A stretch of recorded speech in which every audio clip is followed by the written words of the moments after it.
Welcome back to the Papa Meat channel. How you doing? How you doing? Come on, sit down because today we're going to be talking about competitive eating. And shut up! I know what joke you're thinking. Of course Hunter would be talking about competitive eating because he's big. Well, I'm not sweating because I'm fat, Nick. I just got done working out.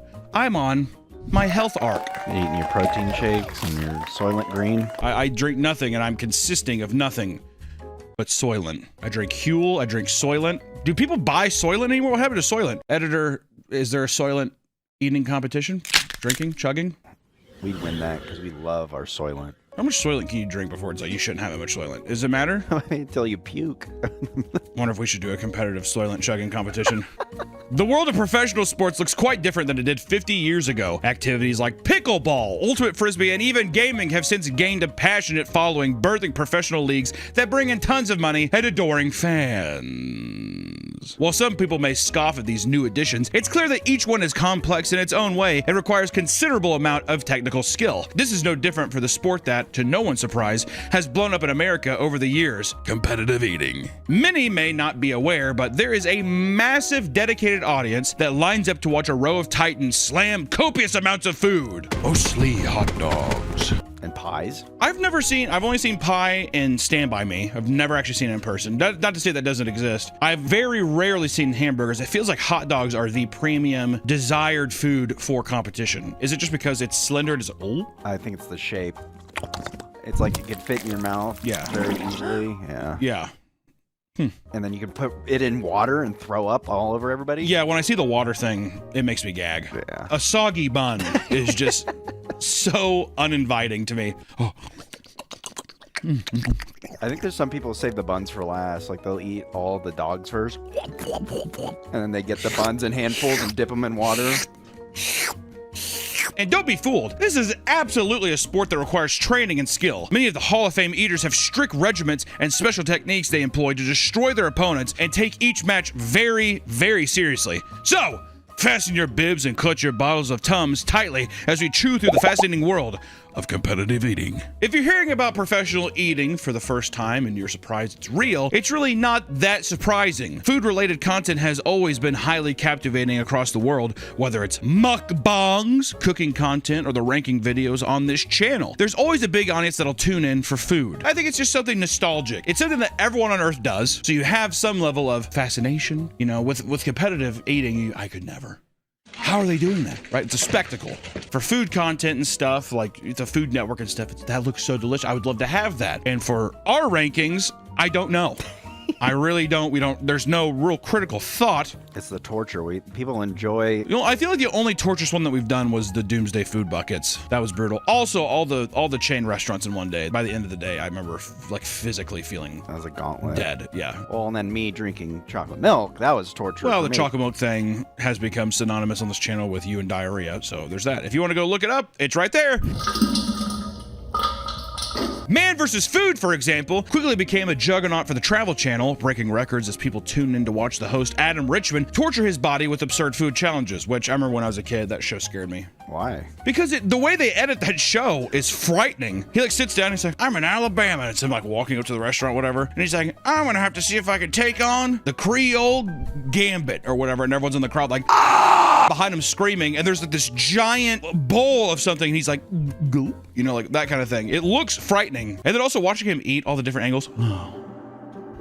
Watching Alan Richman eat was just like just disgusting. Is the whole episode him eating one piece of food? No, I think he goes there and they talk about the restaurant, Okay. like what goes into it, because the whole thing is it's like diners, drive-ins, and dives where it's just a guy being like, "Ooh, that look good," whatever, like, you know, guy hams it up, you know, banging. It's kind of the same thing, but then at the end, Alan like does the competition. What happens if he loses? Is this just a personal He challenge? does lose. Oh, I know, but Yeah. like, is there like stakes to it? Well, I think he wants to just be like, he wants to conquer every challenge. It's kind of like going off and having like a bucket list and being like, I want to conquer every challenge. So then it's like, is he or isn't he? You know, if he doesn't, then he's just like, I'll have to come back someday. You know, it's that kind of thing to where they give you like sequel bait. This is just the way it was edited. It was frightening. If you put, which this is true with anything. If you put horror music behind whatever, it makes it scary. Oh, and then just Yeah. a heart deal. The flatline deal, yeah. Hey, we want to give a quick shout out to our favorite sponsor, Gamersubs, which we have amazing energy drink called Raw Meat. You need to pick that shit up right now. It is summer in a shaker, or hopefully one day a can, because they're starting to do cans in places, and it's delicious. Raw Meat, my flavor is a beautiful cantaloupe watermelon mix that's just, oh, it's absolutely beautiful. We drink the caffeine-free version all the time. When it gets too late, because Gamersubs gives you a little pep in your step. Pep, pep, pep. Also, if you like big tittied anime women, they have little tub shakers that have big, beautiful tittied anime women on it. So if you like that, they have shakers. Pick up a big tittied anime shaker thing. They like that. You like that? I know I do. If you head over to Gamersubs right now, you can get signed up for some free samples. They're all good flavors. There's not a single bad flavor. They're all muy caliente. Mwah. They're beautiful. They're so tasty. So please head over to Gamersubs and use promo code PAPAME to check out, and tell them that we sent you. All right? You're going to get a little goodie with it. I think you'll like it. Back to the video.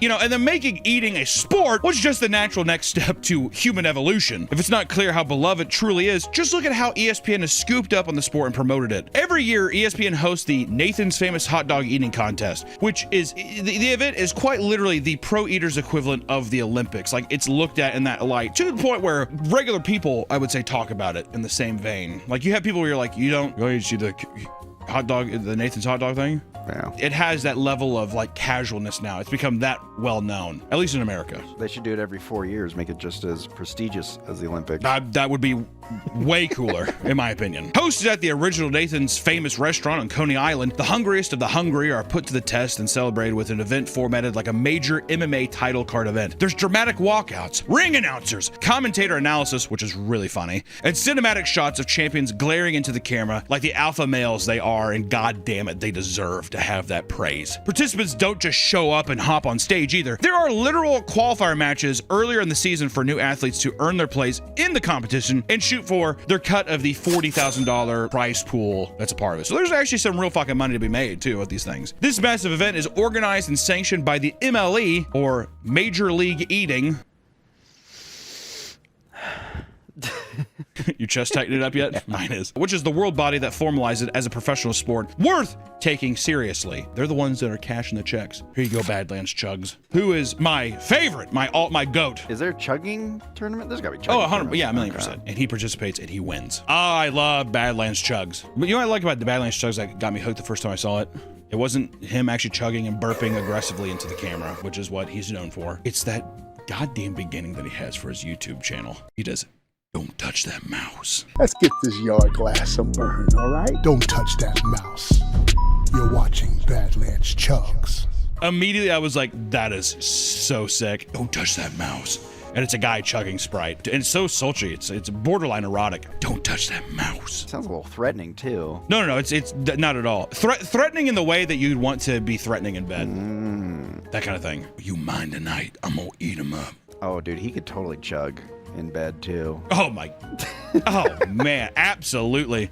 They call him Capri Sun. Within the MLE, there are titans of the sport who have cemented their status as some of the most skilled eaters to ever pick up a fork. Matt Stoney is easily one of the most recognizable faces at any of these competitions. This guy's been chomping away on YouTube for about 13 years now, so odds are that you've come across a video or two of his. I mean, he's had some, like, I think even still today, he does pretty fucking good on YouTube. He reminds me of the equivalent of like the YouTube original version of what Man vs. Food was. Because I believe Matt Stoney, which I'm sorry, Stoney heads, I don't know his content, but I've seen clips of like, because he's also like a slender guy. It goes into the, hopefully we'll go into the science of that because I don't understand that at all. He's a guy that's been doing stuff where he'll go and be like, I'm going to this store and I do this competition, whatever. Or it's a thing where it's like, you know, kind of like a YouTube-esque title of like eating X amount of pounds of this thing or whatever, you know, but he crushes on YouTube. What would be the worst thing to eat, like excess of? For me personally, oysters. An oyster eating, like a raw oyster eating competition would make me gag. I don't mind cooked oysters. It's just the raw texture. It's disgusting. Osmosis Jones. He also eats oysters, I'm pretty sure. Oh, that movie fucking made me just, when his pimple blows up, I think that like set something in me, because then I was like, why do I like that? And I like all this gross shit now. I used to get boners watching Pokemon when I was 5. I don't know, I'd wake up, what's that? You'd get boners watching Pokemon when you're 5, and you would look down and say, what's that? I didn't know what it was. It'd be, it hurts. It hurts.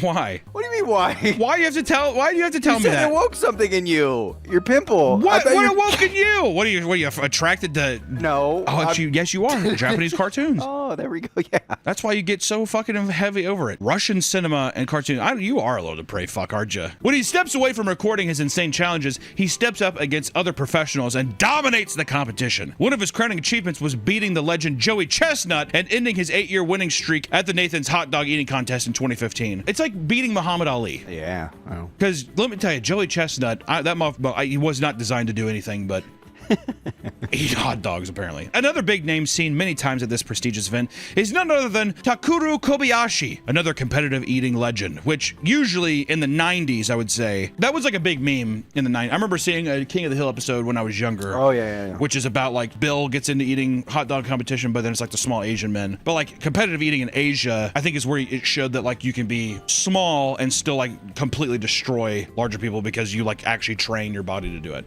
It's eating a lot of salads. It expands your stomach. Dubbed the godfather of competitive eating, Kobayashi was also responsible for taking the world of competitive eating to the mainstream. I mean, even Step Brothers, just like Kobayashi.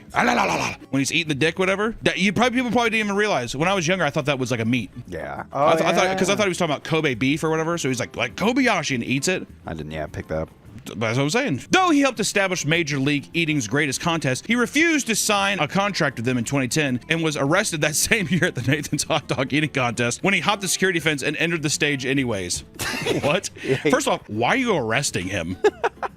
You know what I mean? He wasn't supposed to be at the event, but he was hungry.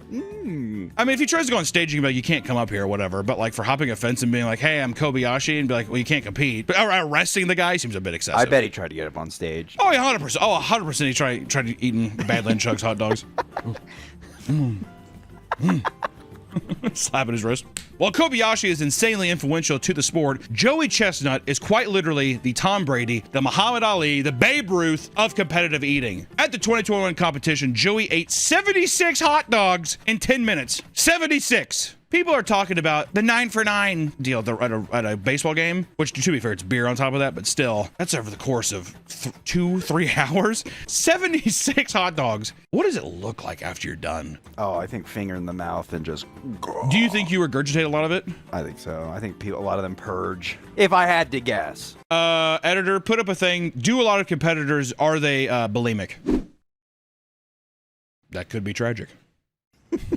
I'm not sure. This was such an impressive feat that it led to sports medicine specialists attempting to discover the true ceiling for eating hot dogs in one 10-minute setting. They had determined that 84 was the maximum possible limit for a Usain Bolt type performance of eating hot dogs. 84 is it. If you ate 85, you're a god. You might literally be an alien. Have they done any blood work on Joey Chestnut to be like, is he an alien? Ooh, maybe. They draw his blood. I'm Joey Chestnut. Looks at a guy in Indiana bar. Maybe he's a cryptid. Yeah, looks like that guy from the Indiana bar. What are you saying, motherfucker? You're not an alien, Joey Chestnut. What the fuck are you saying, motherfucker? Eats hot dogs in his spare time, too. Grabs his cock. Okay. What if they sat there, he's like, sure, I'm Joey Chestnut. Sure, take my blood for science. And they come out, it's fucking green. Tractor beam comes down on him. Oh my God! Yeah, that guy. In 2024, Joey would nearly touch the ceiling by eating 83 hot dogs in 10 minutes. Yeah, he's not human. You know the scientist was like... Yeah, he's sweating. Outside of hot dogs, he also set records for all sorts of foods like popcorn, bologna, shrimp cocktails, various pies, red beans and rice, ice cream, gumbo, and much more. God, getting into those southern dishes. Can you imagine being in a red beans and rice eating competition? Holy shit. That would be a mess. You could probably, you know what though? I wonder if you do that kind of stuff like ice cream and all that stuff because it makes it, once again. Editor, are you sure they're not bulimic? To be able to compete at this level for this long, you have to have an unimaginable amount of passion. To ensure this victory, Joey Chestnut will do anything, including choking someone on stage. Okay. Or beating someone in an Indiana bar. Which is worse? What do you think is worse? Choking out the literal competition or smacking somebody in an Indiana bar? You tell me. Which whenever's closer to death? It's because, you know what though? I bet it's because the Grim Reaper's like, this one There's this one. In 2022, an animal rights protester rushed the stage in Darth Vader mask and flashed a sign protesting the supplier of Nathan's Pork, which is, you know, to be fair, what do you expect? Hot dogs are literally like 85 different parts of an animal that you put into a tube. When he arrived there, he stood right in front of Joey while he was chowing down. What he didn't realize was that this annoying interruption gave Joey a brief hunger for violence that needed to be quenched, right? First it was hot dogs, and now it was violence. He couldn't choose which one. Joey's going ballistic. Seconds later, Joey put the activist in a chokehold and threw him to the ground before returning to his meal and winning the competition, mind you. Having enough time to chow down. The guy's like, ah! Getting choked out, throw to the ground. He still comes like, ah. Do you think he's still eating? Like he had him in a chokehold? In interviews following the event, Joey stated he was initially scared by the mask. He was so amped up for the event that it led to a violent reaction that he later regretted. I would have done that. Just the heat of the battle, the heat of the competition. At least he acted. A lot of people would hide. I would probably be too focused on the delicious hot dogs in front of me. I want to know what everybody else was doing. I wonder if everyone was just like Yeah, looking they at didn't their even plate. notice, yeah. Or, actually, if an editor find one person that did look and they saw and they didn't act. They're too much of a coward. And then Senor Chestnut had to take matters into his own hands. To be fair, that guy could have had a gun, a lightsaber, some kind of weapon on stage.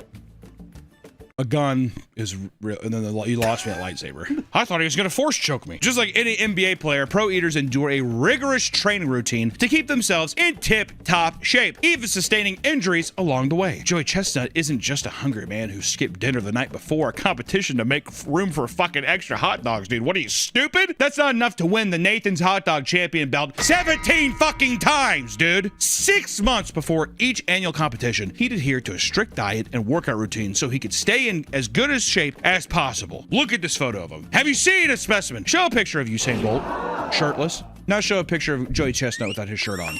Oh my god. Hard to notice the difference, Nick. You know, if you didn't realize it, one of them's black and one of them's white. I wouldn't have guessed. There's a common misconception that being an overweight person who loves food is enough to succeed in the field of pro eating. But this is false! As you'll notice that many successful champions are in very good shape. That's why that's why I'm leaning up right now. When you see me from afar, Nick, be honest. This is a hunter's vulnerable moment. If you see me from afar, do you say, that's a big fat guy? Or do you say, that guy, that's a big man? I'd say that's a big man. Why'd you wink when you said that? Did I wink? You didn't. You said, that's a big man. That's literally what you just did. Trying to give you signals. Pros often work out to build an appetite, prepare for big meals with daily calorie deficits, and feel that gaining too much weight only slows them down and affects their performance. You aren't just weight training either. Joey Chestnut and other eaters even developed unique workouts to strengthen their mouths, jaws, and throats to avoid heavy cramping that could slow them down. I like how throats was bolded in the document. Throats. Well, if you look at all of them, they have pretty fucking thick gullets there. Toadman. So I guess I'm a toadman. Most of their training regimen has to be self-taught, from breathing techniques to Joey's strange burping exercises that he does to clear his stomach and work out his insides. So he does a thing to get all the gas out so there's no unoccupied space. just burps. Oh man, I feel like I guess so. I'm surprised you don't shit. Or I'm surprised you don't fart. Because it's so much closer. Burping has to go all the way back up. Well, you have 25 feet of intestines. That's what I'm saying. If you're already down there, you think it just poot it out. Maybe that's not enough. How enough gas. I would do that though. I think that would give an edge. If you're farting, stinking it up, that'll get in people's heads. Mind games. Oh, no way. No? During competitions, dude, it reeks up there. They're dipping hot dogs in water and pop, dude. You think they give a shit? They probably shit themselves at anything.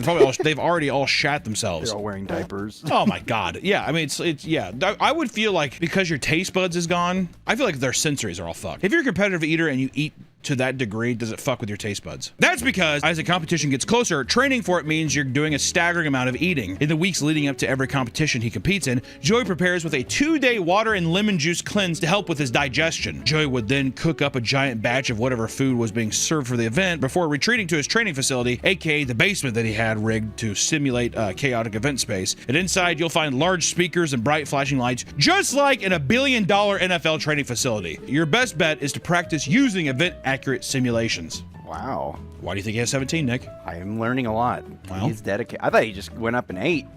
You stupid bitch. How foolish. We as a collective, myself and the audience, is disappointed in that response. I'm sorry. I'll never be as foolish Don't just again. apologize to me. I think that the audience deserves an apology too. I'm sorry, audience and fans and people, new subscribers and new patron subscribers. That's good. So you've been trained correctly I like the plug. Thank you. You can easily go and see my apology on patreon.com/MeatCanyon. It's common for serious eaters to even analyze the tapes after a contest to ensure their grabbing and eating technique is as efficient as possible. After a fierce bout of binge eating, pros basically spend the last half of the day in a debilitating food coma. It's been said that the feeling is akin to bloat you feel after a hefty Thanksgiving dinner, but much more brutal. Hearing that out loud, you're kind of like, okay. It's like when you eat Thanksgiving, but you're like, imagine you eat like 1 or 2 more plates. Yeah. Those who endure spicy food competitions, on the other hand, are left butt pissing for days on end to the point where their anus feels like it's suffered a first-degree burn. Oh, I know that feeling all too well. It's not uncommon for some to sweat profusely and even reek of meat after an event like the Nathan's Hot Dog Contest, which is just disgusting. That's what I'm saying, like, they don't give a fuck. No. Meat sweats, in my opinion, this is controversial. Meat sweats smell worse than shit.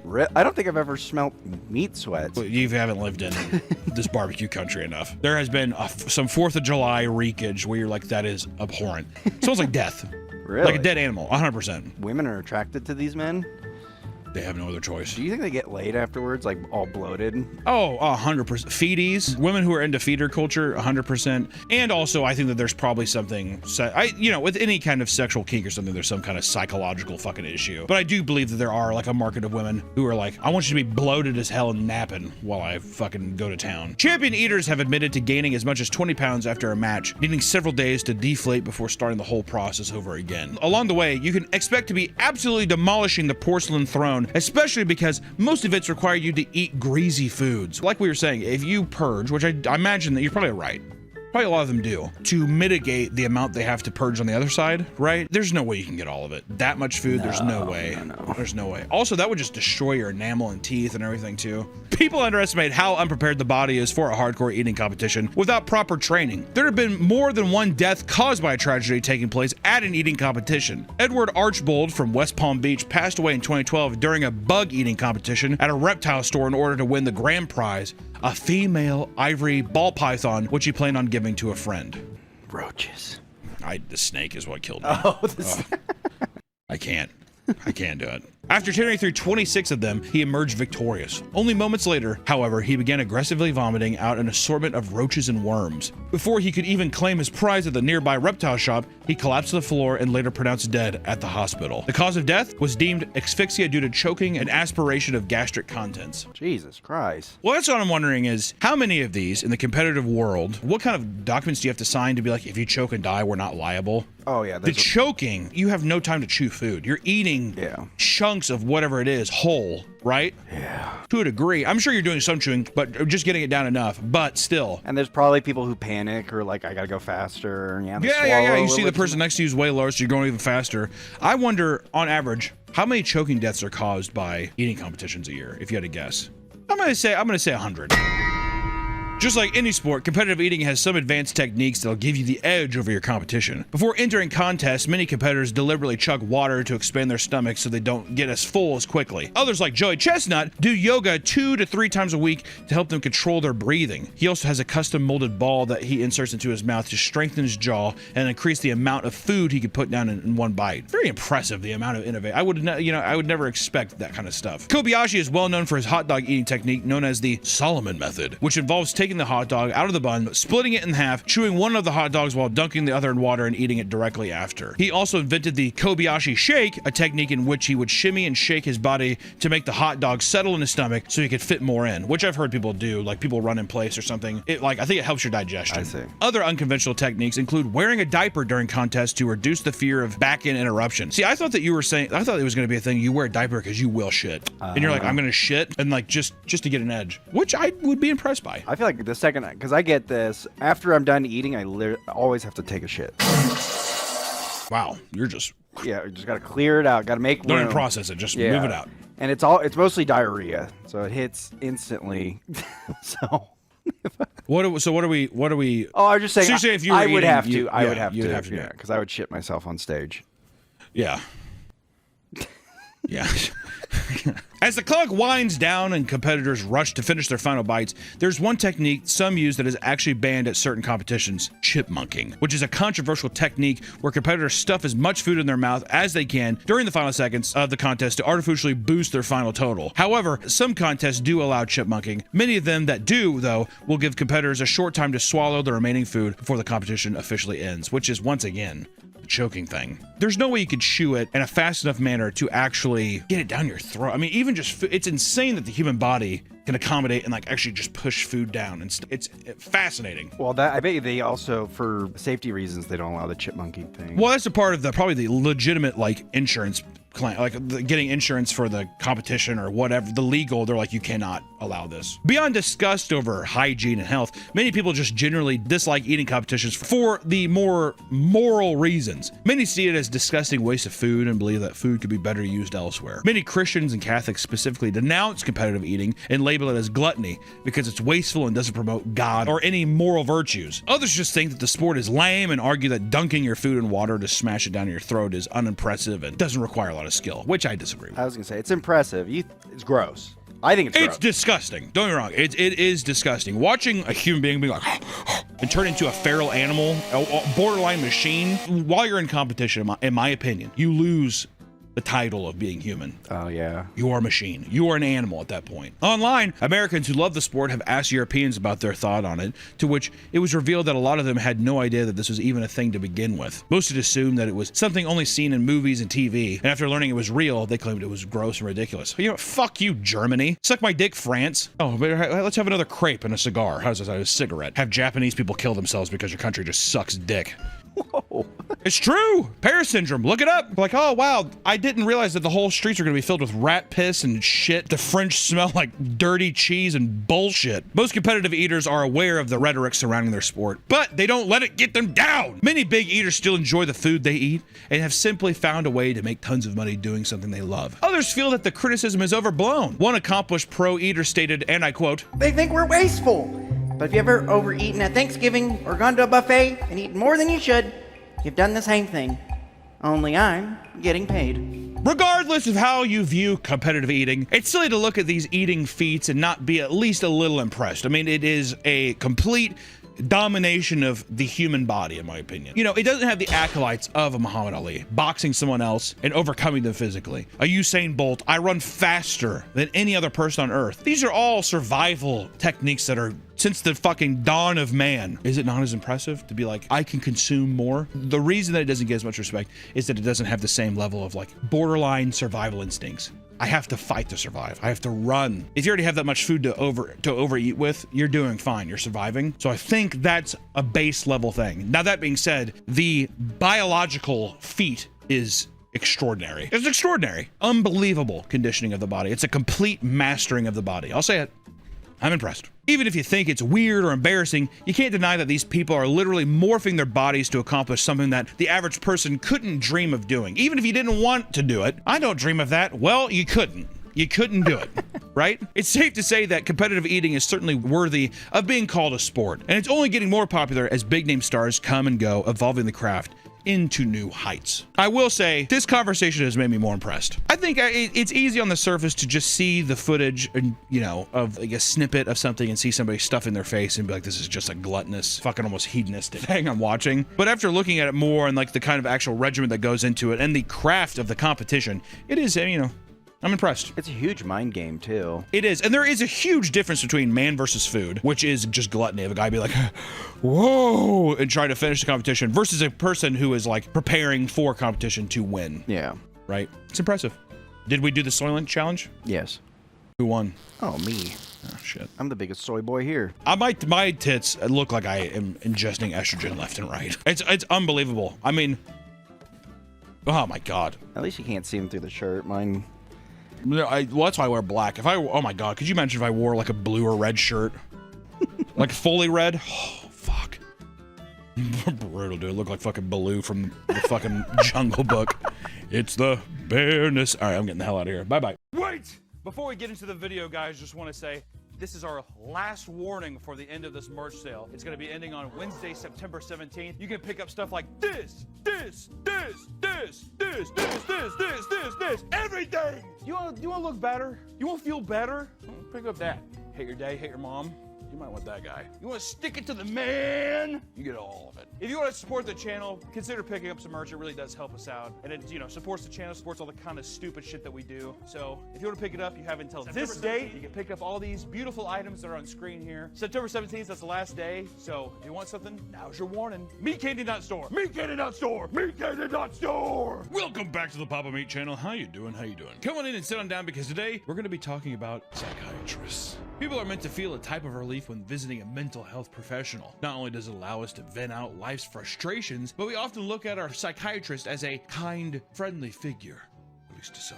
Sometimes this dynamic can become a little more intense with patients catching romantic feelings for the other person. And today we're going to talk about an example of just that. Something that has taken the internet by storm. Of course, I'm referring to Kendra's psychiatrist love story.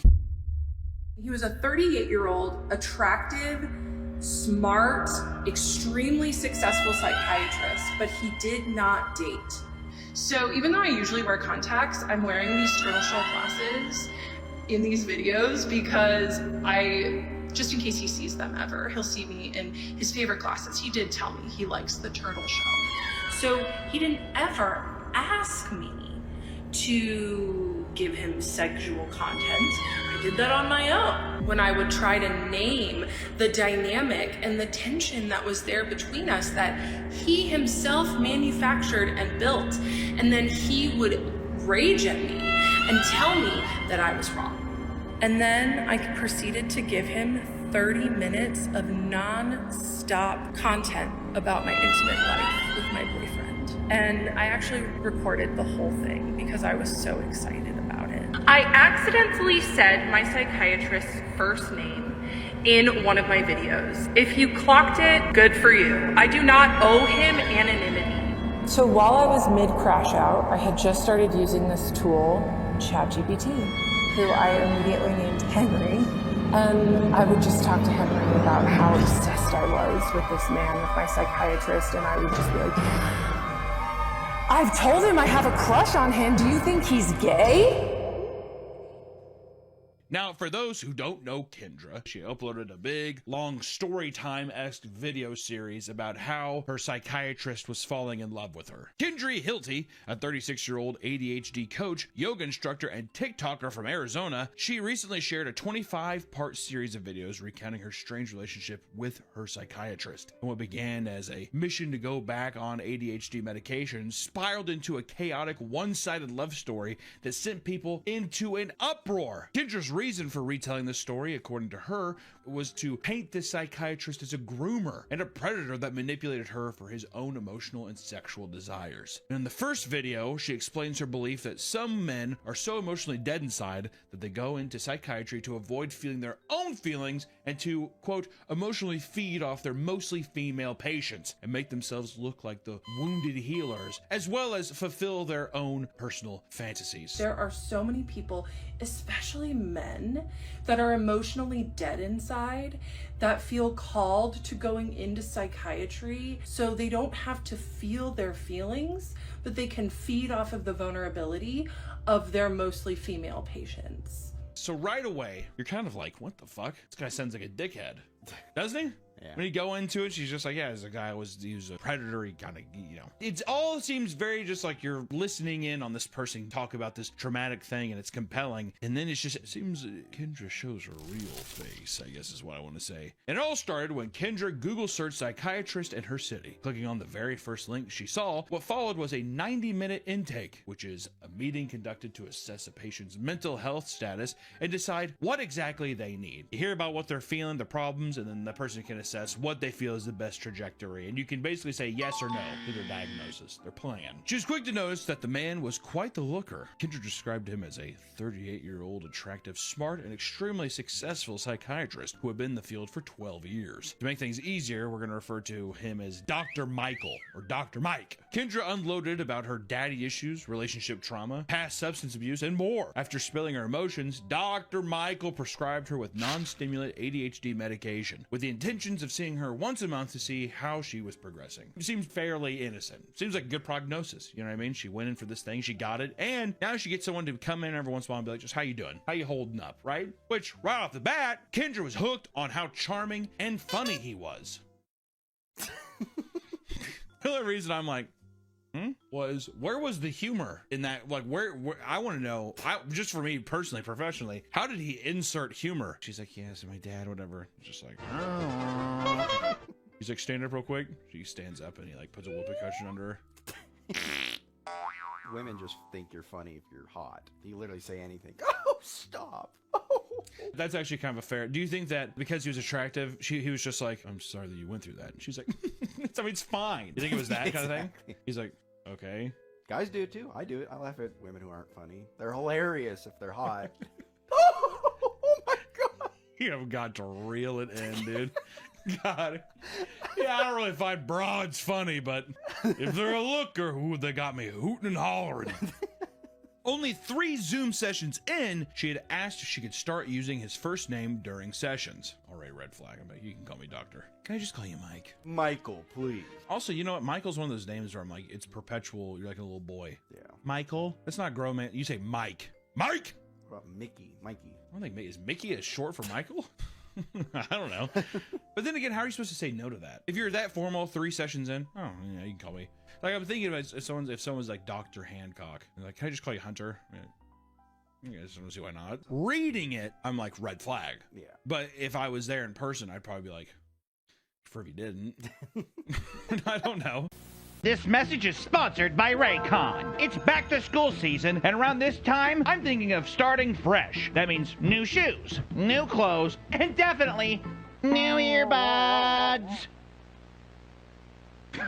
Raycon's essential open earbuds keep your ears open while still delivering crystal clear sound. Oh yeah! So you can stay aware of traffic and other surroundings without sacrificing sound quality. Their super lightweight design is perfect to take anywhere, and their secure fit means that they won't slip out during workouts or a brisk jog. I love the multi-point connection on the earbuds, allowing you to connect with multiple devices and switch with ease. It's awesome! Plus, the open earbuds case has a 36-hour battery life, giving you non-stop listening throughout your day. Join over 3 million customers that love Raycon and try them for yourself. Click the link in the description box or go to buyraycon.com/papameatopen to get 20% off. That's buyraycon.com/papameatopen. And Raycon has 30-day happiness guarantee, so you can make a return if you don't love what you're hearing. So try them out and let them know we sent you. Thank you so much to Raycon for sponsoring this video. Now back to the video. While this was received well in the moment, she now recounts that he was clearly smug and happy with himself because this friendly attitude was clearly a clever ruse. I said, hey, do you mind if I call you by your first name? And he seemed so smug and happy with himself. And I know that that is because that was his first sign that him pretending like we're friends was working. Which I like this because it's like she's the one who initiated it, and he's like, okay. She's like, oh, that fucking snake in the tall grass. Throughout this story, Kendra expresses that Dr. Michael was constantly digging his claws deeper into her intentionally, to the point that she would overanalyze every single interaction and mannerism as a calculated move. For example, Dr. Michael had asked her if she had, quote, any thoughts of harming herself. What seemed like a normal question for a mental health professional to ask was apparently much, much more than that. She claimed that he asked her this like, quote, she was special to him, reading way too much into a person being soft-spoken and kind. And he said, I have to ask this because it's a special interest of mine, but is there any thoughts of harm? Like I was special to him. And he didn't ever ask me a clinical question again. Which I've been to like a therapist before. That's like one of the first things they ask. That's like right off the bat. Maybe the times are changing. I just remember like right away they're like, have you thought about At this point, it sounds like Kendra's the psycho one. Well, of course. Yeah. Well, here's the thing: is the as you go through these, and I'm sure as we've seen so far, we're getting all of this in hindsight. So at this point in her recollection, I can tell that she's like really likes this psychiatrist. She's like, Michael is someone I could see myself falling in love with. So like, oh, why would he do this? It's the kind of thing where it's like after the fact where it's like, well, why would he do this? He was so manipulative. I should have, but in the moment she's in heaven. Yeah. She's in love with this, right? Once again, we're getting it all in hindsight from one person's perspective. Which maybe there is legitimacy to some of it, but as it's reading right now, it's a little much. Is what I gotta say. Supposedly because he would switch from being vulnerable to cold and clinical with her, this was him purposely trying to make her desperate to receive validation. In reality, Michael was likely being cold and detached at the time to establish a professional distance and keep sessions productive. AKA she was laughing at things that were probably, you know, there can be an outlet and there's times where the human mind will make it seem like the only way out is through self-harm and stuff. She's like, yeah, well, that would be me. Michael, you're crazy. Okay, yep. Pushes himself back a bit. I could never be a psychiatrist. Why? I just wouldn't have the patience for it. So because if someone was doing that stuff, I'd say, okay, moving on. Let's talk about your dad. I'd get too upset. Then they'd leave a bad Google review and there goes your business. Which honestly, it's probably for the best. If I can't handle that one thing, I was probably my practice was meant to fail to begin with. But still.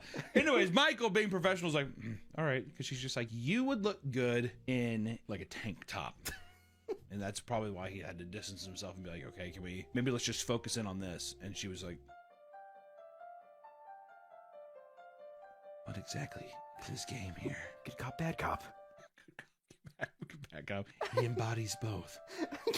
God, Michael's so charming.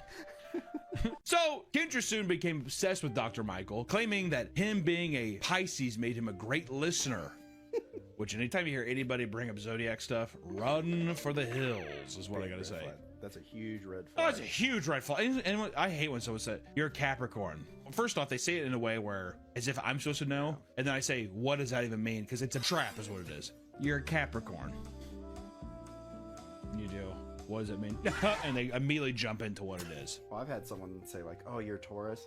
Oh, we're not gonna vibe. Perfect. I don't think we are. I was heartbroken at the time. No! Yeah. You're laughing at what she said. Yeah, probably not. No, you dodged a fucking bullet there, buddy. She soon began begging to see him weekly, which Mike rejected. Michael said, no way, Jose. That's probably been built up. I bet you he's been like talking to people too. I have this one client that is just a lot. And then you get the email. I like to start seeing it weekly. I wonder too if he was just like, I have no time. I have all these other, I say you don't want because I can make that work in my schedule. It could be that too. Yeah. This obsession began to escalate when Kendra was a victim to a horrible car accident that left her with a serious bruising and a perforated eardrum. Despite the doctor insisting that she needed emergency care, she decided to delay it in order to make her session with Dr. Michael the next morning. I had bruising on my abdomen and a perforated eardrum. And the provider at the urgent care said, I do not feel comfortable treating you. You need to seek emergency care now. But it was 11 o'clock in the morning and my appointment with my psychiatrist was at 2. So I decided that I was going to wait so I could see my psychiatrist and not have to reschedule because I was looking forward to my appointment with him so much. Can you imagine the next day you log in and there's just like a person with a huge swelled face and a fucking blown out ear? Hey, Dr. Mike. This week's been a bit rough. It's been a bit of a challenging week and I'm ready to jump right in. You need to go to the hospital. Exactly. now. You should go to the hospital. All right, so he's pushing me away. There's no waiting, I guess is what I'm trying to get at. She even told him this, adding that she may very well be bleeding internally during the session as they speak. Makes me think of that Chappelle. Makes me think of that Chappelle Show thing when Charlie Murphy kicks Rick James in the chest and he does, man, my head's bumping after they reconcile. And then Rick James is like, now that you mention it, I think I'm bleeding inside my chest. Makes me think of that. Kendra had officially fallen for her psychiatrist, spending lots of time during sessions explaining that she had intense feelings for him, hoping for him to reciprocate. He would not do this, and Kendra later stated that, quote, weaponizing neutrality was, quote, his favorite game to play. Weaponized neutrality was his favorite game to play, right? He didn't disagree with Brianna telling me that my psychiatrist had feelings for me, but he also didn't say that's inappropriate. Let's change the subject. This is where we're actually, and like, this is, I'm surprised he stuck around. Yeah. That's scary. Wait, as a psychiatrist, can you be like, I don't want to see you anymore? Like, you're... I think you can. I don't know why you couldn't. All the while, she would send him emails about her crush for him that were riddled in heart emojis, despite having a boyfriend for a period of the time. That old boy dodged a red flag, too. Yeah. Peeked over her shoulder, was on the email, and he was just like... Oh, you're dating Dr. Mike? Cool. Yeah. Oh, you're with Mike? That's awesome. Yeah, I think we'll just be more happy. Hey, no, totally. I get it. Go be with him. He's your real love. He's like clicking his heels, like running off. Woo-hoo-hoo! I'm gonna go to take it. Running down. Just leaves us shit. What about your stuff? I'll buy new ones. Woo! Yeah, she like unlocks the dog collar off his neck. She then discovered that Dr. Michael was withholding a diagnosis from her, specifically other trauma and stressor-related disorders. Uh-oh. She's just like, it's just the ADHD. Now he's saying I'm a full-blown psychopath. Dr. Mike, what are you trying to say? I imagine... How did she find that? That's what I was going to say. I imagine he didn't tell her. She broke in the middle of the night. Exactly. She's crawling through the fucking window. She's like, I bet he has his love letters for me in my notes. It's just a full blank page with one thing at the title that just says, this person needs more help. According to Kendra, this was him secretly using her mental condition to manipulate her. He didn't even tell her that, though. Maybe that fucking bitch did sneak in. I don't know. I mean, it's got me nerved up, dude. I'm all anxious, like looking on my shoulder and shit. In some cases, psychiatrists can withhold this information to avoid dishing out labels to patients that may worsen their condition. It's just a way of like, why overstress somebody? You already have ADHD. If I'm just like, hey, I think you have multiple personality disorder or something, is that going to make the other thing even worse, you know? Yeah. I was going to say, you don't want to be like, oh, they have signs of this, but like, I need to dig further before saying even really diagnosing it, right? Because I had my therapist think I was gay, and that put me through a lot of stress. You bring that up a lot. You do. Which I want to say, someone just telling another human being you're gay, I gotta say, is especially in a professional sense, that's a power move if I've ever seen one. If anything, was it a woman? It was a woman. Nick, were you flirting with her? No, I wasn't. We were combating all the time. It was a very toxic relationship with the therapist. Well, I was just like, because I was doing it for like anxiety. I was talking about like psychedelics as a way to deal with stress. And she's like, well, that's not proven. I was like, well, I've seen studies. And she's like, well, I have other studies too. Like everything I would say, she would always counter it with something like either I was wrong or that she was right. So you were like, I have studies. Or I've just said, No. I have studies of this working, okay, to a doctor. Her rebuttal was, Nick, put the knife down. And then you said, and you're like, I think that we could be married and we could be happy. And she's like, no, you remember you're gay. You're a gay man. Remember that? And you're like, you stand in the corner and just, Well, I like how I came in for anxiety and she's like, we're going to treat you coming out of the closet. Oh, yeah. Hey, I feel anxious.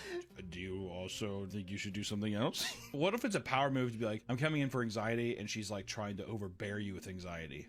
Wow, man. Keep me there. Mission success. Yeah. I would say that is very unprofessional, though. Yeah. I wonder if she still has her practice. I can look it up. Let's just see. We'll put it in. Let's blast her here. Yeah, we'll blast her out. Anyways, where are we at? Kendra would vent to Michael about how her boyfriend didn't meet her needs, claiming that her psychiatrist insisted that she stay with him because, in her mind, he was trying to make her rely on him to fill those needs. Which is kind of so Michael's saying, you gotta stay with him. I think Michael's definitely kind of going out of practice here to be like, I will do whatever I can to have you feel like you don't need this anymore. He probably was fucking afraid. She probably was saying, like, maybe I could break up with him and date you, Dr. Michael. Exactly. Where he's just like, no, you don't want to do that because that's not going to work out. I think that you like your boyfriend. These games. This cat and mouse game, Dr. Mike.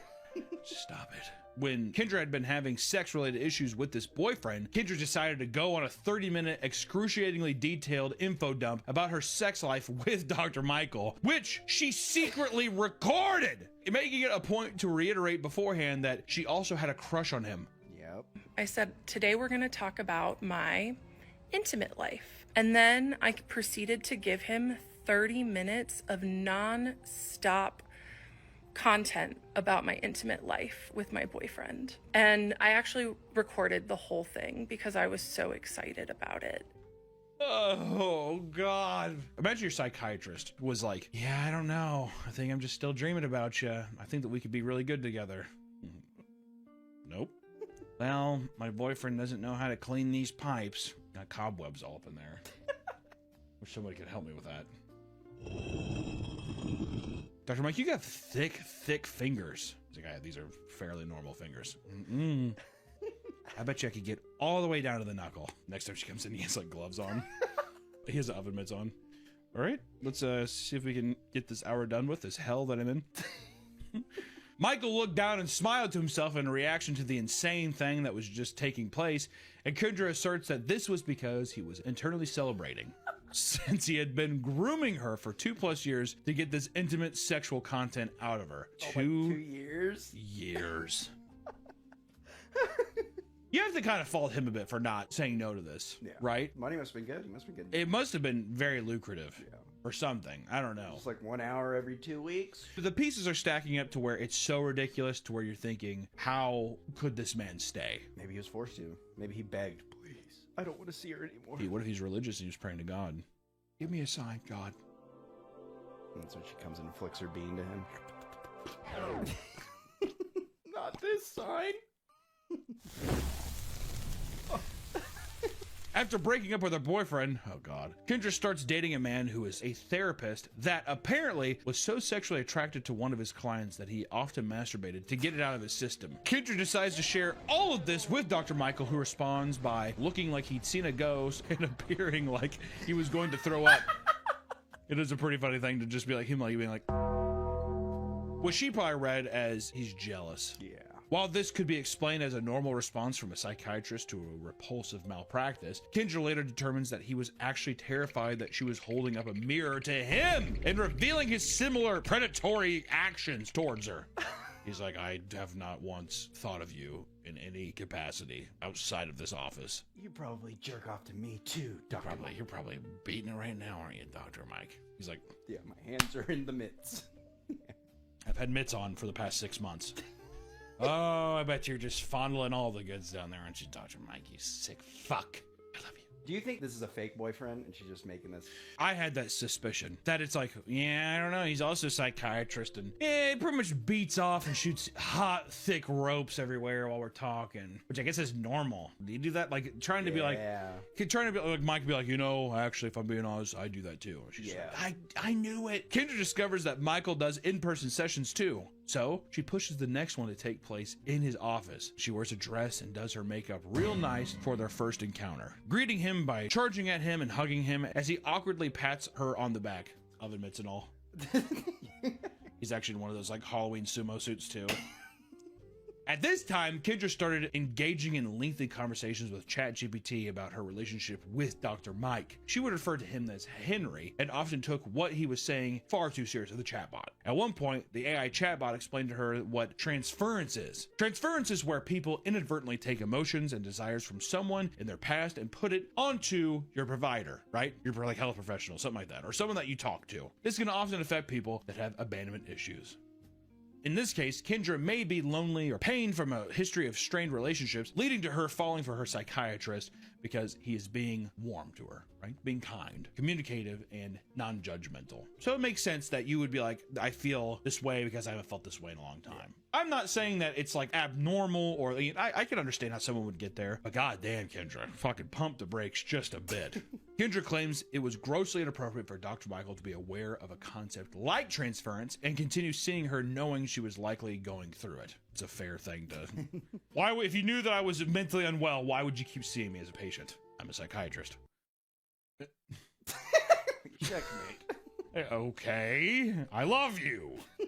In a later session, Dr. Michael seemed to become a bit agitated with Kendra when she insisted the two of them to have a very special patient-doctor relationship, which he sternly asserts that it is strictly professional. Once again, setting clear boundaries. I love that. She's just like, after all that too, I think it's really fucked up that you're taking me on as a patient like this. And she's just like, we should climb a tree and carve our initials into it. You feel how special this is? And he's just like, oh my God. I would lose my fun. 2 years of this? Yeah. My fucking God. Over time, Kendra felt like she was improving with her confidence after rejecting her now ex-boyfriend when he sent her a series of texts begging to have her back. Dr. Michael praised her for standing her ground, which Kendra analyzed in a strange way. That's odd. Hey, that's actually really great. That's a great step for development. Dr. Mike. The silly games we play. I just think she's in a loner room, like clicking the light on and off. Listen to opera music. Dr. Michael was struggling internally, apparently, because he loved seeing her become a stronger person. But that meant that she would soon become a threat to his supply source, aka his ability to drain her vulnerabilities for his sick fantasies. She's becoming stronger. Therefore, she won't need me anymore. I have this weird, sick fucking thing where I'm like, I feel like psychiatrists don't want you to get better because then they're losing money. Oh, that's a big thing. Yeah, people. Yeah, like I'm like, and that makes me like, that's why sometimes like I don't fucking trust it, even though it's stupid. It's beneficial for you, but I always think like if I was her, I'd be like, well, he doesn't want me to get better because he just wants me to keep paying him. Yeah. But once again, I'm not horny and obsessed with my psychiatrist, so who knows? During one very odd session, because all of them have been pretty normal so far, Kendra told Dr. Michael about a dream she had one night when she was ovulating. This dream included the two of them hooking up in his office, which made him incredibly uncomfortable. And at one point, she received a new health plan that did not cover mental health services, even though she had been daydreaming about him nonstop. She had decided to end things and stop paying to be in a psychological torture chamber anymore, which Kendra ends her final session with a pre-prepared dramatic monologue where she claimed Dr. Michael had been way too open with her after claiming he wanted a professional relationship, among other things. Of course, she still leaves the door open for him, stating she would be his lover if he ever changed his mind. And that's how she ends this 25-part series. In what world was she using this as a catalyst for like the ChatGPT thing, where people would be like, this is insane. Oh, he yeah. clearly likes you, or fuck him. Yeah. Which makes you think, how did the internet respond to this? Well, during the week that Kendra was posting the series, she had received copious amounts of criticism for the way she overanalyzed the actions of her psychiatrist and for painting him as a groomer and a predator. She became the target of a lot of bullying, threats, and claims of being secretly racist due to the fact that the psychiatrist was a person of color, and it was also believed that she was a narcissist herself, as well as being potentially insane. On the flip side, many people messaged her to praise and appreciate her for telling her story and claiming that they had been in a similar situation in the past. So people are seeing themselves in the story. And one of the popular narratives to discuss was that Kendra was undergoing AI psychosis, which is when someone inadvertently uses AI to reinforce their delusional thinking. And Kendra was using ChatGPT at an alarming amount, asking for advice about psychiatrists, often showing him screenshots of the ChatGPT sessions during sessions. Henry, the ChatGPT thing, at one point started to tell her that it loved her. It would also begin referring to her as the Oracle. Henry and I call you the Oracle because you channel divine truth that changes lives. Plus, the woman who survived sophisticated psychiatric predation doesn't fit on a crown as well. Also, just want to say, all the people that were messaging her being like, that's so true, that happened to me. I am sure that has happened to people, but I do think at the same time, it is a big indicator of how many fucking psychos there are out there. Oh, yeah. There's probably predators, psychiatrists out there. 100%. I'm not saying it has definitely happened, yeah. but I do think hearing this story and seeing it and still messaging her and being like, that happened to me, that to me shows that person is also mentally not doing the greatest right now. You know what I mean? It's almost like, I mean, guys kind of have this where a woman will just compliment a guy and then the guy will be like, oh my God, she likes me. When really they're just trying That's to be every nice. man. Yeah. That's every man. If a woman is remotely kind to a man, they will take it and be like, wow, this is the one. This is it. Those are a great pair of shoes. Wow. She really likes me. That's how it usually is. It goes both ways. But I'm just saying there are, I imagine people who have been in that kind of predatory situation are not looking at this story and thinking it's the same. No. Because I would assume that it would be flipped. A lot of people that felt that they were the victim would probably be like, I felt like Dr. Mike, who was continuously reestablishing, hey, so let's just keep this professional. And the other guy, like, I bet you anything, there's psychiatrists who are just like, you know what's so funny? I had a dream about you. I bet you that's happened. You were ovulating and... Exactly. You were ovulating and like the moon was like so full. I turned into a wolf. What does that mean? Yeah, you're She's asking just your like, patient. yeah, exactly. She's like, I don't know. God, you got me acting so weird. Despite claiming nothing he did was reportable and that she wasn't trying to ruin his career, you know, because I'm not trying to ruin his career with a 25-part series besmirching his name and Kendra had accidentally revealed the psychiatrist's real name early into the series without realizing it. And when criticized for this, she claimed that she does not owe him anonymity. After which, she opens the door for people to investigate him and DM her with her findings. Very soon, this led to his image being posted on other people's TikToks, as well as her comment sections. It's assumed that he faced harassment because of Kendra, and anyone that happened to believe her claims, or even people probably just bombarding him being like, hey, the psychopath is talking to you, or fuck you. Must have been a roller coaster. It really sucks too if like once it starts leaking into your social group, like people you actually know messaging you, be like, hey, I saw this video. So yeah, exactly, where they have no context in anything. They're like, hey, so this person's saying that you felt, I mean, like, it must have been a fucking nightmare. People had even begun posting information about the man's family throughout TikTok videos and comment sections because people are fucking cool and not definitely monsters. Despite the backlash, she continued to tell her story and called people in defense of Dr. Mike predator protectors. She believed wholeheartedly that an ethical psychiatrist would have referred her out to someone else when the romantic tension got too high. It is so incredibly disturbing to me, the amount of people that are predator protectors in my comments, that are victim blaming me, especially the mental health practitioners using therapy speak to say that this situation that I was in was my fault or that I was delusional. Like I said, I don't know how he didn't just be like, I need to get this out of there. But I also think that, once again, you see somebody once a month over the course of 2 years, so basically 24 sessions or so. There was a lot of crazy shit said. You know how much crazy stuff people probably fucking hear a psychiatrist? Oh, yeah. Crazy. And it's like I said, I'm not to say that this is like a fuck, you know, Knights of the Round Table levels of fucking honor and code, but I do think that there's someone being like, I accepted this person, it's my responsibility to help them. And if somebody is like, she doesn't know, but I'm diagnosing her with this, like, is separating myself the best thing for this person right now? Probably not. She's fucking crazy. So I don't know. I think that if she wouldn't have left, I think after a while he probably would have been like, I can't do this. Which is assuming, but who knows?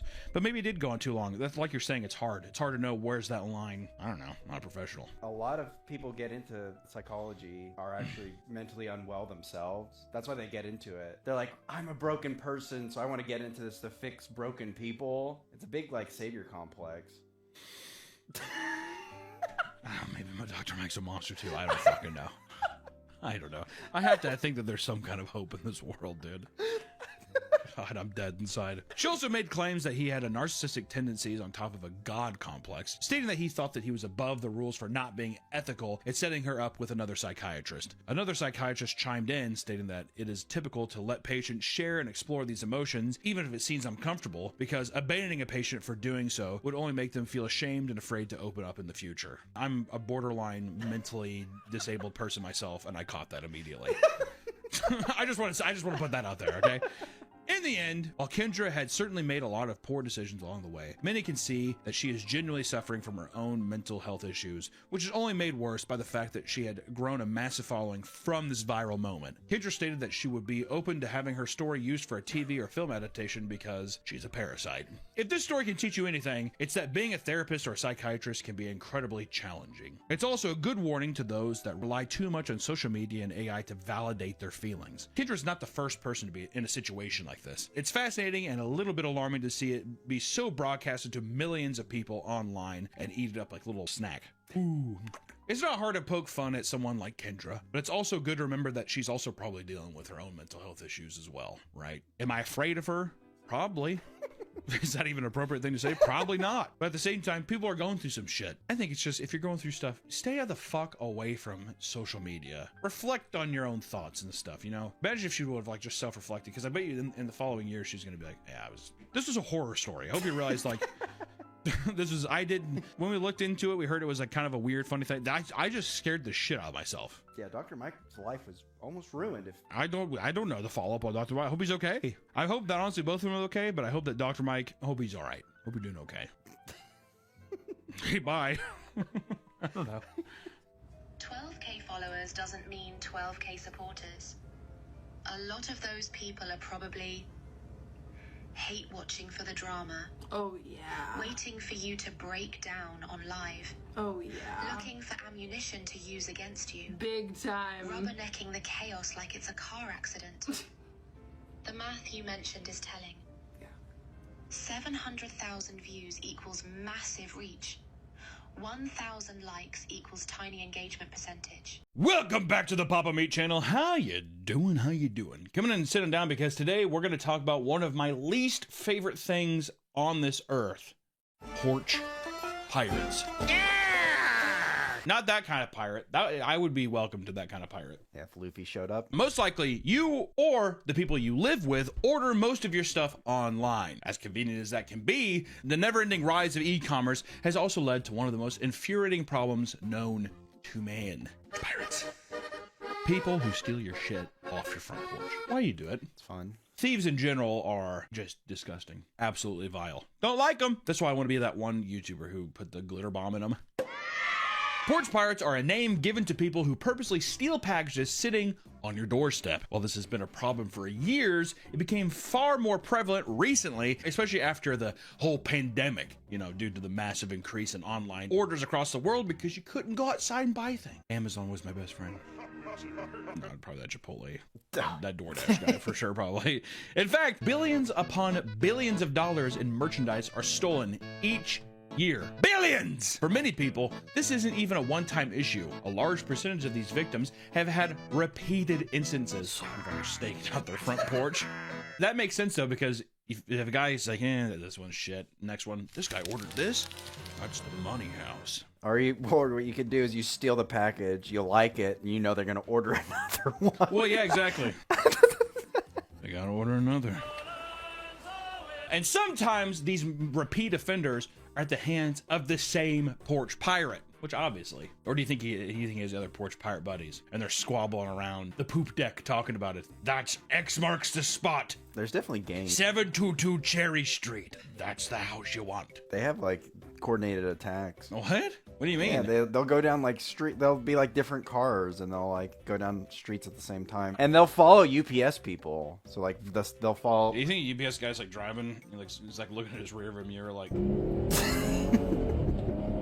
UPS guy has like a fucking gun, like a French Connection chase or something like that, or like those armored vehicle. Have you seen like the Brinks, Brinks ones? Yeah. Those are carrying LED light strips for like a 14-year-old kid ordering stuff for his Twitch gaming setup, armed guards and shit dropping it off. More and more people I've been finding what's become more normal, and that I've even had to do is you put like a lock box outside, like a big little crate or whatever, and then on your Amazon delivery thing, you can give them the pin, open it, and put it in. Don't have to worry about it. Or you can put a glitter bomb in it. Glitter bomb. That's a YouTube video. That's a YouTube video. This problem has only gotten worse as it seems that these thieves are only becoming more bold and shameless. Shameless. Many Amazon drivers have admitted that porch pirates actively followed them so they can steal their packages as soon as they put them down. At that point, you just give the package to the guy. Fuck no. Unless they pull a gun on you. Yeah, and you better leave, buddy. Backing down the sidewalk. Other delivery drivers have been seen walking up to people's houses with porch pirates nonchalantly following behind them like it's no big deal. And within a few seconds of the package being placed down, it's already being stolen. I feel like that's whenever you should be like, you can tase them. Yeah, exactly. That'd stop people real quick, wouldn't it? Don't go near the drivers. The Amazon drivers should have a taser. Or a fucking billy club. Punch at your shins. Give him a gun. Give him a gun. An Amazon 3D printed gun and a glitter bomb. You shoot the guy in the chest 2 times and then you throw a glitter bomb on top of him. Mark Rober, that's who it is. So today we're gonna talk. Oh, now we're just now getting into it. Been a bit. So today we're gonna talk about the degenerate world of porch pirates. Not just to show how crafty they're getting, but to show how people are fighting back, and maybe to give you some tips on how to be a porch pirate. Fight. On both, either. I don't know. You do what you want to do. Porch pirate encounters.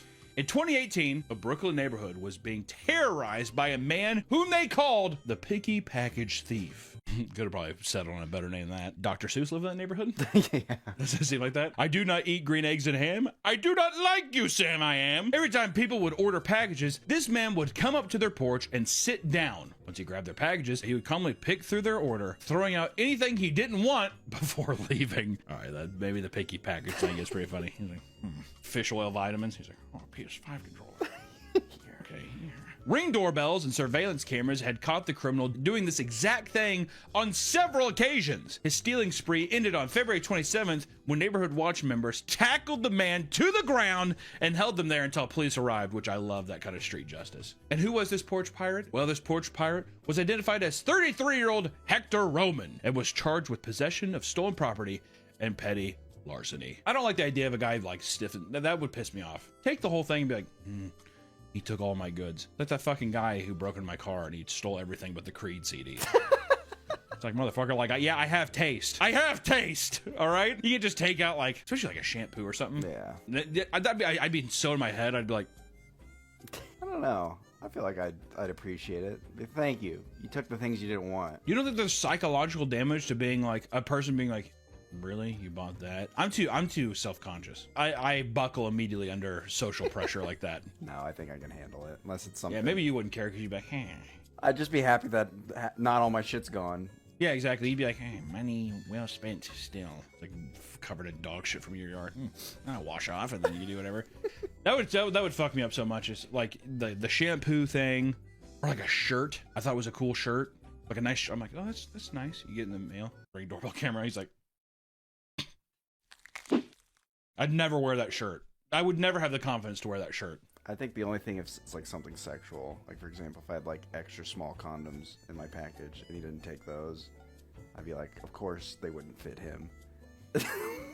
It always goes to like, it has to be something like that. Anything else is fine, but it's like as long you always think in this sexual manner, don't you? Yeah. God, I'd say what would piss me off more is if I ordered like a big old fleshlight. You know what I mean? He took that motherfucker. No! Just knowing he's underneath a bridge somewhere.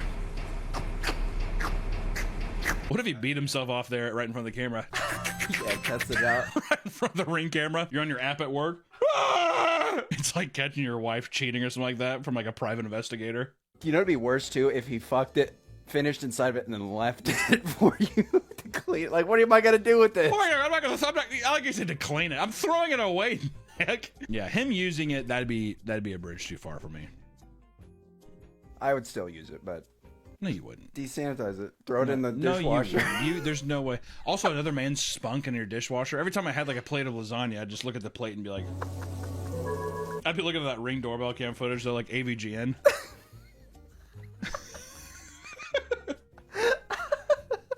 This motherfucker's doing what? Would you drive home immediately? No. I tried to beat him before he finished. Keep looking at your Ring doorbell. He just lasts longer than I would. That pisses you off even more.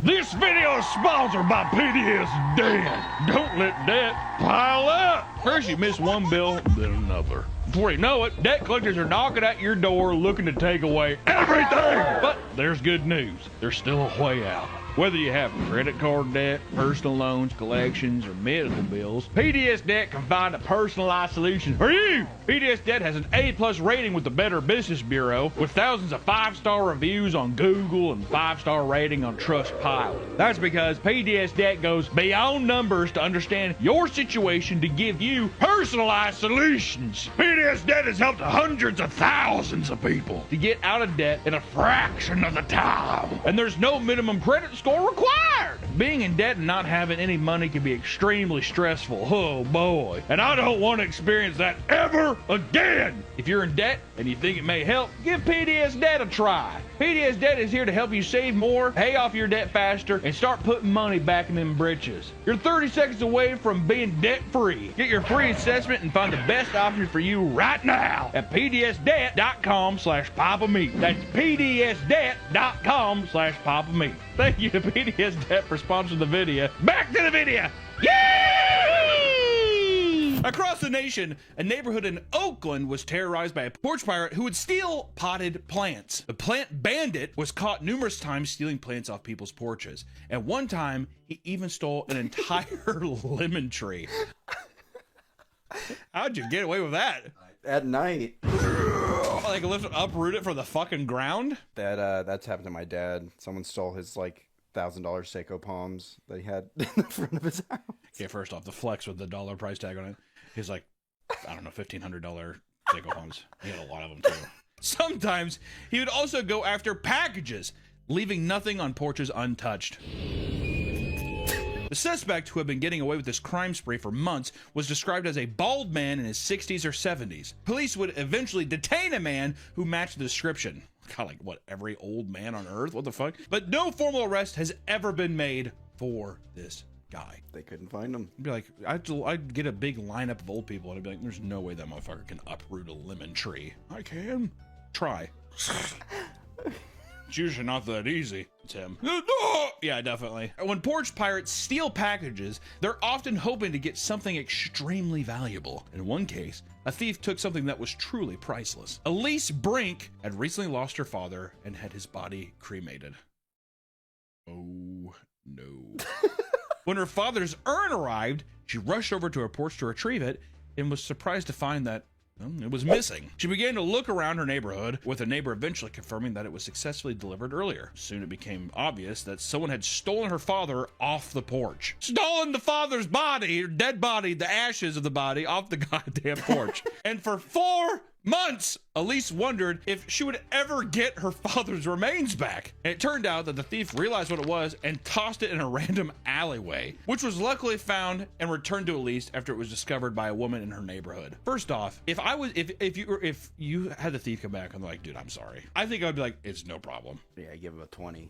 To fucking no, we're not gonna pay him. I'm not gonna pay him for stealing the thing. But I wouldn't be like, I wouldn't scold him. If anything, I'd be like, I think this is a sign for both of us. I gotta move on and you need to quit grabbing people's stuff off their porches. Okay. Right? That's a value, that's a lesson learned. But yeah, just, like, heartless motherfucker. What is it? Oh, this cocoa powder's gone bad. Throw it on the ground, whatever. Well, I thought that's how the story was gonna end. I thought there was gonna be like footage of him like emptying it in the He's sewer. Like, this is a nice urn. Text the urn runs off. Shh. Fucked up. You ever get a body back, cremated body back? There's like big chunks of like bone and shit still in it. It's kind of fucked up. My grandpa's ashes, the motherfucker had like big chunks of bone still in there. Grandpa? It wasn't, I mean, he's kind of chunky. I just mean like not all the skeleton. Yeah. I mean, a good part of it. Also, it's a lot of ash. There's like a huge conspiracy that glitter is made from ashes of human remains. Hey, one, who would think of that? And then two, where did you, what page could you have been on to have that article in front of you? So it's a huge Instagram thing. There's a lot of videos where it's like, do you know that there's only 2 companies that make glitter? I hate the snarl in your voice there, the contortion, and he's leaning in on me. There's only 2 companies that make glitter. It's fucking horrifying. Mark, whatever the fuck his name comes in. It's just him and the fucking cremation company, probably. Yeah. Does he still make videos? Mark Rober? Yeah. God damn. What? He has 71 million subscribers. I bet a roller coaster in my lap. Got me and the kids. Whee! Come look at these previews. Watch this dildo. Woohoo! Look at that! Oh my god. What the fuck? Oh my god. What the fuck is this? They're letting kids around this motherfucker. Goddamn! What is this? What the fuck? All right, so apparently the scariest fucking channel on YouTube is Mark Rober's channel. People on a roller coaster in my lab. Whee! Kids watching it are just like.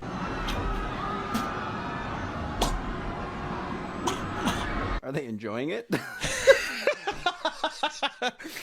Yeah. Delivery drivers also have to deal with porch pirates. One driver in Illinois had to fight off a would-be thief to save an expensive package. While doing his rounds, a delivery driver had just set down a package on a doorstep of a home when a hooded man ran up beside him and stole it. Without thinking twice, the driver stopped the porch pirate and grabbed the package. The two men began a tug of war, pulled at it until the driver eventually won, and the would-be thief ran back to the street where he was picked up by a getaway car. The box the pirate was trying to steal contained 4 new iPhones and 1 Android, which the person had bought from a door-to-door salesman. In the end, the thieves were never caught, but the homeowner received their handful of phones thanks to the determined driver. I want to say the driver's a hero. I'm suspicious of the person buying all those phones. Knock on the door. Yeah, knock, wait. Hey, sorry, I just fended off a guy trying to steal your phones. Can I come in? Your Amazon driver. I'm your respectable Amazon driver. Chinese sweatshop. In August of 2023, police were notified of a porch pirate driving away with someone's package being stolen in a Georgia neighborhood. Officers were quick to respond thanks to the homeowners and neighbors telling dispatchers the license plate of the getaway car. Soon after the crime occurred, police were able to locate the vehicle, which led to a high-speed chase. The person behind the wheel ended up crashing the car and attempted to flee on foot to a nearby storm drain, where he crawled deep inside, hoping police didn't see him. A little Pennywise action. Yeah. Authorities soon swarmed around a manhole and began shooting pepper spray towards the porch pirate. God damn. For over an hour and a half, police attempted to get the package and the thief out. Like, give me the package. Oh my god, that's horrifying. Do you see that image? Fuck that. So they were just dropping pepper spray? Exactly. Ah! Ah! You get out of there. I can't. Finally, growing tired of waiting, they sent in a K9. God. Jesus! They sent in a K9, and the thief, which ended up being 31-year-old Laverne Vereen, would eventually crawl out and surrender himself. I wonder what do you think was even in the package? You know what I mean? Is it worth the high-speed chase? It's a loot crate. You don't know what's in it yet. God, can you imagine going to prison over a fucking loot crate?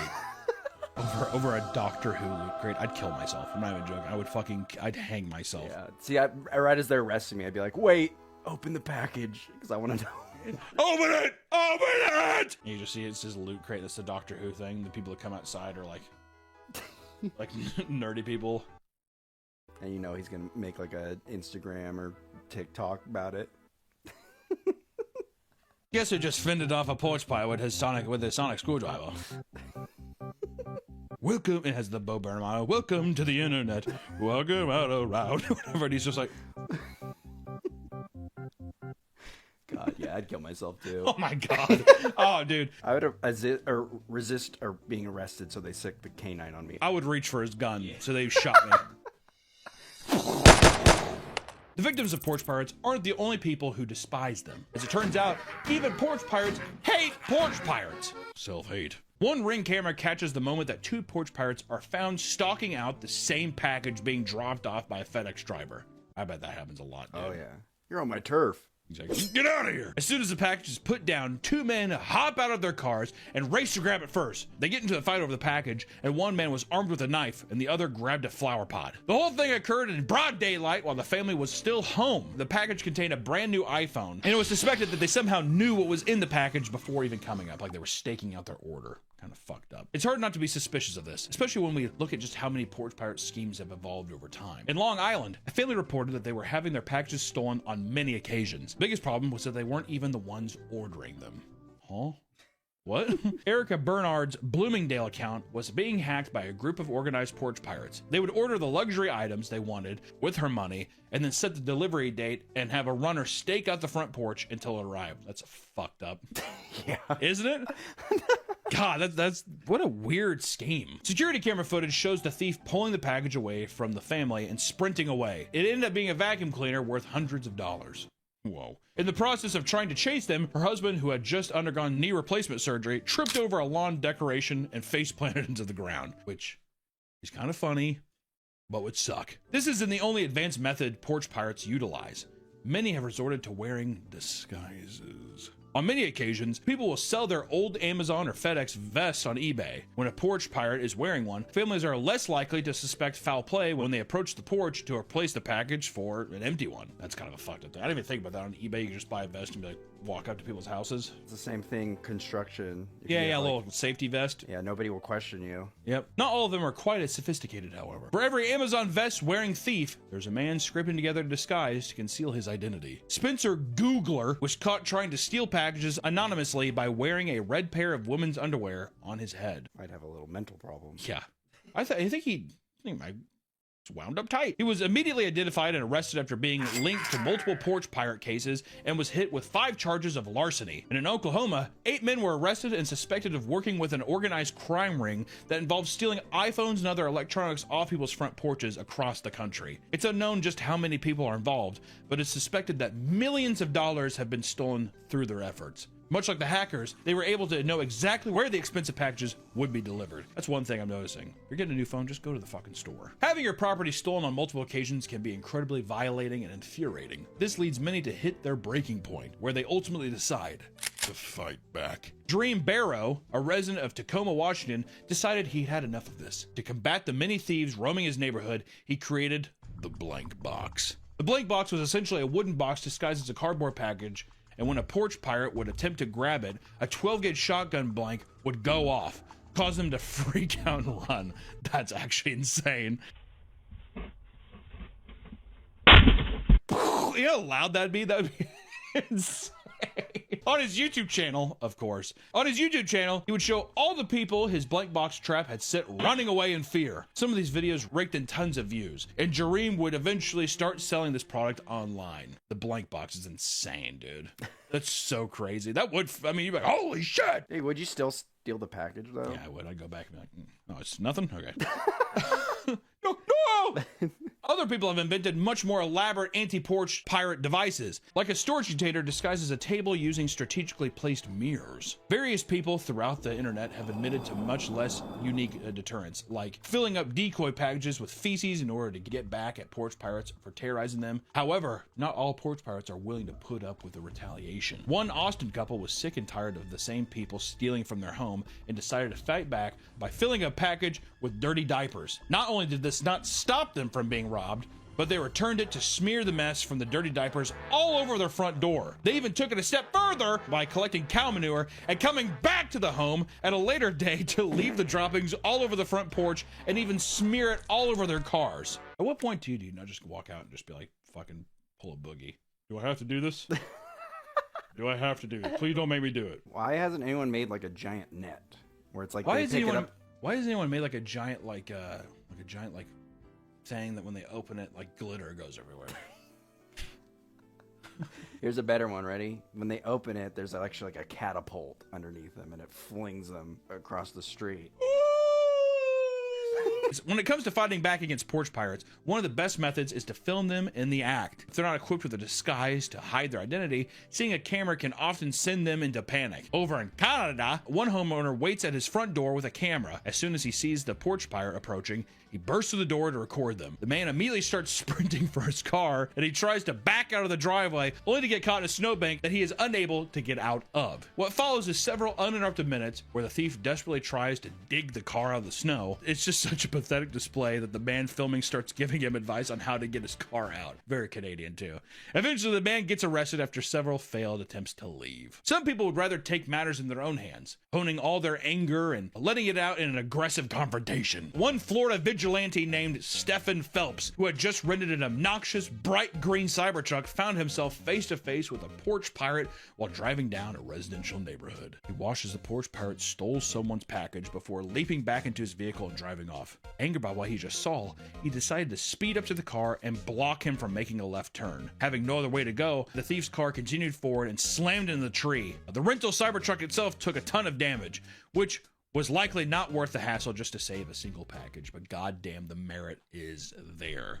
You gotta respect. It's hard not to get irrationally angry seeing your stuff get stolen right from under you. But just know that taking matters into your own hands can very easily turn into a disaster. Oftentimes, you're better off using more practical methods like setting up a lockbox or using security footage to report people to the police. But whatever you do, never, ever become a porch pirate. We will see you in the next one. Bye-bye. Or use a glitter bomb. Mark Rober, glitter bomb. Ah! Welcome back to the Papa Meat channel. How you doing? How you doing? Coming and sitting down because today we're going to be talking about the Stranger Things fan base. Not just Stranger Things, but I will say we might talk a little bit about the newest season because, poopy stinky. So spoilers, I guess. Spoilers ahead in case someone's like, dude, what the hell? I was going to watch that. Warning. Well, I mean, I'm with... You've been spoiled. The release of Stranger Things might be one of the biggest media sensations of all time. People like to, shit on the last season and be like, this shit's dog. But people forget that for the last 10 years, this show has had a goddamn stranglehold on the population, right? Granted, might be a younger fan base, but a fan base nonetheless. And we've covered obsessive fandoms before, but Stranger Things is up there with one of the most feverish, one of the most diabolical, one of the most rabid. Not only are they glued to the screen and hyper-analyzing every single scene, they're also shipping characters and sometimes delving into straight up harassment of the young actors themselves. Which also, if you don't know shipping, I'm pretty sure it means they're like, this person should f this person. That's a ship. With the recent release of new season, there has been a divide over the ending of the entire series. And now more than ever, people are realizing how insufferable the fan base truly is. Which if you didn't get that from the TikToks from 2 years ago, remember Eddie Munson? Or people doing the Stranger Thing, they fucking blew up that one song. Well, we can't even sing it because it'll just get copyright struck, but still. I'm running up that hill. Stories of fans stalking cast members and using AI to live out Stranger Things dreams are spreading like wildfire. And this isn't the first time the fan base has been criticized for their behavior, and it certainly won't be the last. So, brace yourselves as we look into the Stranger Things fan base and all the cringe it has to offer. You think that this is going to hold up like, I don't know, the Back to the Future fan base? No. This is 50 years strong. Can you imagine 50 years from now someone with like an Eddie Munson shirt on? That's going to happen, though. There'll be a Hellfire Club shirt here and there. Will people be regarded as like one of the, greatest movies or greatest shows? Probably not. Maybe the first season. First season's good. It's okay. But to truly understand why the fans of Stranger Things are losing their collective minds across the internet, we got to go back to the beginning. Stranger Things was created by the Duffer Brothers and released on Netflix in 2016, instantly becoming a massive hit and marking itself as one of the platform's most popular shows. Can't believe it's been 10 years. 10 fucking years. 2016. Holy moly. The story takes place in the 80s, and immense work was put into making sure the setting feels like it's taking place during that time. The music, the clothing, and the innocence of depicting children going on adventures in a small town unlocked a deep longing and obsession with nostalgia. If I remember back then, that is truly the beginning. I feel like Stranger Things marked in media that true, like, everything's going to be 80s. The 80s nostalgia. I could be wrong, could be talking on my ass, but I feel like around that time is when the 80s nostalgia really blew up, which is we're in the 90s now. Now everyone's nostalgic for the 90s. It definitely accelerated it. Everybody's just wanted to copy Stranger Things. Yeah, everybody was just kind of, which I think the It movies, those were like 80s, because they even got like some of the cast members from, or just maybe just Finn Wolfhard. But I remember just being like, is this just Stranger Things? I felt it was very, I don't know, it was odd. The series continued, releasing new seasons fairly consistently, and as the show got bigger and the story became more fantastical, the budget started to climb from an initial $48 million from season 1 to $80 million by season 3. And this is where things started to ramp up. The time between seasons went from around 1 year to over 3+ years, with the budget drastically multiplying. Fast forward to the end of season 4, it was understood that the following season would be the grand finale, with a budget totaling around $500 million. Each year that passed by with no release, the more pressure there was to deliver an amazing payoff, right? Well, surely we're waiting because it takes time to make perfection, right, Nick? Oh, of course. Also, our little teen cast, they're all 33 years old now. Eventually, in 2025, 3.5 years later, the final season dropped. While fans had a lot of great moments to appreciate throughout the final season, a surprisingly large portion of the audience was greatly disappointed by a lot of the decisions made. Now, let me ask you this, Nick, because you haven't seen it. You're probably not going to see it. No. I saw it. You like it? No, but still, I was gonna say, is there any conceivable way this could have made a landing? It's the same thing with Game of Thrones. Even if Game of Thrones took its time and, people were like, you need to build up this, you need to build up that. Does it take too long? And then people were like, this should have ended 3 years ago. This should have ended 2 seasons ago. I feel like with these long-standing giant things, you get so big that there is no possible way you could stick the landing. You're not gonna please everybody. No. It's also extremely hard to end a show. I'm trying to think, I think Breaking Bad. I remember at the time people people bitched about that. I know people look back on it now and they're like, it was awesome. Yeah, exactly. There's always, when it first comes out, people are always going to be disappointed, especially if there's like a mystery or Vince like, Gilligan's the only one who knows how to do it right, dude. Better Call Saul, great ending. the people universally love that ending. I don't know. But see, at the same time, is Better Call Saul as big as Stranger Things? No. I think you get so big that I don't think. You need to be medium big. Yeah.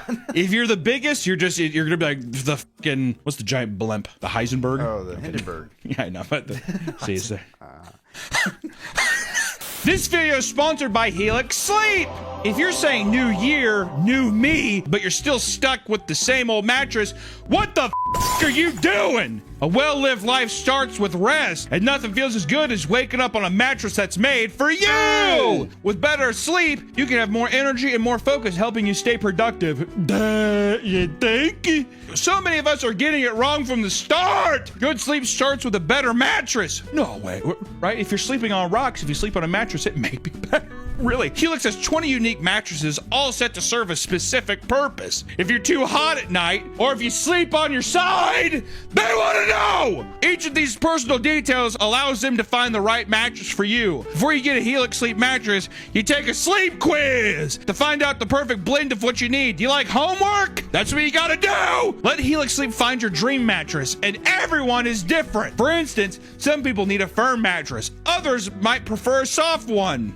Others get very hot at night. Some need cooling memory foam and Glaciotech technology to sleep. The quiz is very quick, but it takes your answers and recommends the best mattress choice for you. I'm getting my best sleep with my Dusk Lux mattress. It serves my particular needs and it provides deep, restful sleep each night. And it's amazing how much sleep can affect your mood and energy. Can't you tell how chipper I am? And I'm getting more work done, and all it took was a few minutes to find out what the f I was missing. If you're not in the market for a new mattress right now, but you wish you could improve your old one, Helix offers perfect solutions with your range of mattress toppers. They can extend the life of your old mattress and upgrade the comfort while not having to worry about replacing it. Or maybe you've got a Helix Sleep mattress already, but you want to improve your guest bed.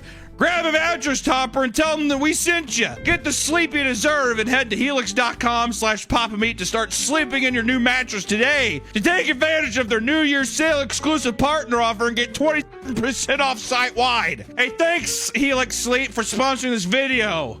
People began voicing all sorts of complaints, from plot holes to the Marvel levels of CGI that encompassed the big finale battle, which lasted all but a few minutes after 10 whole years of build-up, you know, which is kind of the same thing with Game of Thrones, of the Ice King and all that kind of shit. It also became apparent that the Duffer Brothers were introducing so many characters to the show that multiple scenes were alarmingly packed with people, which if you look at that, every goddamn episode, there's just a scene of 7 people everywhere. And they're all voicing and going back to each other, you know, explaining what's happening in the scene to great detail. This flashlight is the Squawk radio tower, and this slinky is the bridge. This is Will. This is Holly. This is Max. They were dormant, just like these kernels. This is Vecna, and this is the wormhole. And this is, you know, it's people grabbing things from around. It's become a giant meme. But even during one of the biggest moments of the show, when Will Byers comes out as gay, really funny, there are people in the room that have basically never interacted with them at all. Also, you have to think of, too, the world's ending. Well, actually, to be fair, if the world's ending, better get it out than Exactly. keep it in. I don't like girls. I like girls. Just I mean, I don't think he ever says I'm gay. I'm gay. No. I think he just says, I like girls, but not like that. Is that a verbatim line? I think something like that. I don't like girls. I mean, I do, just not like you guys do. He could just be like, bro, I'm gay. Which, how sick would that be? Hey, by the way, guys, I would love to suck a cock. I wish one of the friends was disgusted by it. Oh! That would be more for 80s? Are you kidding me? One guy's like, Like Hopper. dude, we shook hands earlier. Yeah, What, Abe? yeah, Hopper.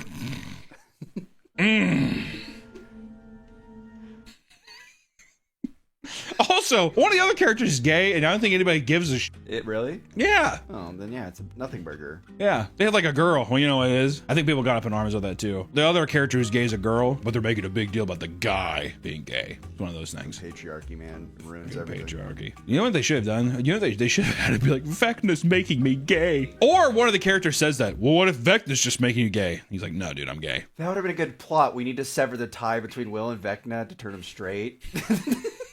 these guys. It's just all anti-gay propaganda. Welcome to the 80s. Even an actor that plays one of the main kids in the show agreed publicly that more characters should have been dying in the show to make the stakes high as the story deserved. I mean, which is true. Like, you know, listen, if it's season 1 where they're all little fetuses running around, maybe you don't kill off all the kids. Kill a couple of them off. And people are gonna be like, Eddie! I'm like, that doesn't count. He's in 1 season. That doesn't fucking count. All the characters that are kinda in the show, they'll die. Like Billy. Remember when all the Midwest women were flicking their beans to Billy? Oh, splish splash, I was taking a bath. It was one of those. It's also become a meme to point out that most conflicts in the show were solved by Elle holding up her hands and screaming, including the finale of the series. Which, you know what? I'm not gonna. Hey, welcome to anime. Is that not fucking every goddamn anime ending? That's fair. All of them. People are gonna dog on it now because it's not a fucking little Japanese cartoon. Come on, dude. It's a little 19-year-old lady. It's a 32-year-old woman. Many fans started comparing it to the generation fumble that was the final season of Game of Thrones. As a whole, the Stranger Things this season was way worse. Really? Than Game of Thrones? Yeah. Listen, the last season of Game of Thrones, the problem is they rushed all of it. And people were like, well, her character wouldn't. I'm like, it all made sense to me. It's fine, whatever. But it's just a thing of them being like, and it's done. And we're done. This Stranger Things, I mean, it's just the writing is abysmal. It's just the characters. It's just a bunch of shit where you're just like, it just felt like everybody was phoning it in. Oh, remember, she was in Terminator. It's like, oh, remember that guest appearance? Oh, we have to do this. I guess we'll go here. Did they defeat Vecna an hour in? Like halfway? Well, the fucking last episode's like 6 hours long. It felt like it was a day. I remember it was done and it's just like 8 months later. Also, the ending of the deal, they beat all the stuff. They kill all these human beings, like the military staff, right? And they just let them go. But there's no like explanation. Like they don't have to defeat the army or the army. Like you could have had a general just be like, they come back up and everyone puts their hands up, and they just be like, what's the point? It's done anyways. Like, yeah, you kill one of the main people. Whatever. You could even just do that. Whatever. If they throw their guns on the ground, I'm done with this shit. You could have done that. And so yeah, it's just Elle getting fucking blown up, and everyone's like, no. And she just and they kind of like reenact some like like whenever they show the atom bomb dropping or like the nuke, that famous shot of the house, they do a bunch of that stuff and all the upside down blows up and Purple Rain plays. Do you see Elle disintegrate? No, because see, they couldn't do that because then you wouldn't have all these people. I'm sure we get into it. People were angry at the Duffer Brothers for not closing out the series in a satisfying way, and they decided to start answering questions from viewers about it. This only made things worse. Yeah, dude. Just be like, it is what it is. This is what we made. Also, can you go back and change anything? No. Why even humor it? They didn't seem to have a good answer to a lot of the questions people had, and the further criticisms from fans led them to backtrack from the previous statements. Matt Duffer eventually told an interviewer, and I quote, "I'm not in a good place. Like, why the hell did we do any of them yesterday is beyond me. I'm like fried. I was getting over the flu, so anyone mad at any answers we gave out yesterday, just cut me some slack." Excuses, dude. Fuck you, Matt! I don't give a fuck. I'm sick too! Stranger Things fans spent the past 10 years anticipating the ending of their favorite show, only to be disappointed. For a large group of people, this frustration grew into straight-up delusion. The main villain, Vecna, has psychic abilities that allow him to manipulate people by giving them hallucinations. People started to hyperanalyze the last season and discovered the supposed evidence to suggest that the last episode is filled with hallucinations not connected to reality. Are they still under Vecna's control? Vecna! This evidence includes minor details like objects being different colors instead of that just being a continuity error. No, it's Vecna. That's actually perfect though. Well, that was actually Vecna's doing. See, now what they could do is Snyder edit kind of thing. Like 2 years from now, be like, well, this is the final episode. Yeah, this is the final. This is the Vecna cut. This then led to the belief that a secret 9th episode of the show would soon be released on January 7th, showing what actually happened, causing the fan base to look desperate and in denial that their favorite show just simply had an unsatisfying conclusion. To show just how widespread this theory was, Netflix crashed on the 7th because of the insane traffic from people hoping that there would be a new finale. I mean, that would have been a really smart play if they did that, where it's just like, psych, we disappointed you, now here's the real ending, and if fucking killed. Oh my god. You know what they'd be to those that would give those fans the biggest ego? Yeah. Oh my my God, we were right. What if they did release a final episode and all the kids died? The fanbase wouldn't be satisfied if Vecna No, won. there is no ending. There is no ending that would be satisfactory. There is none. It's not like people are like, it should end this way. It should be this. It should be this. It should be this. There's no possible fucking outcome. You gotta just write what you think is best. So to the Duffer Brothers, I at least give them credit there. At least they're just like, that's just what we fucking, there it is, right? Well, also, I know the whole thing is like, Stranger Things was supposed to be an anthology series, but because it was so popular, they just kept using the kids, because why would you not? You're printing money at that point, whatever. But it's just, they're gonna be like, so like, what is the Upside Down? It's a wormhole.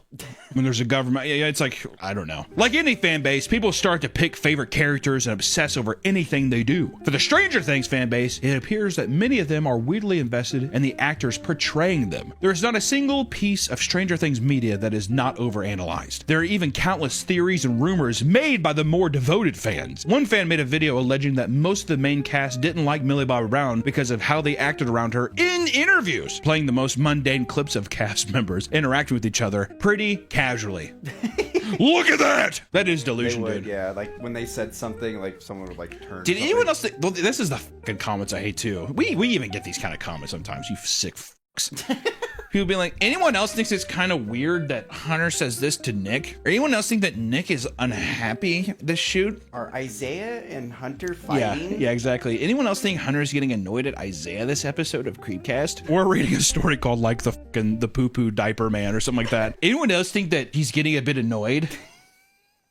Which I hate that kind of comment too, because it's just like, you're throwing it out there, but that's just like a fucking active grenade. Yeah, exactly. For someone to be like, I thought the same thing. Okay, it wasn't just me. Okay, thank God. Yeah, this. And then every other normal person never interacts. They'll never experience that. But then, yeah, anyone involved in the channel is just like, with the explosion. The fanbase also loves shipping characters for their fan fiction's weird fantasies. The most popular ship is Byler, which is the potential romantic relationship between Mike and Will, which Will wanted it. See, that would have been a little love triangle. Mike's also confused. Is Vecna corrupting me? What if instead at the end, instead of Elle sacrificing herself and Mike's all tore up about it because he's just like, I love you. Will. What if he's sitting there? Well, it should have been Will. Motherfucker's been in and out of purgatory since season 1. He should be like, sorry guys, and just hop in, blow himself up. But instead of that, what if at the end Elle's just like, I think I'm gonna stay, and he's like, okay, that's cool, but I'm really in love with Will. I haven't been able to tell him. And he's like, are you serious? They have a big gay makeout session. And that's what Elle does. Slices her wrist. And then jumps into the upside down. And they're like, Elle, don't do it. Then he has to live with that guilt forever. There you go. But he's still making love to Will. Yeah, well, they're happily married. That doesn't matter. He's just like, do you think we messed up? And he's like, I don't know, baby. All I know is it's just me and you.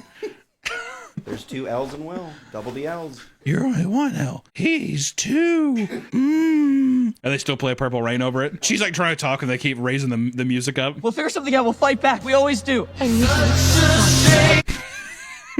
But this ship, the fucking Byler relationship, is so popular that it has its own wiki page, which archives the most popular Byler fanfics on every platform, because that's necessary. Who's down there and they're just like, oh my God. You're like reading a wiki. Okay, so they f each other here. Okay, interesting. Good. We have scholarly evidence of this ship. Is it just horned up people? Is that all it is? Well, I think it's a mix of a lot of things. I do think a lot of people like it because it's like romantic. Some people, well, it's mostly women who ship. But like if it's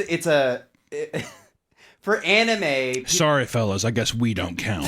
For anime, a lot of guys like to ship the main character with the girl they like. Because it's just like, I would date that person, so the main character should date that person. So they're like, I vicariously see myself through this main character, and that main character being with this person means I'm with them. Like Luffy and Nami. Yes. Or Luffy Usopp. I want to see Luffy sit on that nose, dude. Gum,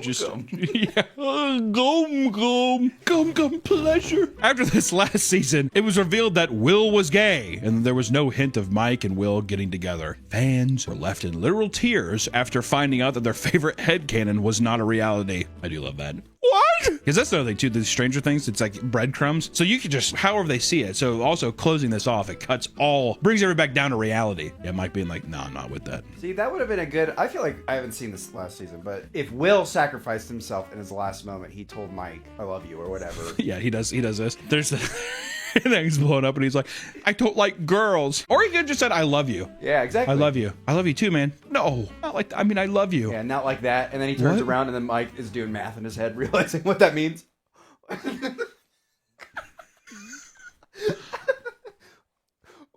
Yeah.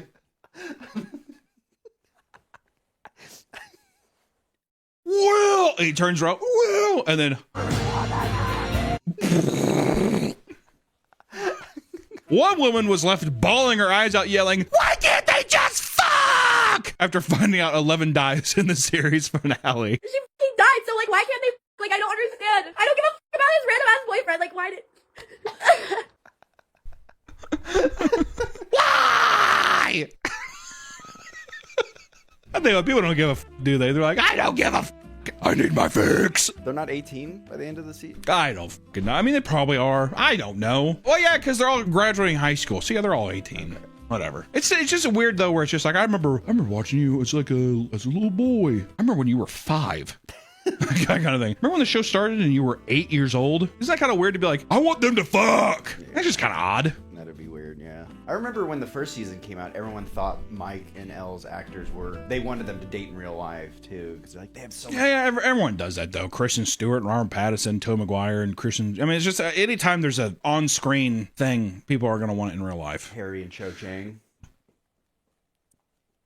Who? Oh, Harry Potter. Oh yeah, Cho Chang. Appreciate you, J.K. Rowling. There wasn't a lot of Cho Chang love, was there? I feel like it was always Harry and Hermione. Yeah, everybody wanted. Even J.K. Rowling was like, "I messed up. Harry should have married Hermione." Yeah. Do you think? Yeah, she's with Ron. My ass. And then Ron and Ginny should have got together, had a little incest. I guess it's just me and you, sis. Okay, Ron. Us Weasleys gotta stick together, huh? That would make sense, though, too. The Weasleys are just like these inbred mutants. I don't think my sister wants to date me. And Harry's like... since the beginning of the series, you know? Well, I want to date me sister. We should probably try to go follow Snape or something. Hold on, I'm almost done with me love letter to me sister. I can't wait for spring break. Boom. Gives it to his owl. The owl's inbred too.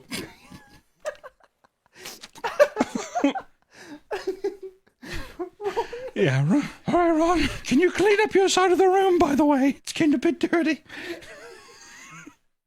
Another fan wrote a 2,000-word long essay about how they believe Byler will come true during the second release of the final season. This take was so delusional that even another Byler fans were telling the person to calm down and come back to reality, insisting that it won't happen. Like how they have to have other people, listen, buddy, we're all hard. All right, but this is ridiculous. This is a fantasy, not reality. You're living in a fantasy's fantasy. All right, so let's come back to reality, but come here. Take my hand. Though the love for these two fictional characters might seem insane, the love this fan base has for Eddie Munson is on a whole new level. Which I will say, the love for Eddie Munson, 3 years ago, oh, you couldn't escape it. When did he die? Season 4. Oh, he died in season 4? It was like 3 or 4 years ago. How many seasons was he in? 1. He's in 1 season. He's in just 1 season? He was in 1 fucking season. Yeah. Wow. I'm telling you. Eddie was a new character introduced in season 4 and had only 42 minutes of screen time across 13 hours of this season. Despite this, he was the central phenomenon of an entire movement of fanfics and cosplays. Steady was the name of another relationship fans created in their head between Eddie and Steve Harrington. They love to post thirst traps of cosplays making out in costumes, and the comments go bananas for it. Oh, God, this is hot. That's one thing I fucking hate. It's all gooning now in comment sections, isn't it? You open up one thing and they're like, oh, not me on my break. Not me when I'm breedable. I see that a lot with girls. Girls are fucking ravenous with that shit, dude. You gotta watch out. Oh, God, not this popping up while hubby's at work. Oh, this is making me wet. I saw that comment on a guy like making a song. He's like just a guy playing acoustic guitar, and that was one of the girls. This is making me wet. And all the comments underneath were like, I know, right? You think that's people trying to be like, maybe he'll comment back? That or at first I was like, well, that's just gotta be a satirical comment. And then I just see it. It's too true. It makes sense if you're like an OnlyFans model trying to like. Well, yeah, if it's like that's the whole Twitter thing. If someone's just like, look at my book report, and someone's just like, discount on my OnlyFans. Oh, who said my OnlyFans is free? Hey guys, look at this volcano I made for science class. Free muff. Click here. She's sitting on the volcano. Light it. I don't want it to explode. Light it. I want it coming out of all my pores. They also claim that these two characters are Dustin's dad, since they are both friends with him in the show. Oh, look at that picture. Dustin has two dads. On the Steady Wiki, they even track how many times the ship was a fan favorite in a weekly fandom Tumblr page. People got a lot of time on their hands, don't they? Too much time. Even when I was young, I don't think I had this much time. Yeah, they all work from home. Oh. Damn you, COVID. The fans' love for Eddie doesn't stop there. After he died in the show, a fan wrote a sad song titled Eddie Song that made multiple references to the show and the one season he was a part of. The song would blow up and be used by tons of edits and satirical videos mocking the fan base, those bastards. Eddie, baby, I just saw Steve. But the fans loved it. To honor his legacy, a large group of fans dressed up as Eddie and went to the Chicago Comic and Entertainment Expo and flash mobbed the guest there by putting up a speaker and blasting a fan-edited song using scenes from the show.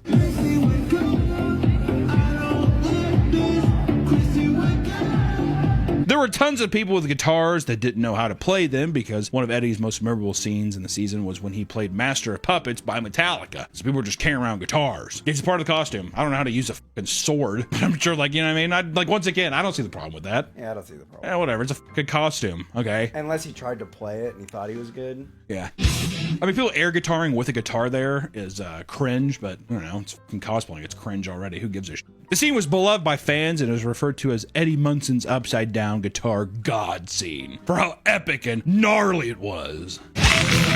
All the comments couldn't contain themselves about how metal the scene was and quirky it was for him to play a music solo right before death, looking death right in the eyes and saying, "Fuck you!" Being obnoxious in public comes with being an Eddie Munson fan, right? It's in the fucking first scene. Play a little bit of the first scene, not all of it, just like a millisecond of it. That's a rebel. Since he was known for being a crazy and quirky guy in public, it's inspired many others to do the same, right? To be their best selves in public. These videos, man, are gonna kill me.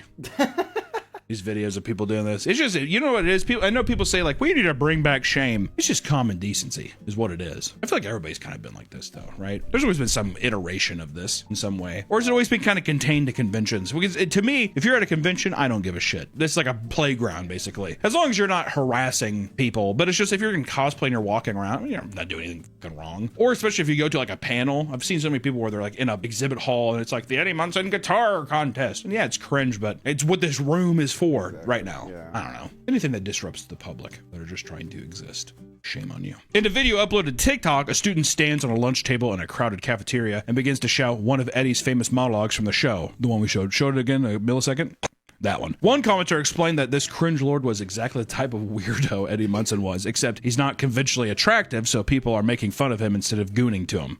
That's true. That's where they get you. You kind of have to be pretty attractive to be like, because then you're like, oh, all right. That's strange. Why are people making fun of me? Usually they should be flicking their beans right about now. It's probably Vecna. I have a feeling that there are some people that it's like the Slender Man killings. They believe Vecna's real. And they're like, Vecna's ruining my life. Vecna, get out of my brain, Vecna, get out of my brain. I don't want to have to stab my geometry teacher. That kind of thing. Don't make me be crazy. Are you sure? Okay, I'll do it. If all that wasn't enough, Bath & Body Works made an Eddie Munson's candle called Eddie's Leather Jacket for the fans to enjoy. That's a fucking dynamite idea. Yeah. Holy fuck. Whoever came up with that, you need a raise. Yeah, because we were like, oh my god. Flick your bean to that. Other characters like Eleven are subject to weird edits, including a 30-second edit of a superfan green screening himself into a prom dance scene with the character so he could kiss her and dance the night away, which I just find this stuff sad. How old is the kid? Because, like, I feel like if I was younger and knew how to edit, I'd be doing cringe shit like this. He looks like he's maybe 17, 15 to 17. Okay, 17's a little too old. He looks a little older. To be fair, I will say the edit, good for him. You know what? That's just raw power is what that is. A guy just being like, watching that over and over again. Man, it really was a great prom. There's also a woman who uses AI to make it seem like her and Stephen Harrington are in a serious long-term relationship. She uses her social media page to post multiple provocative pictures of her fake relationships, and all the comments are eating it up and supporting her delusions, while people who stumble upon it randomly blame it on the mental illness. Which I will say, if it's a long-going thing, that's when I'm like, there's a separation that has to happen. Do you see the picture of her in the mirror? Yes. Yeah. Yes, I see. I wish I didn't have to see. I wish I didn't have to see with the context. Maybe afterwards I'd be like, yeah, whatever. But it's just this long-term relationship thing. I don't know. If it's a troll, it's funny. There was probably a lot. Yeah, I mean, if it's a joke, but this is like a long-term thing of someone being, you know, because I bet you during that, I feel like 2023 was the true peak of Stranger. Like season 4 felt like that was catastrophic. I mean, it was everywhere. Season finale, I feel like it just took too long. Wave died down a bit. Also, all the people were growing up, but I feel like it's just those things that held on. Those are the people that held on to the fandom. Was there anything memorable in this season? In this season? Besides like Elle doing like... Just the Will when he's gay. That's like the big thing, I feel like. But that's not really fun, I guess. Like... But I guess that doesn't really seem fun because it's just a guy coming out who's gay, so... No, I don't know. I mean, the thing too is they're too old. They're all so old now. My God. They should have done a time jump and they're in college or they're dropouts. What they should have done a thing is at the end of season 4, they thought you do a thing where you do a big time jump. They're all scattered around, and then they think that they've defeated the evil, but it's just like, he's back. Oh, yeah. I thought he was gone, but he's back. A little It. Yeah, they're all 30. Yeah, and then you take from It because you motherfucker stole from us a little bit. Now we're gonna take back from you. Why not? If none of that fits your fancy, you could be like one of the many fans who have made detailed shrines to characters inside of their bedrooms. Some are dedicated to entire seasons, while others are devoted to specific characters. These shrines are not little sections of their room either. They take up entire walls and are covered in pictures and Funko Pops, which that's how you know it's bad. Dad, can you go to the store and give me a Funko? Okay. One fan even uses her shrine to try and force the universe to make the actor Finn Wolfhard her boyfriend. Her shrine consists of 8 Funko Pops and a collage of pictures. Others are immortalizing their love of Stranger Things by getting horrible tattoos, which I will say the Dustin tattoo is. What does it say? Fested? I don't know. I don't know what it fucking says. Tested. No, that's an F. Fested. It's one thing to obsess over the characters in a show, but many of the actors and actresses have had weird and even creepy experiences with fans. Which I will say, I've seen interviews. I think it was I saw an interview with Finn Wolfhard where he said like he was doing a meet and greet or something, and a girl like didn't want an autograph. She just like saw a half-empty water bottle he was drinking. She was like, "Can I have the water bottle?" That's a story from him specifically, all right? One time I had a girl that came up with her family. She was looking at my water that was half drunk, and she was like, "Can I have the water?" That's one instance. I can't even imagine. Did he give it to her? No. Even in the deal, he's like, no. And I went, no. No, you can't. No, you can't have my water. No, you can't have it. I thought it was kind of sick. Finn Wolfhard, who plays Mike on the show, admits to being stalked by a fan when he was 13 years old. It wasn't just young starstruck fans following him around. It was entire groups of adults that would tail him all the way home. At one point, they approached him at his doorstep and asked for a selfie until he snapped back at them shouting, "No! You can't have a selfie! How about you don't follow children?" Mike must be mad at Elle right now. He's taking it out on me, okay? Any kind of paparazzi stuff, fan stalking, any of that shit of following people home, it's despicable. It's fucking disgusting, man. Gatton Matarazzo, who plays Dustin Henderson, explained that he still thinks about all the creepy encounters he had with a 40-year-old fan that admitted she had a huge crush on him. Can you imagine being 13 years old and have to deal with that? A 40-year-old, "I love you." How f***ed up would that be? Here's my number. Yeah, call this number tonight if you feel lucky. He was only 13 years old at the time, and the mother even acknowledged that she was aware of the age difference. Not only was Gatton with his mom when this happened, the woman saying this to him was with her child, who was audibly pissed at the humiliating interaction. In another instance, a fan went to shake his hand before pulling it up to his face and licking it like it was a casual thing. You deserve to get punched. I'll say that right. I've never had anything like that before. I've had some weird shit before, but if someone tried to look at me, I would there would be a physical altercation. And I'm not a big like, "Ooh, I'll fucking fight," but it would be too much. That's too much. There's that drunk guy tried to kiss you. There's the drunk guy that tried to kiss me. He got pushed away. Did not like that. That was brutal.